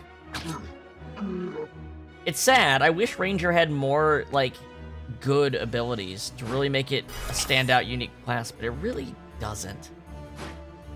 Like, it should have at least had the Archer abilities, like Double Shot and Engulf. But it just doesn't. Just doesn't have the ability to stand up. Whereas the Archer is okay, but it doesn't have, like, the stats to make use of it. But he grew up as a Ranger, so his stats as an Archer should be pretty good, I think. I think he'll lose one movement. I think, well, that'll happen, because I think the Ranger has increased movement. Firestorm 4. Cragfall 4.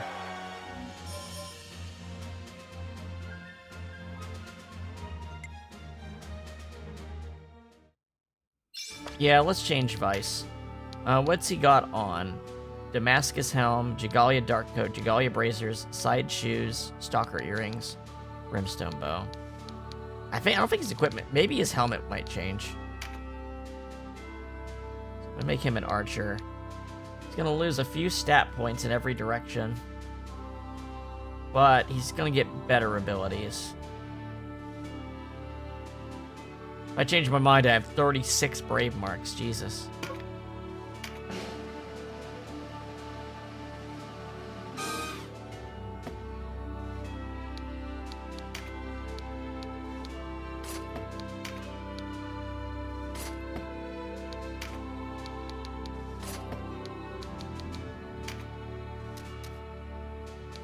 Yeah, that all stayed the same.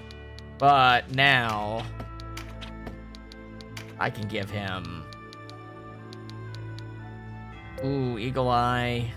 Eagle Eye, if I was using, like, the Charm Bow, it would make it so he'd have a 100% chance to charm every attack. But he's just a straight killer. So I think being able to double down on Double Shot and Tremendous Shot at the same time, double crits, 4-time damage, seems the way to go, right?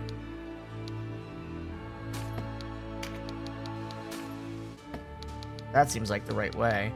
And then, since he's not lobbing, he just has this, and then the darkness one, and let's say poison would be good too. Where's the cataract orb? Yeah, I like that.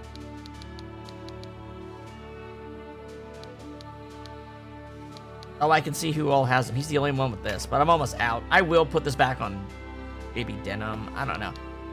Someone else will get another one of these once I'm able to make more, but this feels like a stronger Vice overall. Yeah.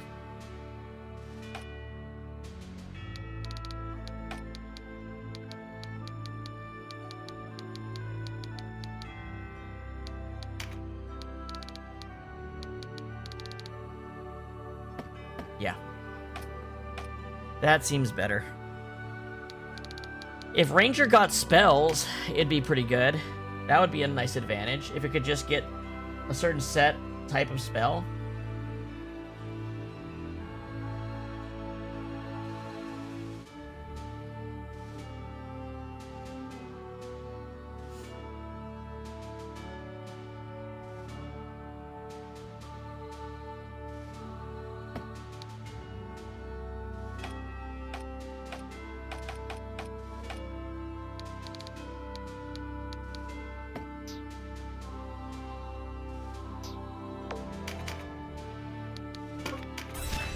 Okay. That's level 8. Level 9. Okay. Level 8. Let's see how the AI handles him. Alright. What do we got going on in this battle? That'll help me determine who I bring. Look at this weird little battlefield against dark dragons, too. Bunch of undead. Well, with this many undead, I should probably bring the people of exorcism staves.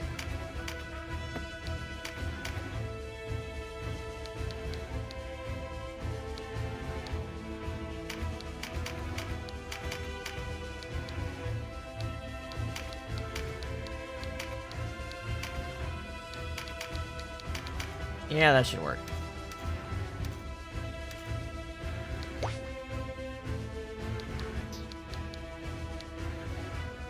Gildus or Canopus? Whoops. Gildus or Canopus? Canopus. If I had to choose, probably Canopus.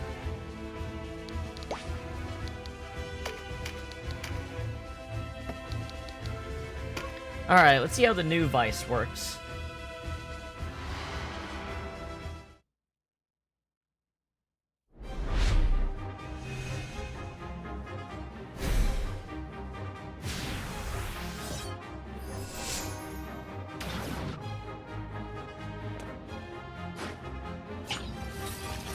I mean, yeah, they are just gathered up like that.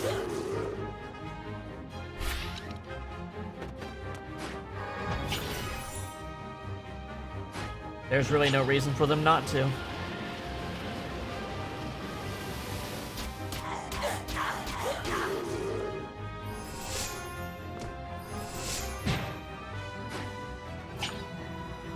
I wonder if this will exorcise enemies it kills.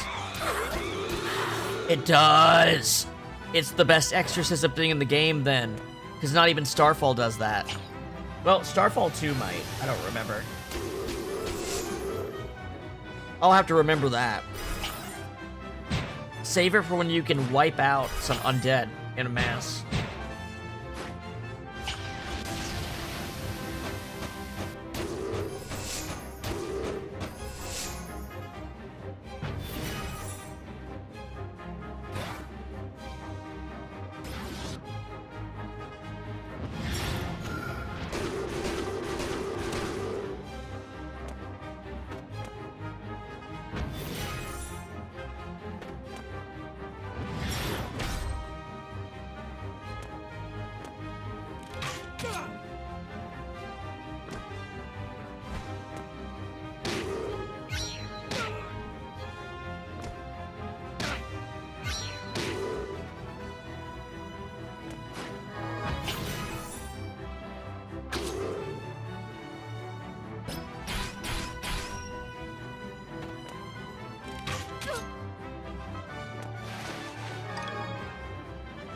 Tornado 4.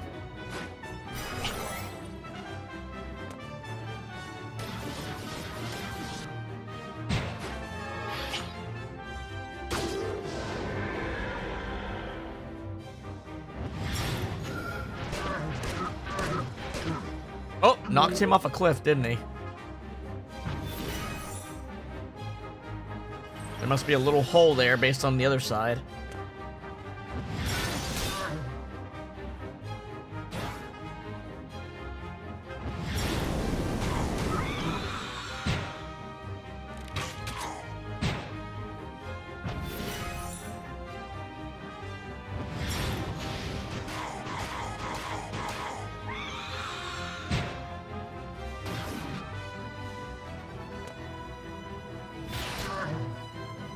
Damn, Canopus. Dragon Scale. Okay, that's gonna be dangerous. But he walked up to Ozma, which is literally the worst person he could have walked up to. She got rid of it. Awesome.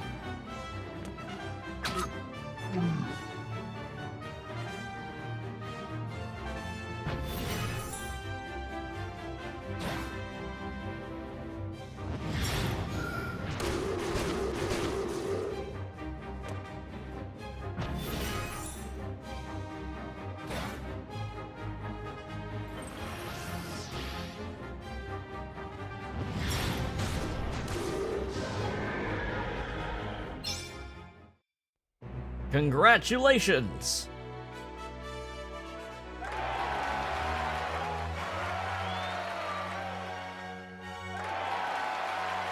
Getting lots of level 4 spells. Like, it's actually, I'm like getting 1 per floor, it seems like. Alright, level 10 is the story battle. We still have level 9 here.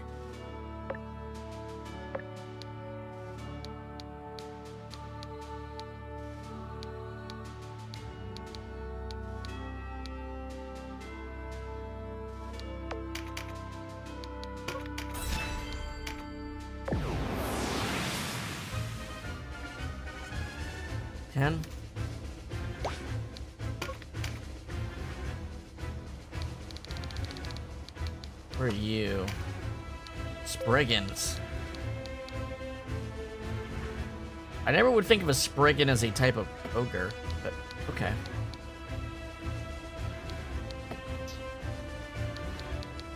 Ooh, and a rock. A giant demon bird. It said that the demons rode upon these during the ogre battle. Yeah, this it's a cockatrice with full spell casting. Yikes.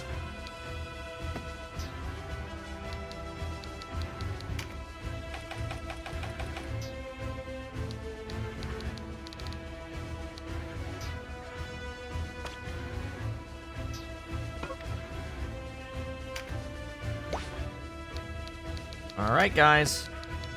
Get him.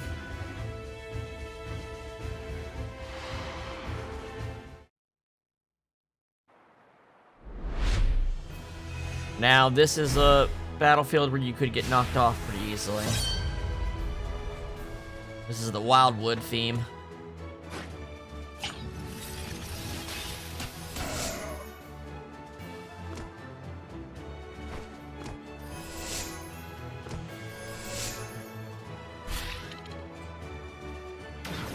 Canopus has been triggering his abilities pretty consistently.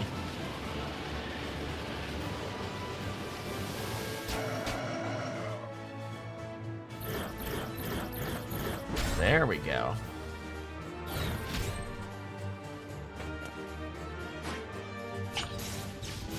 You really need to stun the stopped enemy? Okay.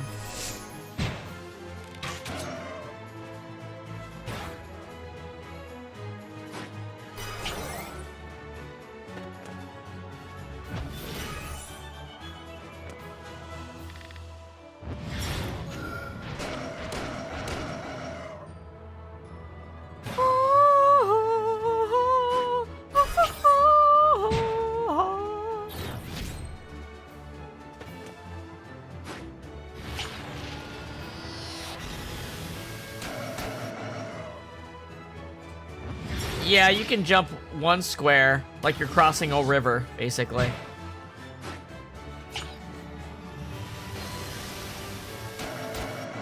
But that's the most you can jump.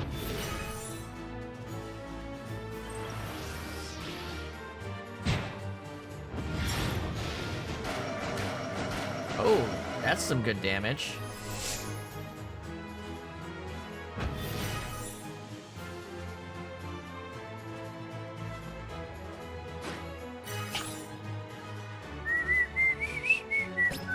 You know what would really make the Ranger really stand out? If it got, like, Meditate up to level 2 or something like that. Kind of like the Rune Fencer. If it was like an Archer, but it specialized in weapon arts more than Double Shot and Tremendous Bow. That would be a nice differentiator. There's any number of ways Ranger would be a better class. It's got, like, a bunch of useless abilities and Lobber, which is really good until you can make orbs reliably better than grenades. And it's still good for healing, too, but you kinda, the best way to play is to not need to heal by setting up your defenses really well. And, like, you know what I mean? There are gonna be enemies that are gonna do serious damage to us, especially in boss fights. Especially, like, the Heavenly Generals and the demons in Palace of the Dead.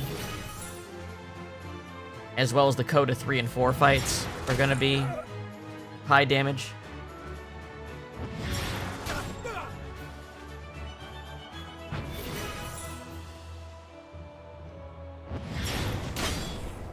Resist.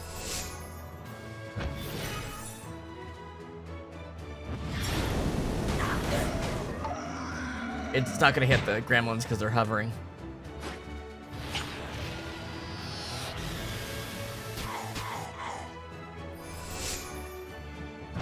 I'm shaking in me boots. Wasting a turn, getting rid of a status effect.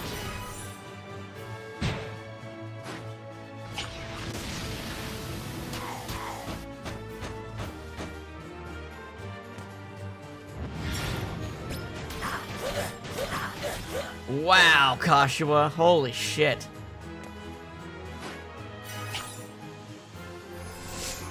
Just one-shotter.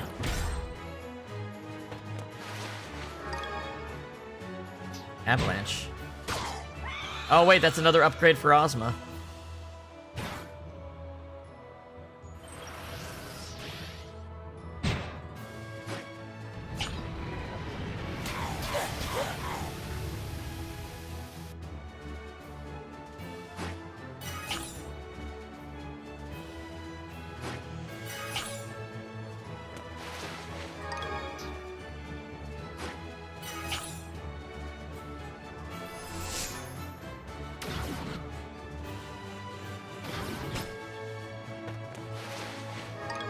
Wait, if Canopus can, you know, proc his stuff, he's a pretty reliable tank. I see him pop resist all the time.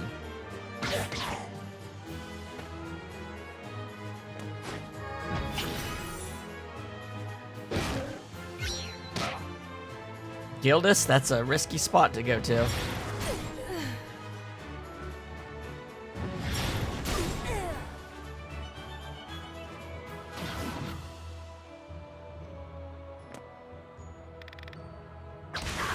Cool. Well, hope she didn't have anything I wanted. Oh, the AI's so smart sometimes. It uses MP to set up, but then used an item. So next turn it'll double shot and it'll do 4 times damage. Like, it'll actually do that strategy instead of... Because you can't use your skills more than once per turn. So you can't set them both up on the same turn. You have to do them on separate turns. But it doesn't want a dead turn, so it uses the orb on as the action for that turn. That's so cool that it will actually do that.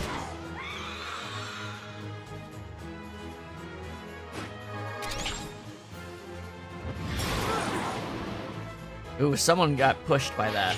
Oh, Vice got pushed into an attack card. I think the enemies are going to be dead before Vice gets another turn, though. Maybe. That rock's still alive. The only thing it doesn't do well is it doesn't do debuff moves that don't do direct damage or buff moves that don't do direct healing. It doesn't understand to do those, but everything else is pretty good. Unfortunately, those are like my favorite things to do. So, oh, okay, watch. He just teleports right back up.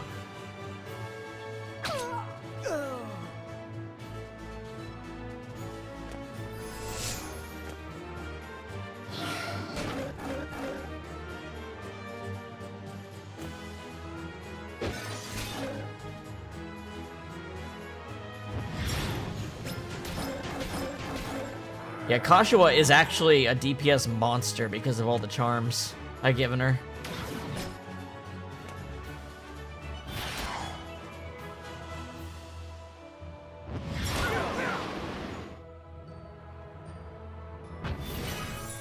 Gonna throw out a banish, or are you gonna use Hellhound?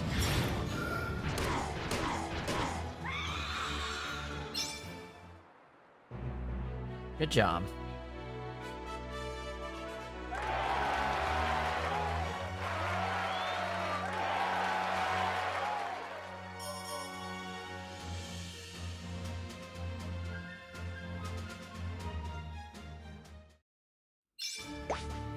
Alright, the next one's a story battle. We'll control it directly. Let me upgrade this. I think I picked up... Yeah. Yeah, she actually has some decent spells. Now, is it worth her casting those spells over doing this? And it depends, because Actually, her intelligence stat is a little higher than her strength stat right now. She just doesn't have like a casting focus type thing. Ozma's really just generally strong. Okay. Let's see. This is the next story battle.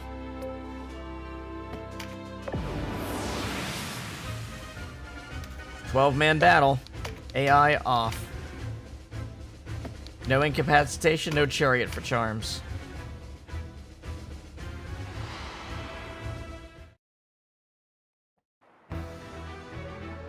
Children of God, who march upon the field, bereft of blood and flesh.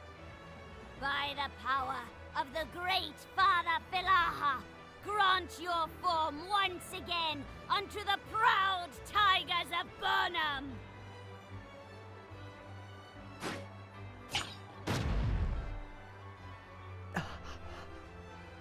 These hands. This voice. Is this my body? Huh? Truly a miracle. God is wise.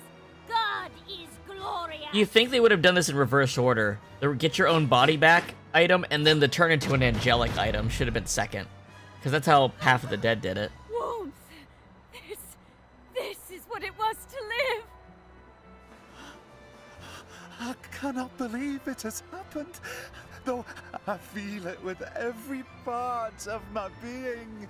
Your great Father Philaha, praise be to you. You know what's crazy? This is what Nybeth was looking for. And the power of his miracle. A body once lost can be reclaimed. This is what Nybeth was looking for, and he couldn't find it. This is the He went to the opposite place. This is God's great revelation. Too bad these guys are gonna die True immediately. resurrection of the dead. Is it possible? A pity the false king's army had to blemish this miracle by witnessing it. Attack! End their lives! This miracle belongs not to them, but to the tigers of Burnham.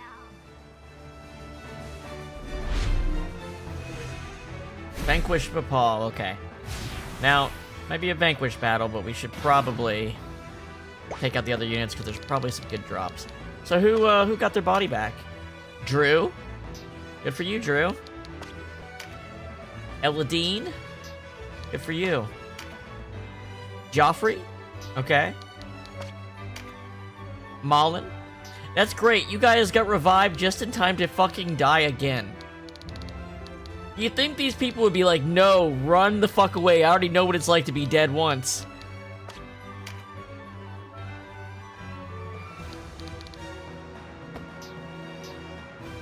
And they got a couple of flood dragons here. Level 57 flood dragons. Yikes.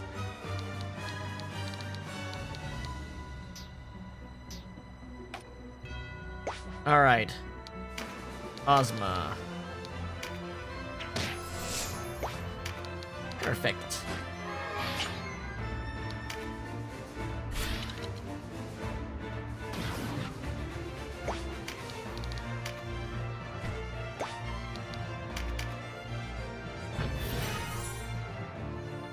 Look at me! Shoot spells at me! I promise I'll get damaged by him, I promise.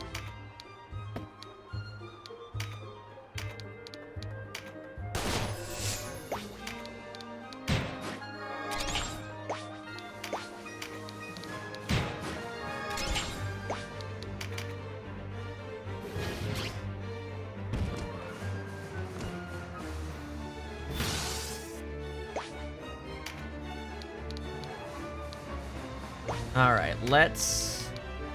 Yeah. Hell yeah. Wait, if I move up one spot, can I hit more people? I can't. No, I miss Olivia if I do that. Actually, it's worth it because Olivia's got Meditate.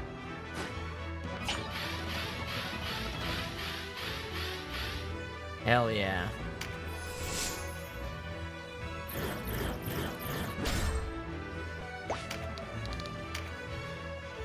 Frontline warriors!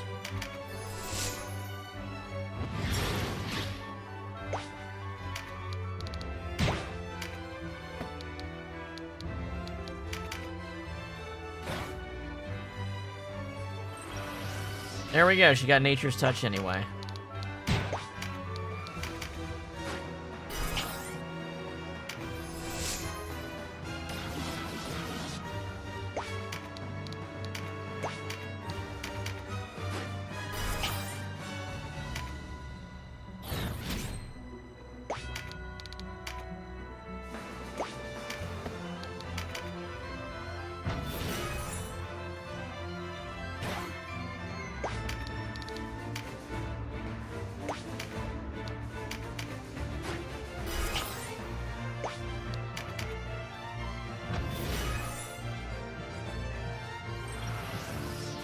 Just having everybody prep this turn.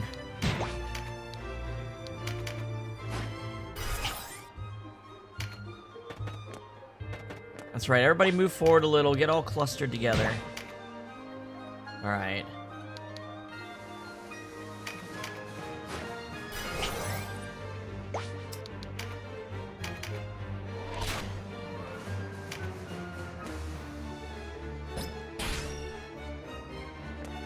The other way to set up both abilities without using one up is to shoot outside of Vice's actual range, because double shot doesn't trigger if you do that.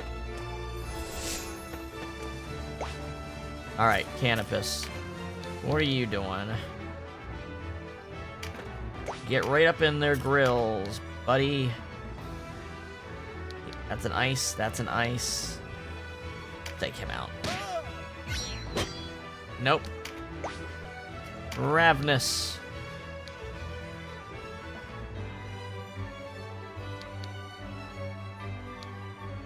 She can go here. Since she won't hit Canopus when I do this. There we go, Rampart Aura in a nice spot. Get this. And I'll have her move towards the dragons, actually. I'll just have her wait a turn. See, I'm not so hasty to use up my orbs as the AI is. There, the dragons are close together. Now we're in a much better spot. So, let's see. What helps the most? Here? No. Feeding Vice MP is the best. Though he has... Well, if I do this, he can do it twice. There we go. Yeah. Alright, Gildus also has Rampart Aura. Alright, we're gonna put Fear on these dragons.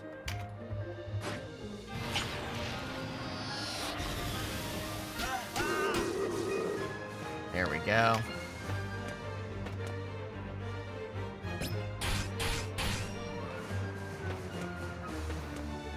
They have to go pretty wide to get around these Rampart Auras.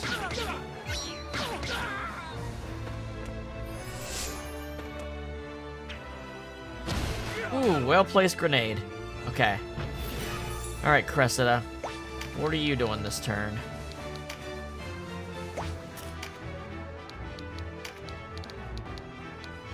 Yeah, let's poison these dragons. That's 300 damage a tick.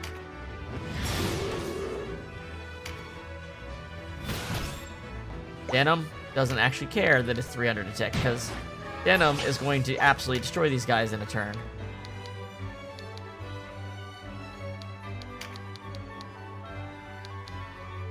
Wow, I forgot how much freaking damage he does. God damn Denim. God damn Denim. Denim done did it again.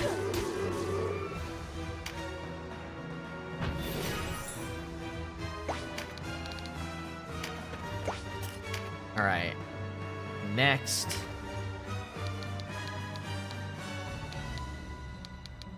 Oh, there's so many options. Maybe take out the healer? Yeah.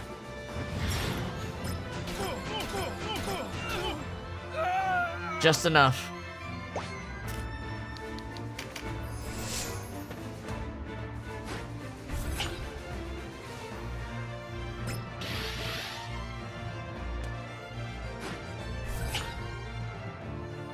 They're wasting their turns healing poison.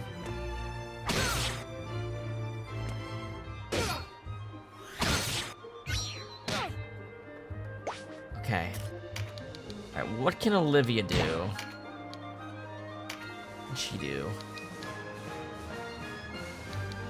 This person's almost dead. This person's almost dead. There are no fire units on the field. Actually, she's...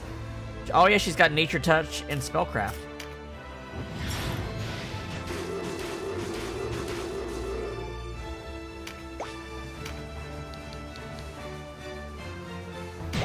Alright, Hobrum can... Wow! That'll do the trick. Ah, I can't get them all. This is your job, Hobrum. Stop anybody that isn't dead. Both dragons got stopped.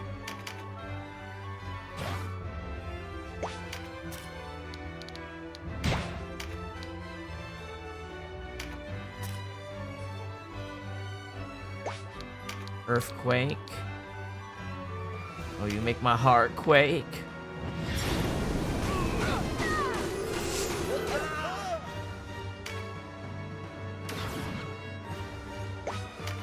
Alright. This guy's been close to dead for a bit. Take him out. Oh, you're just gonna get right in it. Oh, just reflected all the attacks back on yourself.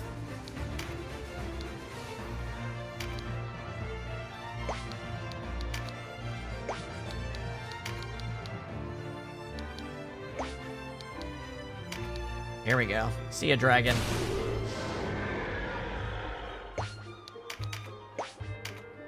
Alright, Vice is ready to destroy something. Let's see. Who's the chunkiest boy here? Everybody's actually pretty fucked up right now. There aren't a lot of healthy enemies. Here we go. 713. I disagree.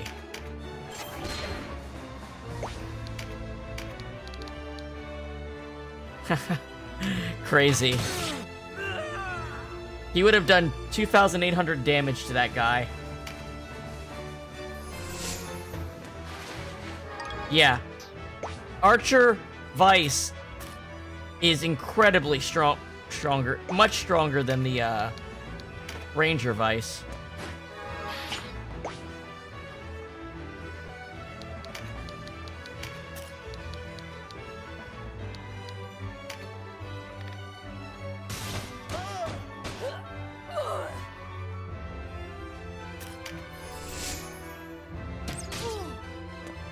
And I think Double Shot is still on him since it didn't actually get a chance to apply.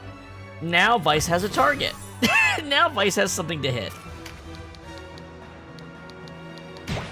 Let's go here.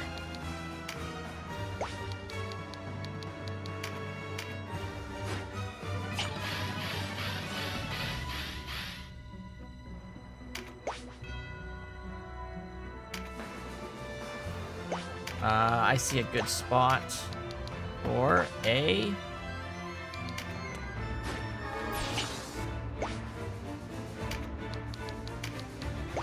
I can't get both. Hold on. Ozma, this might hurt a little bit, but it's worth it.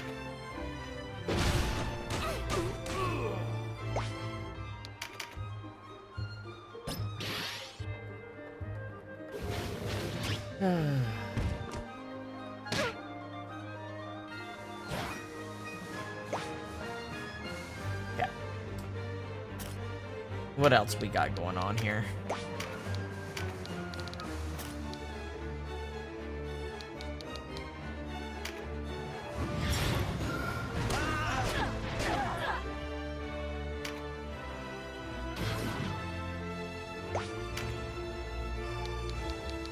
Take this crit card.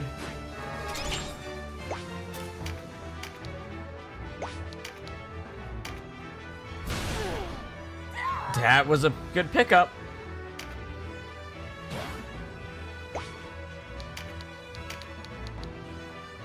Enough to kill. Enough to kill. Do it.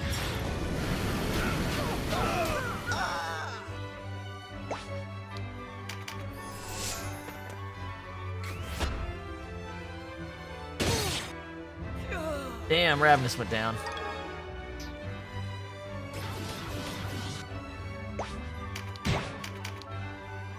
Oh, Denim. Denim Dome did it again.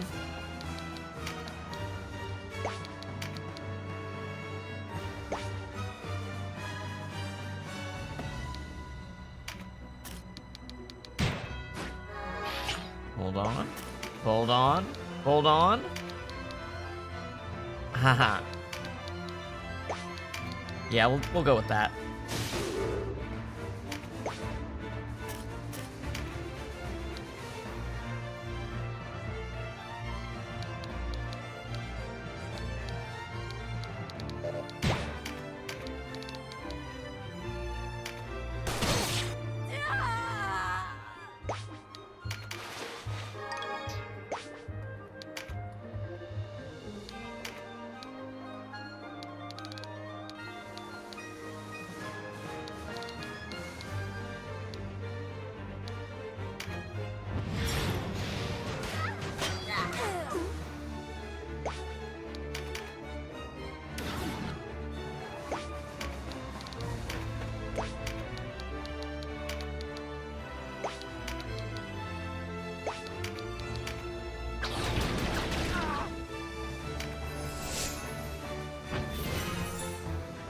You gonna cast on someone with Reflect again?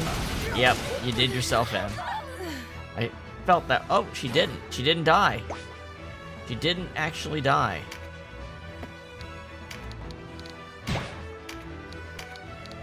Crazy.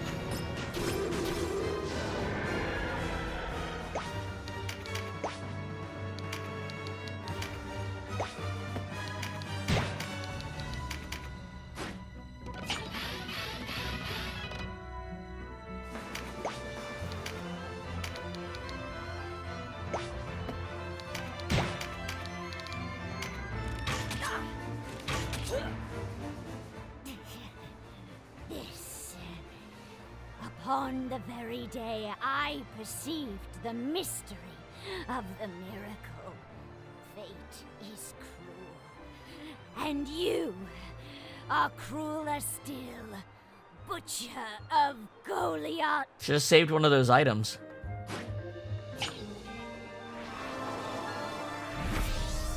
She ran away.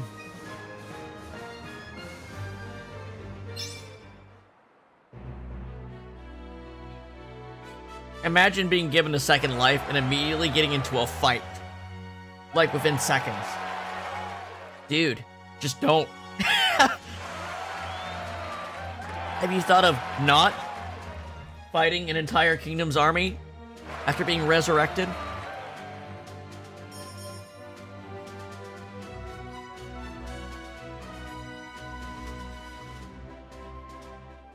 And like resurrected in like a perfect way with no problems at all. When there's like 7 different terrible ways to be undead. Alright, this one's just a random this one's just like a regular battle. And then 12 will be a story battle.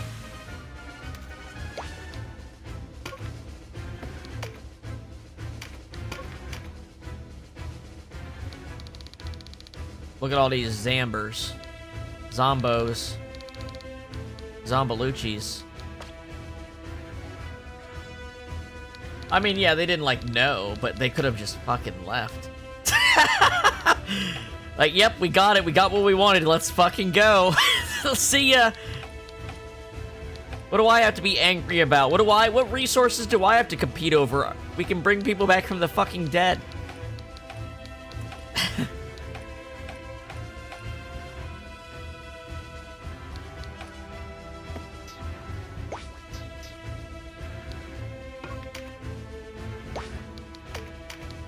Alright, to battle.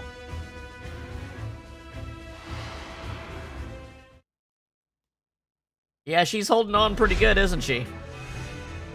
She's tenacious.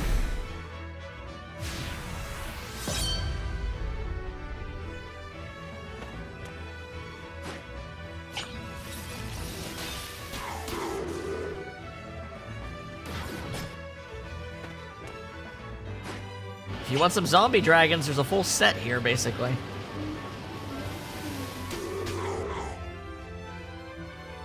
But, I mean, we have a Lich and a Necromancer. We can make zombies of any unit we already have.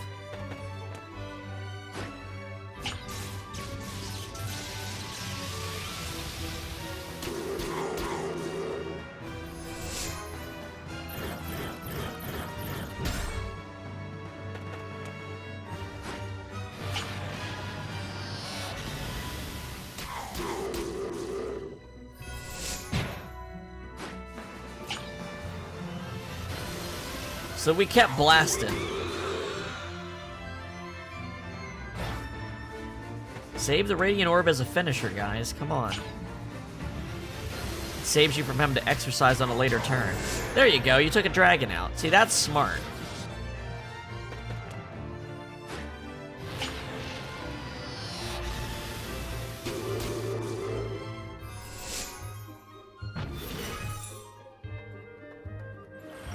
Okay, yeah, Undyne's gonna just wipe something out this turn. Unless... There you go. Oh, look at the look of surprise that was on his face. Holy shit!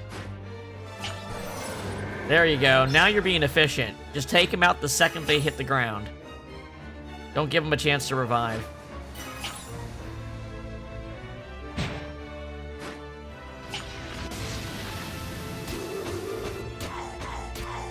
That was a good orb use.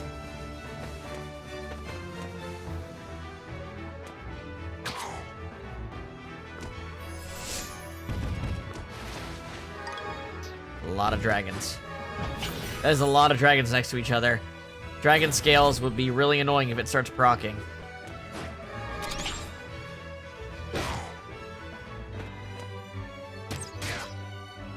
Ozma needs to get like right in the middle of them to stop it from happening.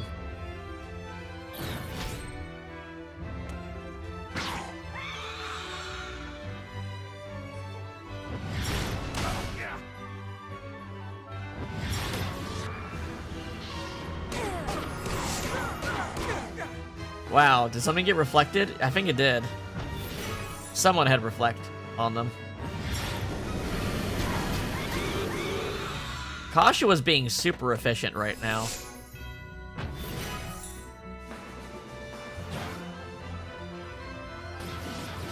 There you go. There you go. Yep, stop that dragon from getting up. I noticed he was getting low. Phalanx.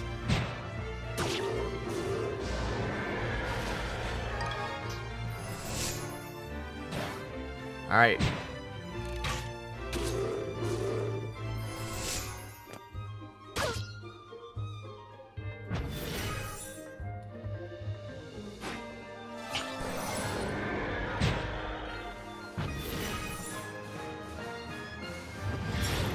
Gnome!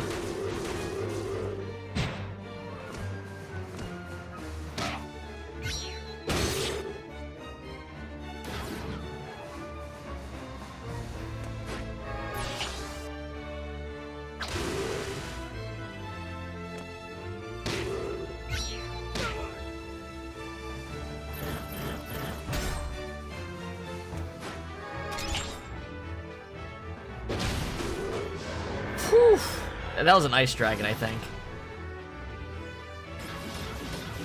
Oh yeah, Denim's popping off right now.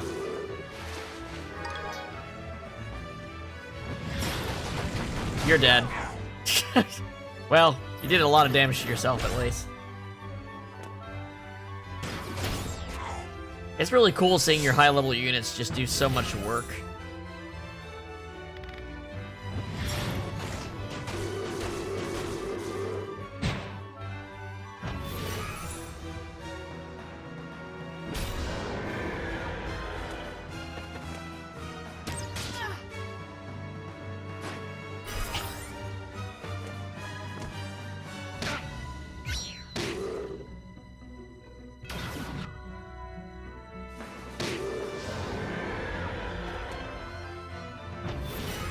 Olivia might exercise this turn.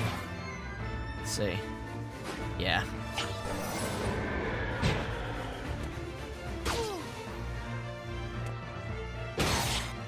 Whew.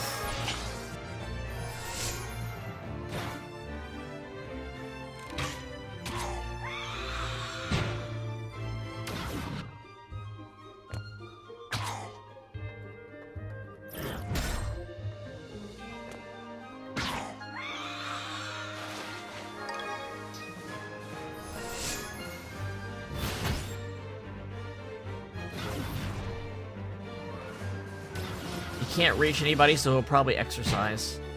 No, he didn't. He must not have had MP.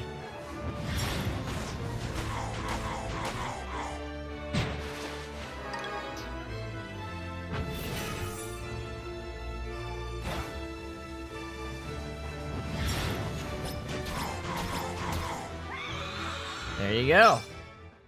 Not bad. All right, number 12. Floor 12 is the last story battle here. Meteor Strike 4, I see.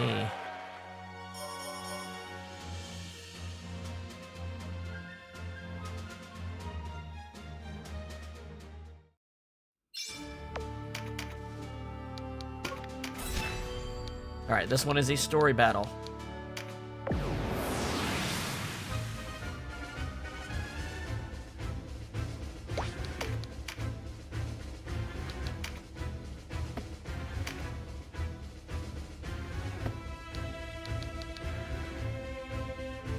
To battle!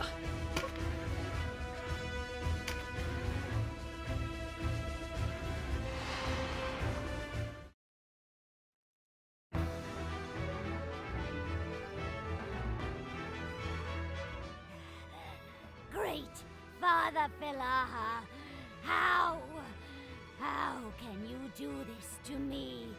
Your most The most humble.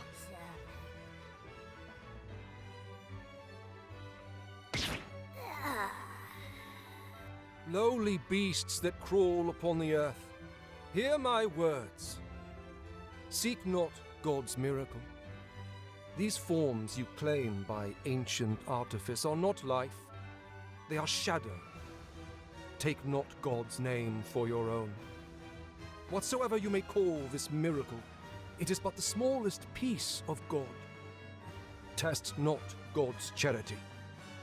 No matter what tales you tell your soul, you will never understand the mind of God. Don't be deceived, Butcher of Goliath.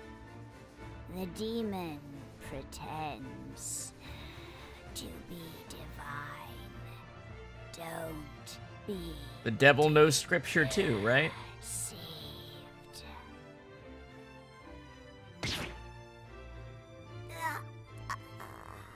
Or she's just salty.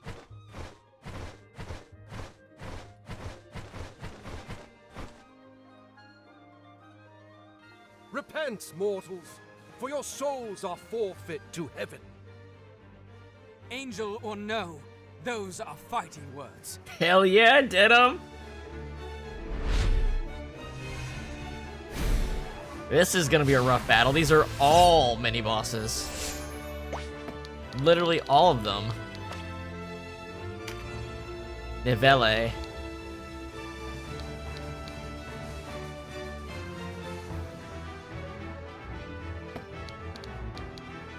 Level 55, which one? He's got Charm. Crystal Dragon. Dragon is named for the translucence of its steely scales. The material of its scales is second only to diamond in hardness. The slight imperfections in its hide catch the light and sparkle like rubies and sapphires, adding to the crystal dragon's breathtaking beauty. It's basically a arc dragon with full light spellcasting. It'll never cast this, which is funny. Yeah, this thing would be awesome to have, but we can't get it.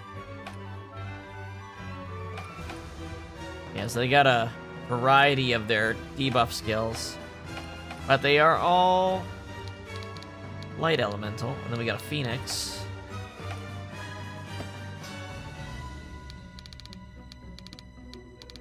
So, Cressida can both receive and do a lot of damage in this fight.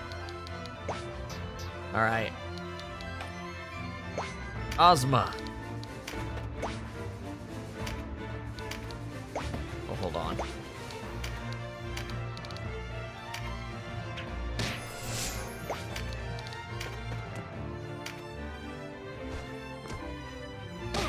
That's how we're gonna start, huh?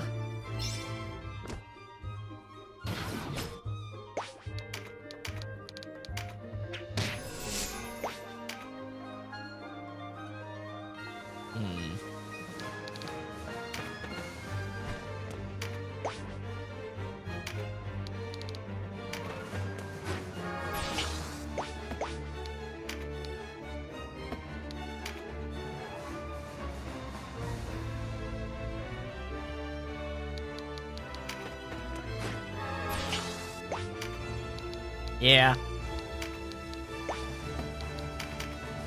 Well, I think the thing is, all of the gods are equal children of Falaha, right? It's not like the light god is a higher being than the other ones or something like that.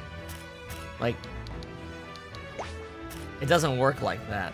So, at least I don't think it does. I don't think the light and dark are of a higher tier than the other elemental gods.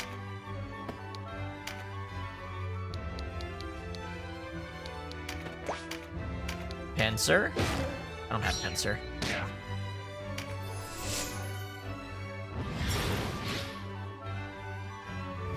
Berserk? Reflect? Oh, hell yeah. Denim. Denim ready to rock.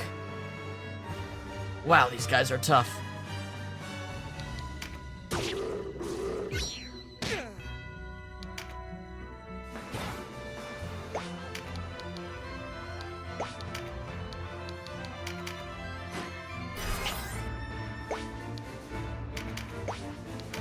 Let's MP charge the casters. Get them all next to each other.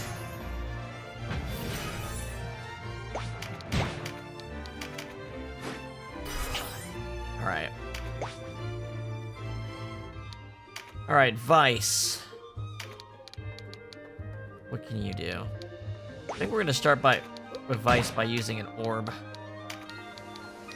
The orb ignores. Let's...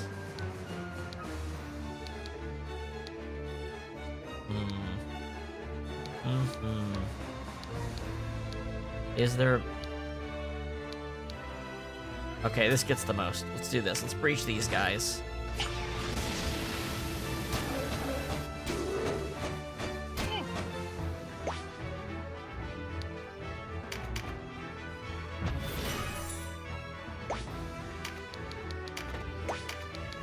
I'm gonna be nice.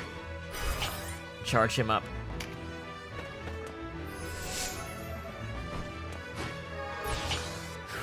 Okay. Damn, shouldn't have pushed her forward like that. She's in a bad spot. Alright, Ozma.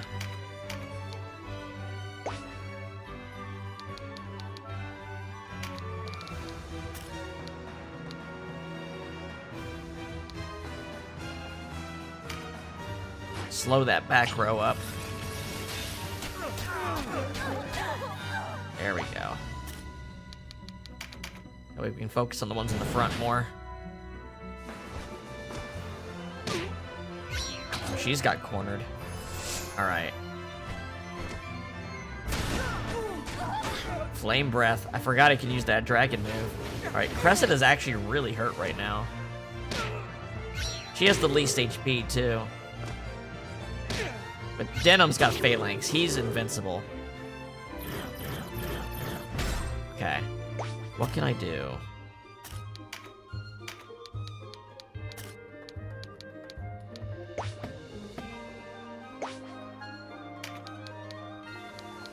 Denim should move here. Where's Denim in the turn order? Denim is nowhere near that in the turn order.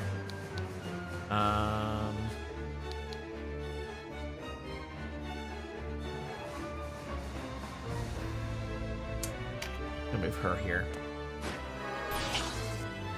She can potentially stun. Alright. Canopus is in a rough spot. You know what? Yeah, let's see if we can stop anybody with this. That would help determine who to focus on for this round. Everyone but the one on the bottom. Okay, that's great. You back up and heal yourself. You Wisp Light that bird.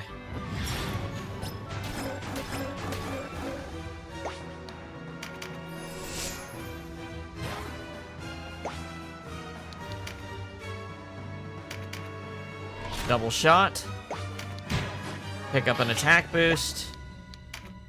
Use an orb. Fear on all the big boys. Fear and Breach combined allow you to do a ton of damage. Well, one of them got frightened. Alright, Olivia, focus on this dude.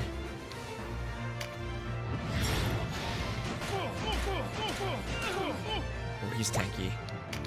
I forgot how tanky these Divine Knights are. Alright, Cherry, do the same.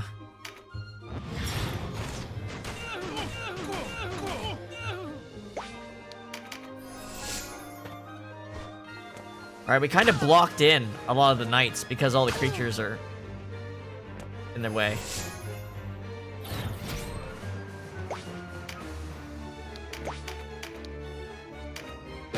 See ya.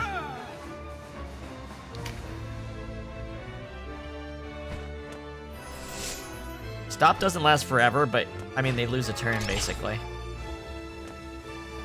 Wow. Look at... These guys are ripe for a big AoE.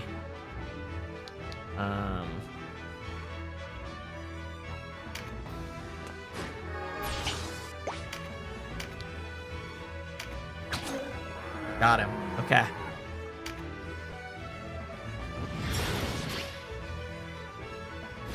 Alright, Phalanx. And Reflect. Okay, now we're talking. Now we're talking. Denim. Drop the big one.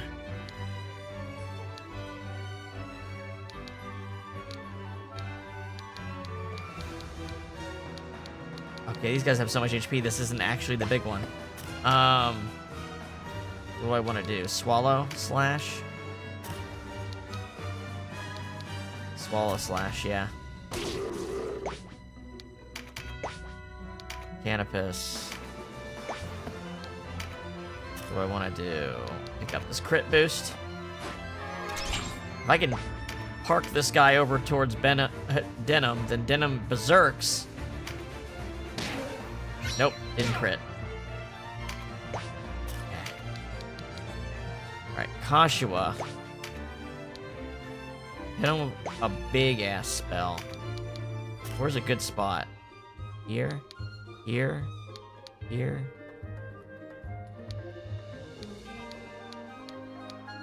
Here.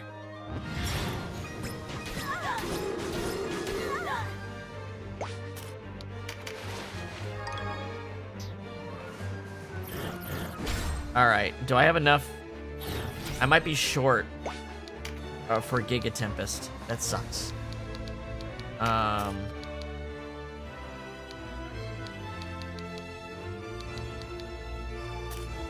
Yeah. Whatever, we can stun. I'm gonna move her out of the way.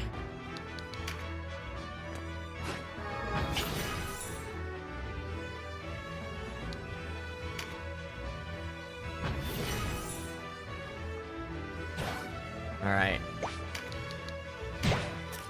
Can I use Dread Vapor 2 and just...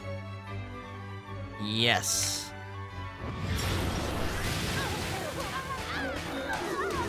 Got Denim, but Denim had Reflect. And then do it again with Earthquake 2.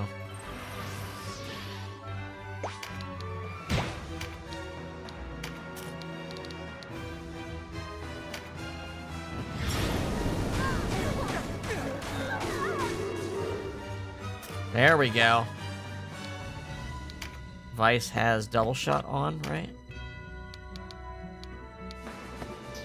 Right, this turn he activates Tremendous Shot. And then...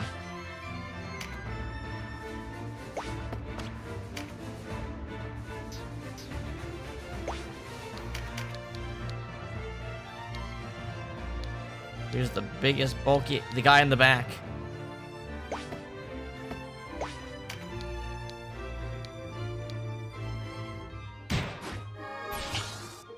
Next turn.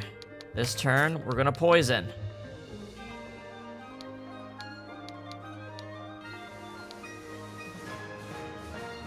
Yeah.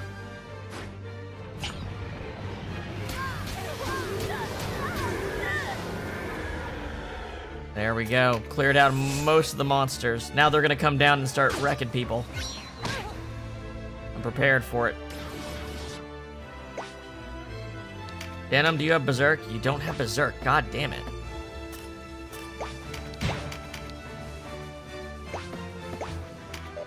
Let's finish this thing.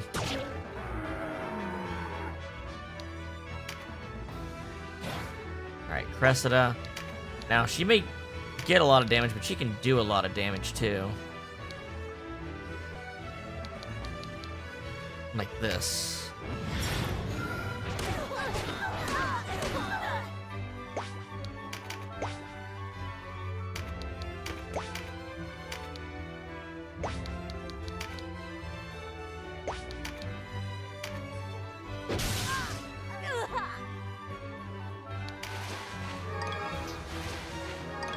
Gilda's standing here prevents them from... well, they might fly over him. I don't actually know if it stops them from advancing. It stops them on him. Okay.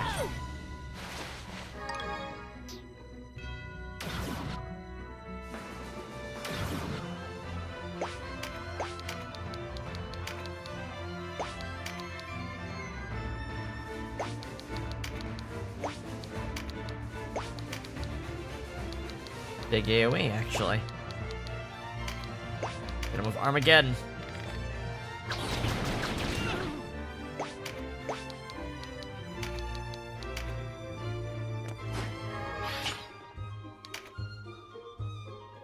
Okay, they're no longer slowed.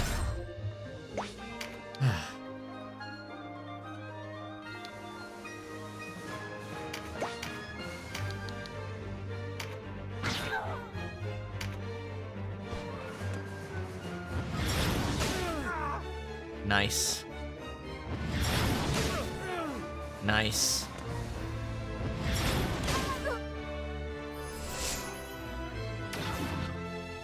Alright. Canopus, can you reach him up there? Probably not. Retribution should just be an instant kill. It damn near is. It is. Yeah.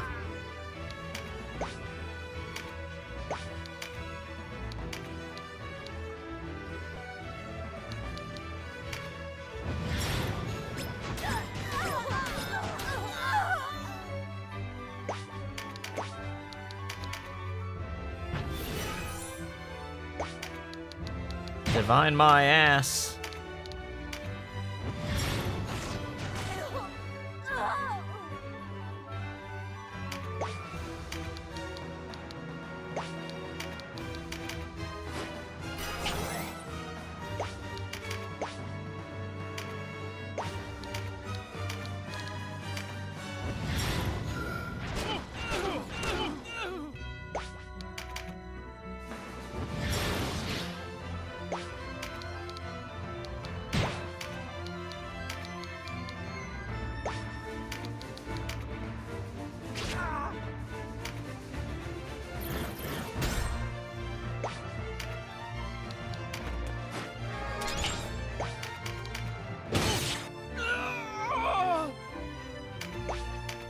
Alright, Vice. Take him out. That should do a double shot and tremendous shot both stacked. Yes. It's gonna do twice as much as it says. And that's why you double shot.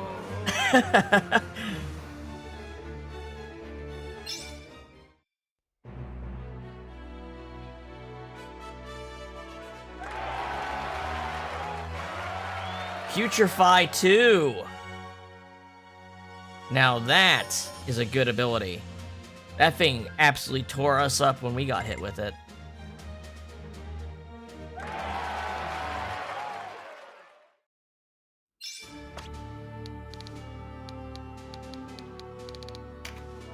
Probably better than Abyss, if I had to guess.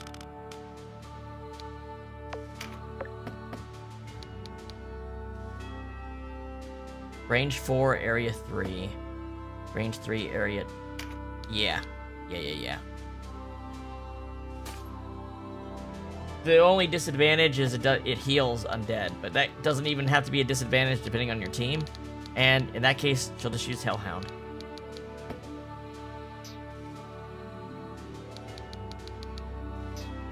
Alright. Going pretty good. The rest of these should just be auto battles.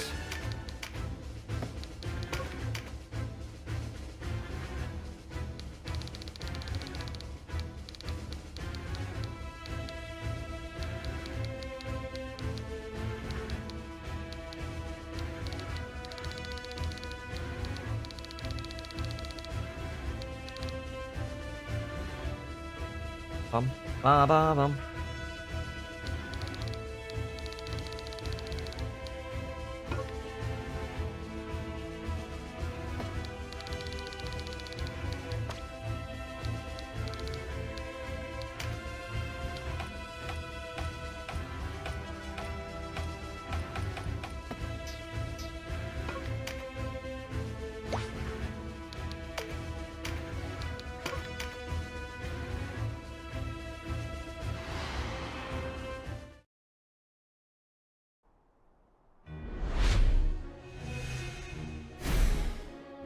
Dun, dun.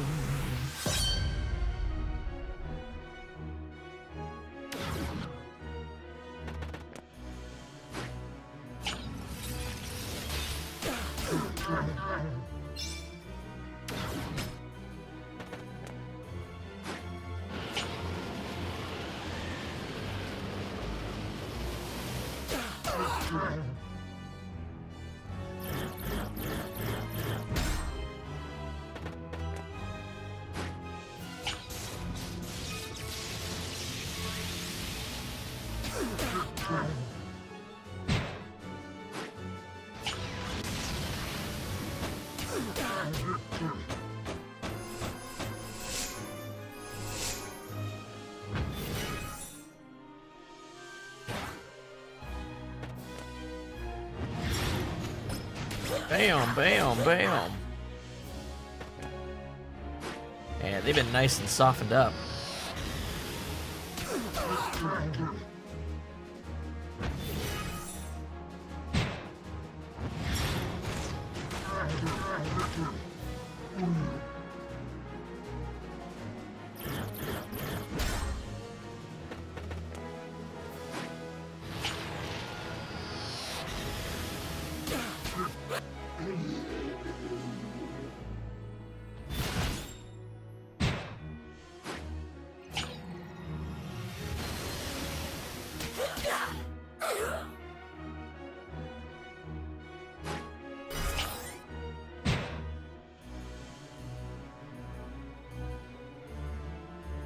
It's a bunch of familiars and gremlins, for the most part, in the back.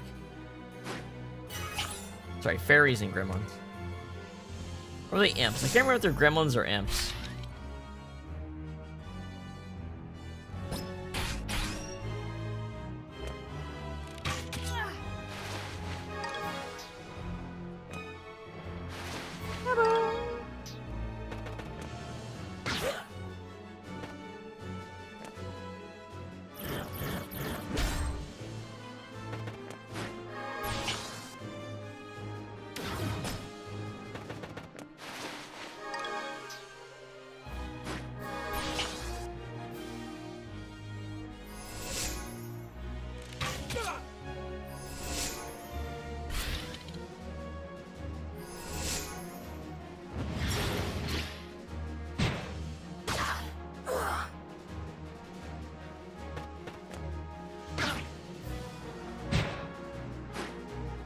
Gloom Orb.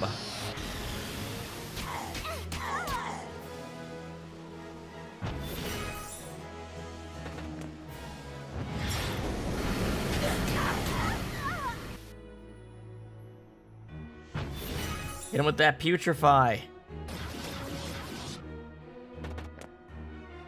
Yeah. Yeah, that's the shit.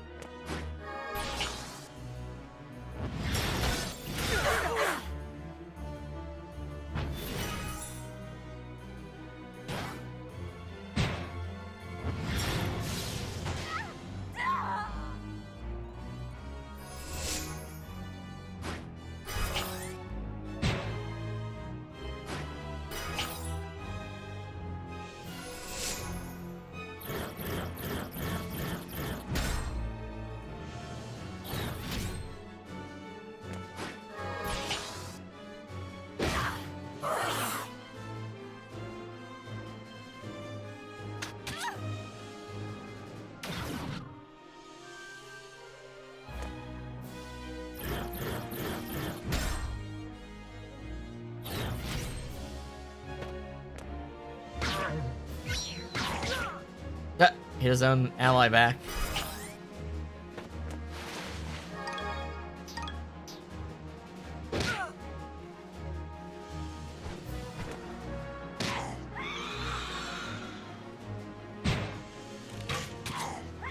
Goddamn Vice. Nothing, no thrills, no special abilities, just doing straight boom. 700 something damage.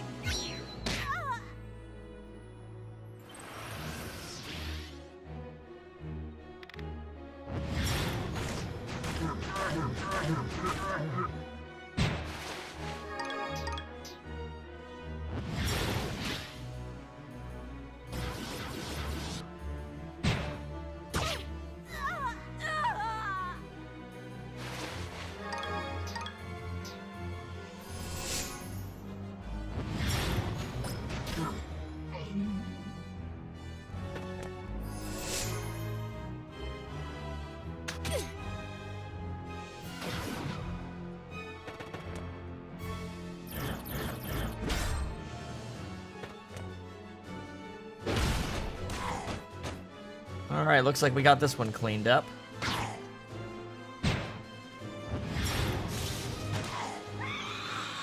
There we go.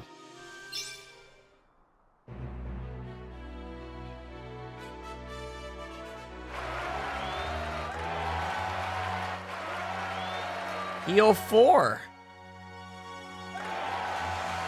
Heavenly Judge, there we go. We got the Light Magic Apocrypha. However, I don't think the Light Magic Apocrypha gets rid of dead bodies. Or still undead. I don't think it does. Let me check.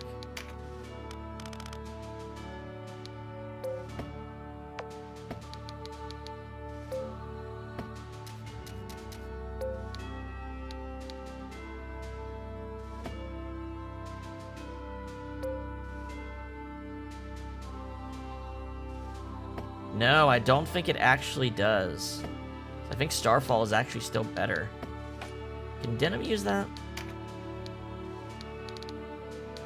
Denim can use it.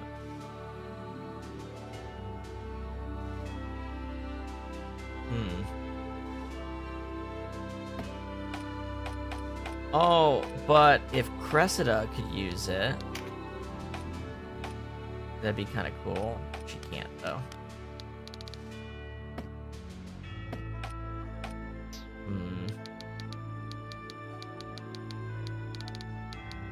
Heal 4, though, is probably better than Major Heal 2.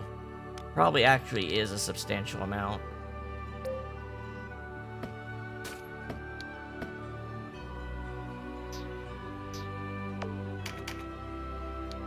However, Major Heal 3 would be better. Alright, so by doing this, we get to the Floating Ruins.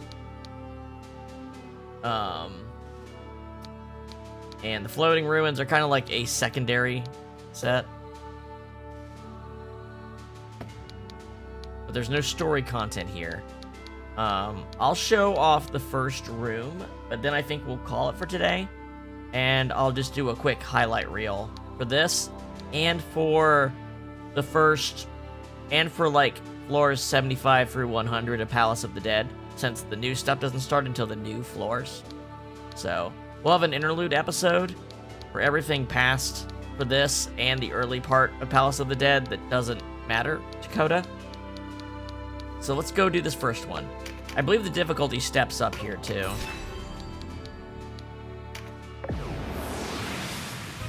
I believe. See if the enemy levels jump here. Yeah, you can tell right away. You don't even need to see the numbers, you can tell. Just looking at this.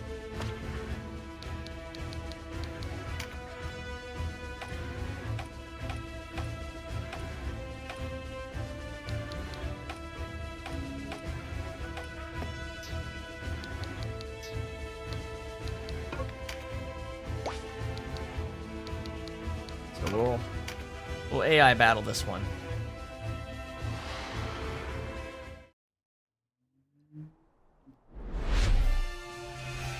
I didn't even realize we had gone to 6 hours. Today's stream went really fast for me. I don't know why. Yeah, we're getting a little long here.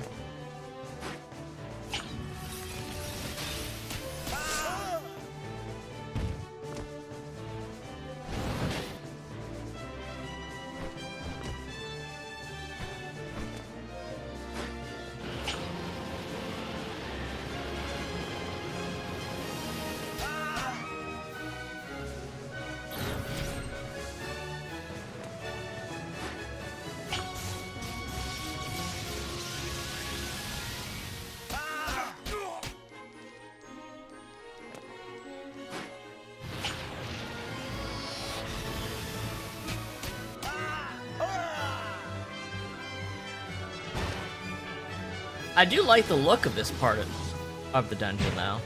It is neat looking.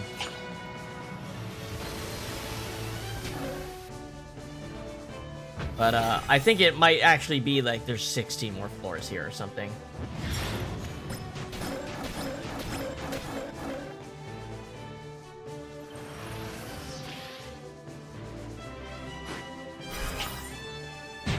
I mean, this game is like huge. This is literally the longest playthrough we've done on the channel. Like, easily.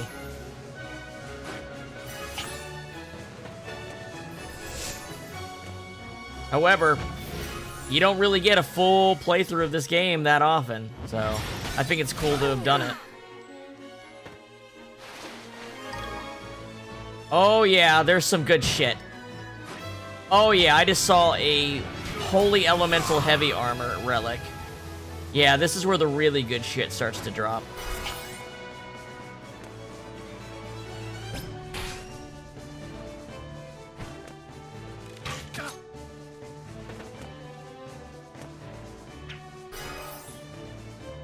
Oh my god, throwing full heals at these mid-boss level 57 creatures, you asshole.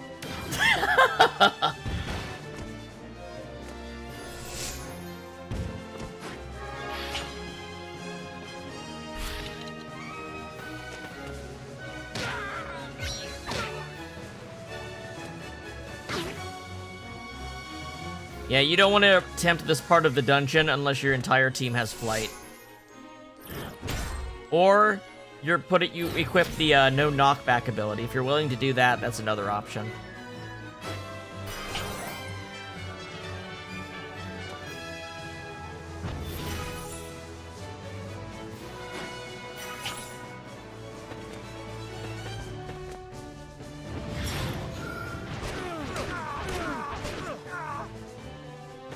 What's crazy is that this is, like I said, this is not the actual main part of the episode. This is an optional thing you can do during CODA 2.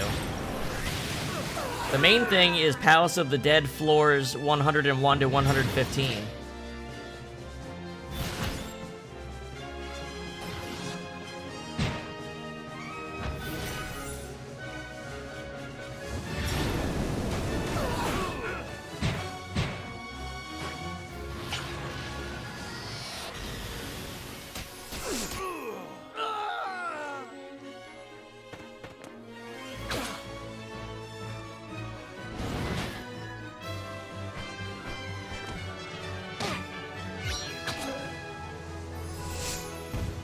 Those Gorgons are pretty dangerous because their ability to petrify anything that's looking in their direction. They just often don't use that ability when they could.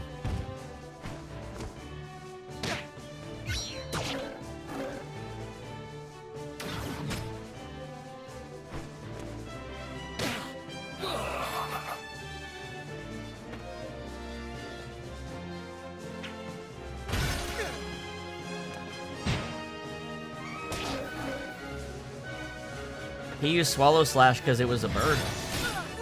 Did you know?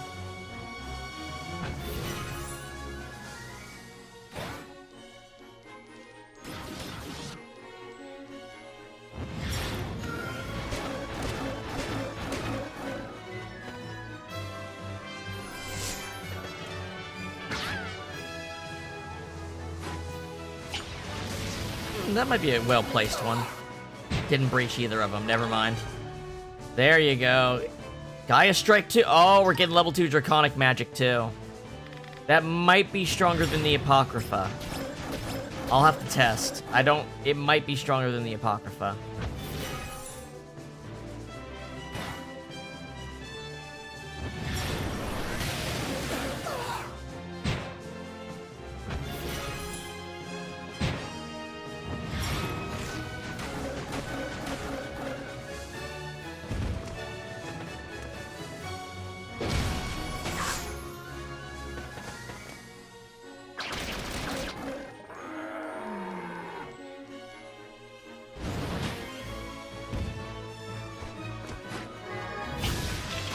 Like I said, the drops in this dungeon, this dungeon within the dungeon are amazing.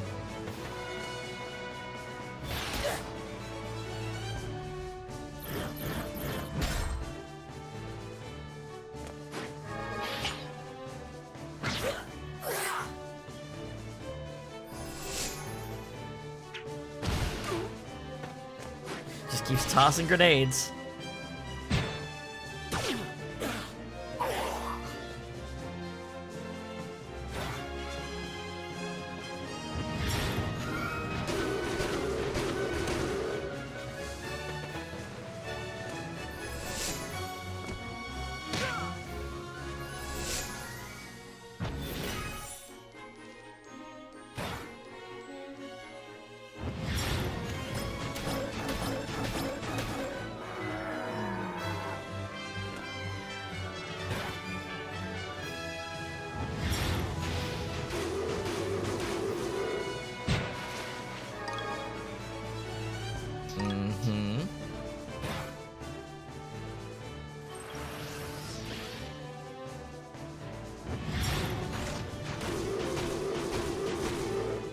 Such a strong monster, damn. Alright. Well, oh, he's a birdman. I was like, well, his gear's lost, whatever it was. He's a birdman. I can't do that unless I do it on the killing blow.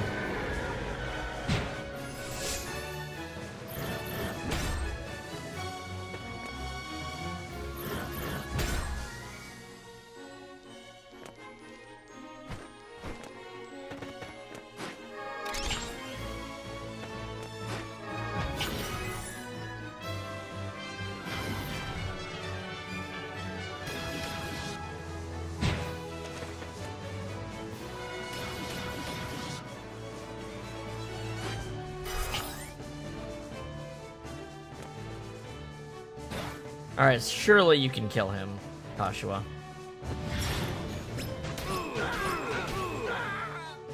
Damn.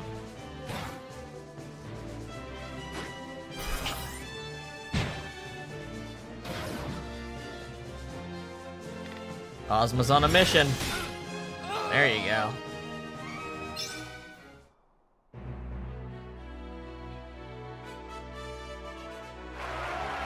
Oh, so we got a fire one. Hey, we got Zephyros. I think that is the last wind god weapon we needed. This is what we needed before Palace of the Dead. Oh, we got a new weapon for our bard. Musical instruments 2. Snipe bracers. Okay. Snipe Gators. Okay. Yeah, we're getting some really good shit. And we're getting Orichalcum and Daedalus Pinions. Yeah.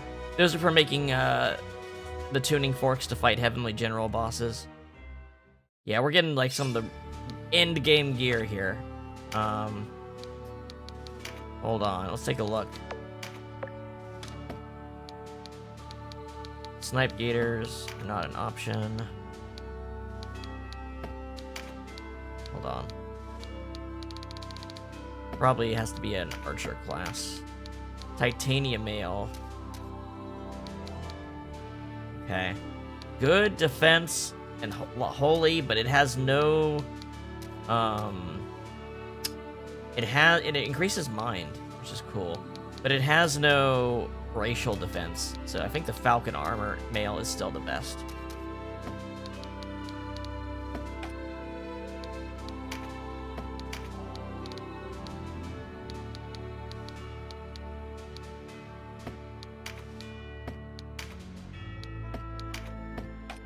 Now Vice should probably see. The Jacalia's Bracer has a special effect when I have the full set. Until I have the full set, this might be better. Well, this has got anti-human. They both don't add piercing defense, strangely enough. But this one does add... Oh, and it gives him a spell. It gives him a spell, too. 3 castings of Paralyze. That's cool. I guess you're wearing this, Vice.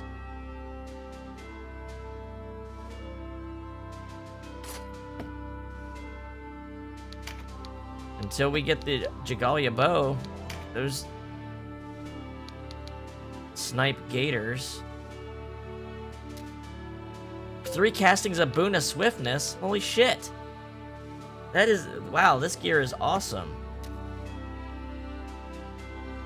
However, it increases his move, but I don't have...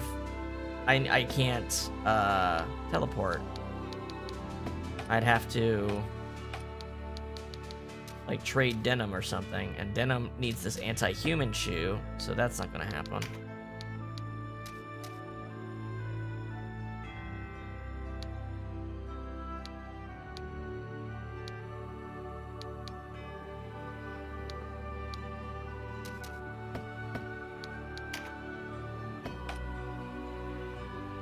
And then we got some spells.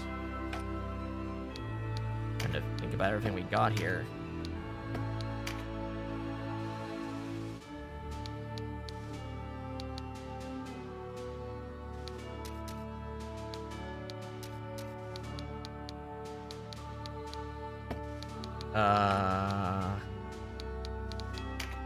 Did she equip the Draconic Magic? No.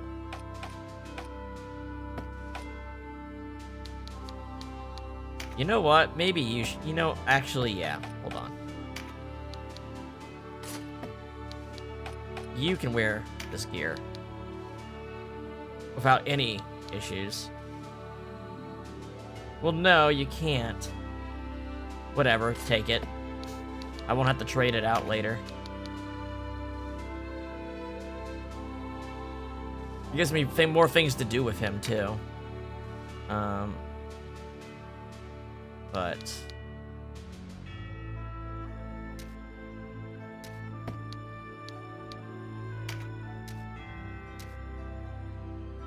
yeah, that anti-human defense makes up for the lack of...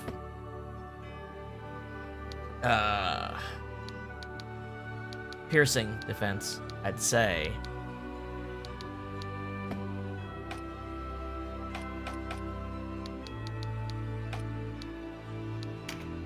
Alright. I got level 2 fire. That's a range of 6, area 3. Range of 4, area... yeah, I think this is better. So she can't upgrade, but she can upgrade. This costs 90. This is also cheaper. There you go. Gaia Strike 2. But we'll get the other ones very shortly. And I got a new relic weapon for her. Oh, this is a relic. This is a weapon. Oh, this is a thing. What's this do? Weakens multiple nearby enemies. That's pretty good. That's not bad. Rabanos Tanber. What do you do? Escalating Sonat. Grants renewal. This is HP regen. This is the one. This is the one. This is the one. Yeah, this is the... Here's your full replacement for all other healing in the game. Here we go.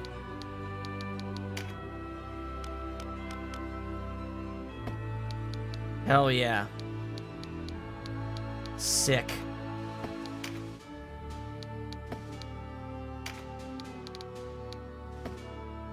Awesome.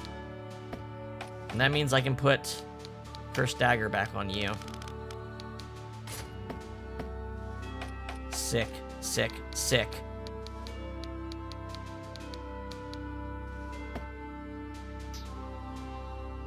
Okay.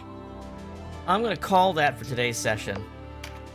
I'll be doing most of the rest of this off screen, but I'll be recording it if there's any, maybe for like the final battle or stuff like that.